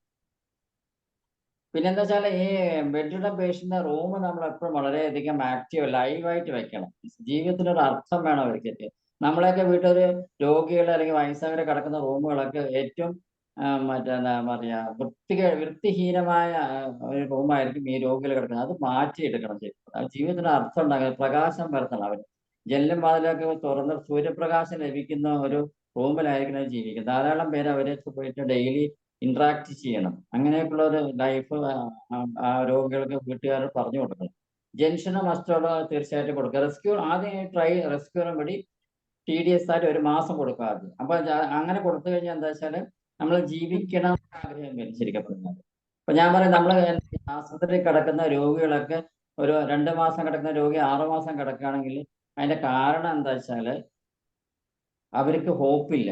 എന്റെ സൂക്കേട് മാറുന്നോ, അല്ലെങ്കിൽ ഡോക്ടർ ശരിക്കും ചികിത്സിക്കുന്നോ, അല്ലെങ്കിൽ ഞാൻ രക്ഷപ്പെടുത്തുന്നോ, ആ തോട്ട്സ് മാറ്റണമെങ്കിൽ റെസ്ക്യൂ റെമഡി കണ്ടിന്യൂസ് ആയിട്ട് കൊടുത്തു നോക്കും. ഒരു 6 മാസം കിടക്കേണ്ട രോഗി 2 മാസം കൊണ്ട് അവർ ഹാപ്പി ആയിട്ട് ഹോസ്പിറ്റലിൽ മടങ്ങിയിട്ടുണ്ടാവും. നമ്മളെ വീട്ടിലൊക്കെ ഒരു മരണം നടന്നിട്ടുണ്ടെങ്കിൽ നമ്മൾ ആ മരണത്തിന്റെ ആ വ്യക്തിയോടുള്ള അടുപ്പുള്ള ആൾക്കാരെല്ലാവരും റെസ്ക്യൂ റെമഡി കഴിച്ചു നോക്കും. വളരെ ഫാസ്റ്റ് ആയിട്ട് ഒരു നോർമൽ ലൈഫ് ക്രിയേറ്റ് ചെയ്യും. ഒരു വീട്ടുകാരും ഡിപ്രഷനിലേക്ക് പോവില്ല. അല്ലെങ്കിൽ ഒരു സ്ത്രീയും ഒരു ഭാര്യയും ഒരു അമ്മയും ആരും ഹോസ്പിറ്റലൈസ് തിരിച്ചു വരുമ്പോൾ ഡിപ്രഷൻ ശരിക്കും റെസ്ക്യൂ റെമഡി അവരെ ഹെൽപ്പ് ചെയ്യും ശരിക്കും പറഞ്ഞു. താങ്ക് യു ഡോക്ടറെ.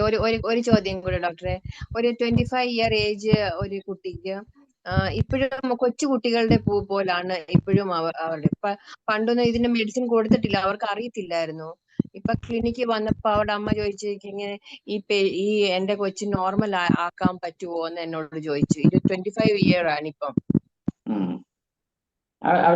മെന്റൽ റിട്ടാർഡേഷൻ ആണോ അവർക്ക്? അല്ല, മെന്റൽ റിട്ടാർഡേഷൻ എന്ന് പറയാം. എല്ലാം ചിന്തിക്കാനും നമ്മളോട് പറയാനും ഒക്കെ നല്ല കഴിവാണ്. പക്ഷെ ഒന്ന് തന്നെ കുറെ പ്രാവശ്യം റിപ്പീറ്റ് ചെയ്യും. എനിക്ക് ഗുളിക തരുവോ, എനിക്ക് ഗുളിക തരുവോ, എനിക്ക് ഗുളിക തരുവോ, അങ്ങനെ ഇങ്ങനെ പറയുന്ന ഒരു ക്യാരക്ടർ. അപ്പൊ ശരിക്കും പറഞ്ഞാൽ ബ്രെയിൻ കറക്റ്റ് ചെയ്യാനുള്ള മരുന്ന് നമ്മൾ കൊടുക്കണം. അവർക്ക് കൊടുക്കേണ്ട സെറാറ്റോ, ഹോൺബി, ഇംപേഷ്യന്റ്, സെറാറ്റോ,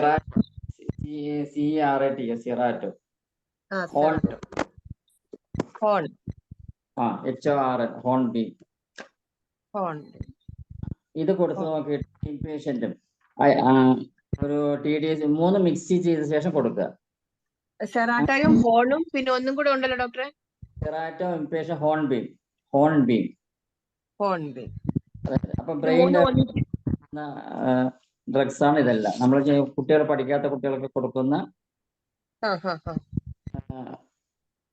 അല്ലെങ്കിൽ അവരുടെ ബുദ്ധിശക്തി അല്ലെങ്കിൽ ബ്രെയിൻ ഡെവലപ്മെന്റ് കൊടുക്കുന്നതാണ് സിറാറ്റ് എന്നുള്ള മരുന്ന്. ശരിക്കും പറഞ്ഞാൽ ഡെവലപ്മെന്റ് ഡിസോർഡറിന് കൊടുക്കുന്നത്, ലാംഗ്വേജ് ഡെവലപ്മെന്റ്സിന് അടക്കം സ്പീച്ച് പ്രോബ്ലത്തിന് കൊടുക്കുന്നത്, ആങ്സൈറ്റി ഡിസോർഡേഴ്സിനൊക്കെ കൊടുക്കുന്നത് സിറാറ്റോ. അപ്പൊ എന്തായാലും സിറാറ്റോ കൊടുത്തു നോക്കും. മെയിൻ ആയിട്ട് അതിന്റെ കൂടെ ഹോൺബീം ആൻഡ് ഇംപേഷ്യന്റ് കൊടുത്തു നോക്കും.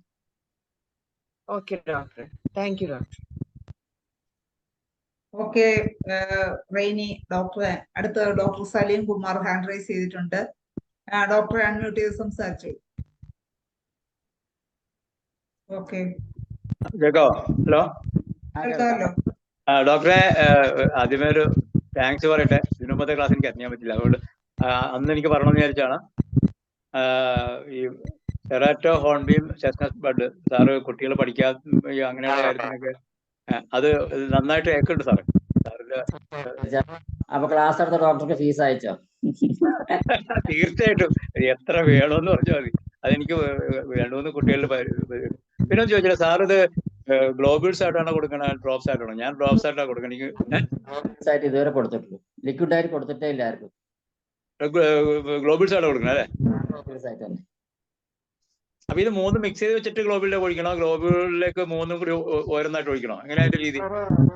2 ഡ്രാം പിൽസ് എടുത്തു കഴിഞ്ഞാൽ ഈക്വൽ ആയിട്ട് 3 ഡ്രഗ് മിക്സ് ചെയ്താക്കുക. 5 ഡ്രോപ്സ് ആണെങ്കിൽ 3 5 ഡ്രോപ്സ് എടുക്കുക. 10 ഡ്രോപ്സ് ആണെങ്കിൽ 10 ഡ്രോപ്സ് 3 അങ്ങനെ. അതിലേക്ക് ഒഴിച്ചാൽ മതി ഓരോന്ന് 1 by 1 ആയിട്ട്. അതെ അതെ അത്ര തന്നെ. എനിക്ക് അങ്ങനെ ഒരു ഡൗട്ട് ഉള്ളതുകൊണ്ട് ഞാൻ പലപ്പോഴും അത് ലിക്വിഡ് ആയിട്ട് കൊടുക്കാൻ നോക്കിയിട്ടുള്ളൂ. അതുകൊണ്ടാണ്. കൊടുത്തു കഴിഞ്ഞാൽ മരുന്ന് വേഗം തീരും. അത് ശരിയാ.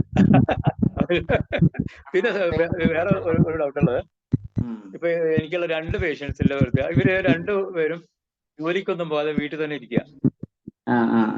വേറെ പ്രത്യേകിച്ച് കാര്യങ്ങളൊന്നുമില്ല, ജോലിക്ക് പോകാൻ താല്പര്യമില്ല, വീട്ടിൽ തന്നെ ഇരിക്കുന്നു. ഒരുതരം മാനസികാവസ്ഥ തന്നെയാണ്. പക്ഷെ അത് മനോരോഗമായിട്ട് നമുക്ക് പറയാം. പക്ഷെ ഇവരോട് സംസാരിച്ചാലും ചോദിച്ചാലൊന്നും അവര് പ്രത്യേകിച്ച് അവരെങ്ങനെ നമ്മളോട് ഷെയർ ചെയ്യാൻ തയ്യാറുമില്ല. ഫോണില്ല അത്ര തന്നെ. അവര് ട്രൈ ചെയ്തു. എന്തോ ക്ലിമാറ്റിസ് ഞാൻ കൊടുത്തിട്ടില്ല.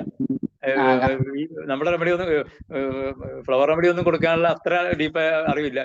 ഒരാള് വീടിന്റെ മുറി തന്നെ അടച്ച് ഇരുന്ന് കളയും, മറ്റേവര് പിന്നെ വീട് വിട്ട് പുറത്തു പോലുന്നുള്ളൂ. ആദ്യം ക്ലിമാറ്റിസ് ട്രൈ ചെയ്തിട്ട് തന്നെ വിളിച്ചു ചോദിക്കും, ഞാൻ പറയാം. ഓക്കെ ഡോക്ടറെ, thank you. Okay.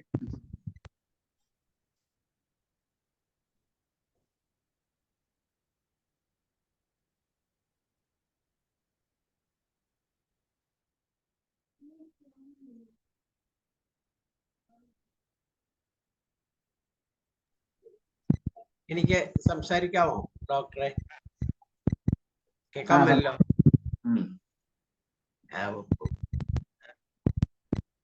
Doctor Gopikrishnan, വളരെ നന്നായിരുന്നു ക്ലാസ്. ഞാൻ ഈ അടുത്ത കാലത്താണ് ഇത് കൂടുതൽ ഉപയോഗിച്ചു തുടങ്ങിയത്. ആദ്യമൊക്കെ പ്രാക്ടീസ് തുടങ്ങിയ കാലത്ത് ഈ ഡോക്ടർ കുറുപ്പ് പറഞ്ഞ കണക്ക് ഞാനും ഇതെല്ലാം വാങ്ങിച്ചു വെച്ചു. പക്ഷെ അന്ന് ഇതിനെപ്പറ്റി വലിയ നോളജ് ഇല്ലാതിരിക്കുകയും പേഷ്യൻസ് ഒന്നും വളരെ കൂടുതലാണ്. അതുകൊണ്ടൊന്നും ഇതിലേക്കൊന്നും മനസ്സ് വന്നിട്ടില്ല. പക്ഷെ ഇപ്പോ ഞാനിത് ഉപയോഗിച്ച് തുടങ്ങിയിട്ടുണ്ട്, എനിക്ക് നല്ല റിസൾട്ടും ഉണ്ട്. അപ്പൊ അതുകൊണ്ടാണ് ഞാൻ ഡോക്ടറെ കഴിഞ്ഞ ദിവസം വിളിച്ച് ചോദിച്ചത്, ഈ സ്കിൻ ഡിസീസിന് നമുക്ക് അതായത് ആ പേഷ്യന്റിന് തന്നെ അറപ്പ് തോന്നുക. ഞാൻ ഡോക്ടർ പറഞ്ഞ ക്രാബ് ആപ്പിൾ ഞാൻ കൊടുത്തിട്ടുണ്ട്. ഇതെങ്ങനെ ഇനി റിസൾട്ടായിട്ട് വരുമെന്ന് എനിക്ക് അറിയാൻ മേല. അപ്പൊ ക്രാബ് ആപ്പിളും കൊടുത്തിട്ടുണ്ട്, അതിന്റെ കൂട്ടത്തില് ഹോമിയോപ്പതിക് മെഡിസിനായ ഗ്രാഫൈറ്റിസും കൊടുത്തിട്ടുണ്ട്. അത് കൊടുത്തു കഴിഞ്ഞു. പിന്നെ എനിക്ക് ഇഫക്റ്റ് കിട്ടിയ ഒരു ഇൻഫെർട്ടിലിറ്റി കേസിന് എനിക്ക് ഇത് ഗുണകരമായിട്ട് വന്നിട്ടുണ്ട്. അത് ഞാൻ കൊടുത്തത് റെസ്ക്യൂ റെമഡിയാണ് കൊടുത്തത്. അവർക്ക് ഇത് ഒരു കുട്ടി ഉണ്ടാകണമെന്നുള്ള ആഗ്രഹമുണ്ട്. പക്ഷേ പിന്നെ ഗൈനക്കോളജിസ്റ്റ് പറഞ്ഞു ഇനി നിങ്ങൾക്ക് ഉണ്ടാവത്തില്ല, 38 വയസ്സായി, ഇനി ഉണ്ടാകത്തില്ല, AMH ഒക്കെ ലോ ആണ് എന്നൊക്കെ പറഞ്ഞു. അപ്പൊ അങ്ങനെയുള്ളപ്പോ അത് അവർക്കൊരു രക്ഷ നേടണമല്ലോ എന്നുള്ള മനസ്സില് ഒരു വിചാരം ഉണ്ടായിരിക്കാം എന്ന് വിചാരിച്ച് ഞാൻ റെസ്ക്യൂ റെമഡിയും കൂടെ കൊടുത്തായിരുന്നു കൂട്ടത്തില്. പക്ഷെ 2 മാസം കഴിഞ്ഞപ്പോ തന്നെ അവർ പ്രഗ്നന്റ്. പിന്നെ വേറെ ഒരു കേസ്, ഞാൻ ഇതെല്ലാം പറയുന്നത് എന്താന്ന് വെച്ചാൽ മറ്റുള്ളവരും കൂടെ കേട്ടോട്ടെ എന്ന് വിചാരിച്ച, എനിക്ക് ഒരു ഉറക്കമില്ലായ്മ പേഷ്യന്റ് ഉണ്ടായിരുന്നു. എന്റെ ഒരു ഡിസ്റ്റന്റ് റിലേറ്റീവ് ആണ്. 10 വർഷമായിട്ട് അവർക്ക് ഉറക്കമില്ല. അവർക്ക് എപ്പോഴും ടെൻഷനാണ് മനസ്സിൽ. അവരുടെ കൊച്ചുമോൻ നോർവേയിലാണ്.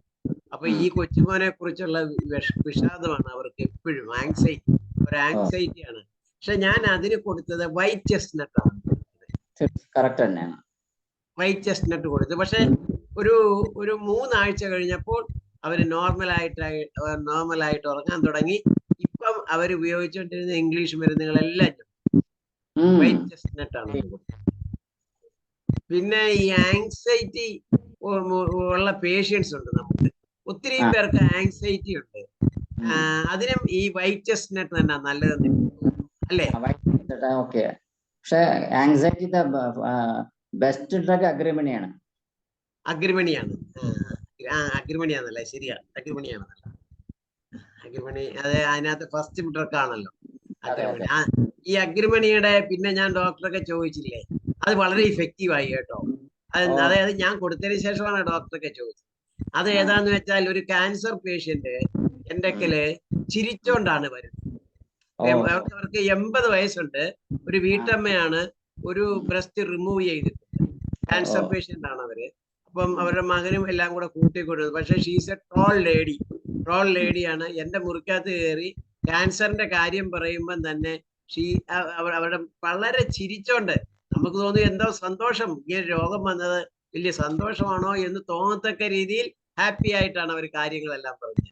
ഞാൻ അവർക്ക് ഈ അഗ്രിമണി കൊടുത്തിട്ടുണ്ട്. എങ്ങനെ ആകുമെന്ന് എനിക്ക് അറിയാൻ മേല. അത് കറക്റ്റ് മരുന്നാണോ? അത് കൊടുത്തിട്ടുണ്ട്. ഇങ്ങനെയൊക്കെ ഇപ്പൊ അതിനകത്ത് ഒരു റിസർച്ച് പോലെ ഞാൻ ചെയ്തോണ്ടിരിക്കുകയാണ്. ഇടയ്ക്ക് ഡോക്ടറെ വിളിക്കും, ഡോക്ടർ പറഞ്ഞു തന്നാ മതി. സാറേ, ഒത്തിരി പേര് ഹാൻഡ് റൈസ് ചെയ്തിരിക്കുന്ന, നമ്മളെ സമയം കുറവ്. ദീപപ്രകാശ് ഞാൻ നിർത്തുക. ദീപപ്രകാശ് ഡോക്ടറെ സംസാരിച്ചോളൂ. ഡോക്ടർ ഗോപികൃഷ്ണൻ ഡോക്ടറെ, വളരെ നല്ല ക്ലാസ് ആയിരുന്നു. Doctor 2 question. ഈ മദ്യപാനം, ആൽക്കഹോളിസം ഉള്ള ആളുകൾക്ക് എന്ത് കൊടുക്കും? സ്ഥിരമായിട്ട് മദ്യപിക്കുന്നവർക്ക്. ഇപ്പൊ തുറന്നു വെച്ച പുസ്തകം ഞാൻ തന്നെ അണ്ടർലൈൻ ചെയ്ത് വെച്ചു, ക്രേവിംഗ് ഫോർ സ്റ്റിമുലൻസ്, അഗ്രിമണി. ഹലോ ചേട്ടാ. ഞാന് കഴിഞ്ഞേട്ടാ, ഞാനൊരു സെമിനാറിലാ. സാറേ, അടുത്തൊരു ക്വസ്റ്റ്യൻ. ഈ ഗ്രോത്ത് റിട്ടാർഡഡ് ആയിട്ടുള്ള കുട്ടികൾ ഉണ്ടാവൂലേ, ശരിക്കും അവർക്ക് എന്താണ് കൊടുക്കാൻ പറ്റുക?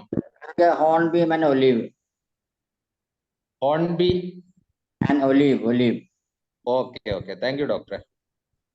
ഓക്കെ, ദീപപ്രകാശ് ഡോക്ടറെ. അടുത്ത് പ്രശോഭനൻ ഡോക്ടർ ഹാൻഡ് റൈസ് ചെയ്തിട്ടുണ്ട്. ഡോക്ടറെ അൺമ്യൂട്ട് ചെയ്ത് സംസാരിച്ചു.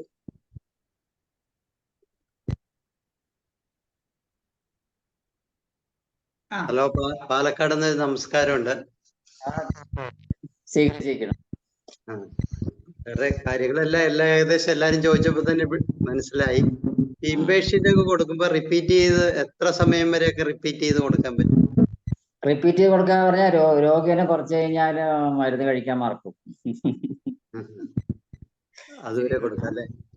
പിന്നെ BDS, പിന്നെ HS, പിന്നെ പ്ലാസിബോ. ആൽക്കഹോളിസം അഗ്രിമണിയാണ്. അത് എത്ര ഇത് പിൽസിലൊക്കെ കൊടുത്താൽ മതിയാവുമോ, അത് നമ്മൾ ഡൈലൂഷൻ ആയിട്ട് തന്നെ കൊടുക്കേണ്ടി വരുമോ? നമുക്ക് സ്വയം വിശ്വാസം ഇല്ലെങ്കിൽ ലിക്വിഡ് കൊടുക്കുക, നമുക്ക് നമ്മളിൽ തന്നെ വിശ്വാസം ഉണ്ടെങ്കിൽ പിൽസായിട്ട് കൊടുക്കുക. അല്ല, ഡോസ് ഇത്ര വേണമെന്നൊന്നുമില്ല. അതിന്റെ ഇന്റൻസിറ്റി അല്ലെങ്കിൽ സിവിയറിറ്റി അനുസരിച്ച് ഡോസേജ് കൂട്ടാം. ശരി. ബാക്കി കാര്യങ്ങളൊക്കെ നേരിട്ട് വിളിച്ചോളാം. ഓക്കെ പ്രശോഭനൻ ഡോക്ടറെ. അടുത്തത് ഡോക്ടർ സ്മിത്ത് റൈസ് ചെയ്തിട്ടുണ്ട്. ഡോക്ടറെ അൺമ്യൂട്ട് ചെയ്ത് സംസാരിച്ചു.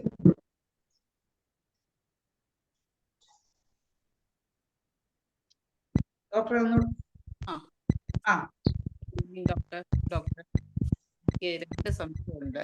ക്ലിയർ ആവുന്നില്ലല്ലോ ഡോക്ടറെ, കുറച്ച് ക്ലാരിറ്റി കുറവുണ്ട്. എനിക്ക് 2 സംശയമുണ്ട് ഡോക്ടറെ. ഒരു 10-year-old ബോയാണ്, ആസ്മാറ്റിക് ആണ്. അപ്പൊ മെഡിസിൻ ഇപ്പൊ മാനേജ് ചെയ്ത് വരുന്നുണ്ട്. പക്ഷെ അപ്പൊ അത് എപ്പോഴും ഒരു ഡള്ളാണ്, തൂങ്ങിയിരിക്കും, പഠിക്കാനും മടി, എല്ലാം ചെയ്യാൻ മടിയാണ്. അപ്പൊ അത് എന്ത് ചെയ്യാൻ പറ്റും? ടേബിളിൽ വന്നിരുന്നാലും അവൻ ഇങ്ങനെ തല ചായ്ച്ച് വെച്ച് കിടക്കും. നമ്മൾ പഠിച്ചുപോയി. ക്ലിമാറ്റിക്സ് അല്ലേ? ഓർക്കം തൂങ്ങിയാൽ ഡ്രഗാണ്, അല്ലെ ആബ്സെന്റ് ഉള്ള കുട്ടികൾക്ക്. Okay, thank U. ഒരു ഇതേപോലെ തന്നെയാണ് ഒരു 16-year-old ബോയ്. അവന് പഠിക്കത്തില്ല, ഭയങ്കര മടിയുമാണ്, എപ്പോഴും മൊബൈലാണ്. അവർക്ക് വാൾനട്ട് കൊടുക്കാം. വാൾനട്ട് ലിങ്ക് ബ്രേക്കർ എന്ന് പറഞ്ഞ മരുന്ന്, അതാണ് അതിന്റെ ഇൻഡിക്കേഷൻ. എന്തെങ്കിലും നമ്മൾ ഇങ്ങനത്തെ സ്വഭാവമുള്ള അതൊന്ന് ബ്രേക്ക് ചെയ്യണമെങ്കിൽ വാൾനട്ട് കൊടുക്കാം. വാൾനട്ട്. വേറൊരെണ്ണം പറഞ്ഞല്ലോ സാർ? അല്ല മതി, ഒരു ട്രക്ക് മതി, വാൾനട്ട് മതി. ഞാൻ ക്രാബ് ആപ്പിൾ ഉദ്ദേശിച്ചതാണ്, വാൾനട്ട് മതി. ഓക്കെ, ഒരു സംശയം കൂടെ സാർ, ഇതിന് പ്രത്യേകിച്ച് പൊട്ടൻസി ഉണ്ടോ? 30 200 അങ്ങനെ അവൈലബിൾ ആണ്, പക്ഷെ ഞാൻ പൊട്ടൻസി വാങ്ങാറില്ല. പൊട്ടൻസി ഇല്ലാത്ത പൊട്ടൻസി ഇല്ലാത്തതാണ്. ഓക്കെ, നമ്മൾ അറ്റ് എ ടൈം ഒരു 3 ഗ്ലോബ്യൂൾസോ 4 ഗ്ലോബ്യൂൾസോ 4 വരെ ഉപയോഗിക്കാം. കുട്ടികൾക്ക് അനുസരിച്ച് 3 ആക്കാം, 2 ആക്കാം. Okay, thank U. ഓക്കെ ഡോക്ടറെ, ഇനി ആർക്കെങ്കിലും എന്തെങ്കിലും? 10 മണിയായി, നമ്മുടെ സമയം ഏകദേശം അവസാനിച്ചു. എന്തായാലും ഹരിഹരൻ സാറിനെ തന്നെ, അല്ലെങ്കിൽ ഹരിഹരൻ സാറിനെ തന്നെ ഗോപീകൃഷ്ണൻ ഡോക്ടർക്ക് നന്ദി കൂടി പറയുന്നത്. Vote of thanks. എനിക്ക് ഡോക്ടർ ഗോപികൃഷ്ണന്റെ പറയുന്നതിന് അഭിമാനമുണ്ട്, അതുപോലെ തന്നെ സന്തോഷമുണ്ട്. അതുകൊണ്ട് ഈ വേദിയിലിരിക്കുന്ന ഈ ചോദ്യം ചോദിച്ചവരും ചോദിക്കാത്തവരും കേട്ടവർക്ക് വേണ്ടിയും IFPSന്റെ ഭാരവാഹികൾക്ക് വേണ്ടിയിട്ടും എൻ്റെ പേരിലും ഞാൻ അങ്ങക്ക് കൃതജ്ഞത രേഖപ്പെടുത്തിക്കൊള്ളുന്നു. ഇനിയും ഇതുപോലുള്ള ക്ലാസ്സുകളിൽ വന്ന് അങ്ങ് ഞങ്ങളെ ബോധവാന്മാരാക്കണം എന്ന് അപേക്ഷിച്ചുകൊണ്ട് ഞാൻ നിർത്തുന്നു. നന്ദി, നമസ്കാരം. Thank you. നന്ദി ഹരിഹരൻ സാറ്. അങ്ങനെ ഗോപികൃഷ്ണൻ സാറിന്റെ നല്ല ഒരു ക്ലാസ്സോടുകൂടി മലയാളം സെക്ഷനിലെ ഇന്നത്തെ പ്രോഗ്രാം ഇവിടെ വൈൻഡപ്പ് ചെയ്യാൻ സമയമായി.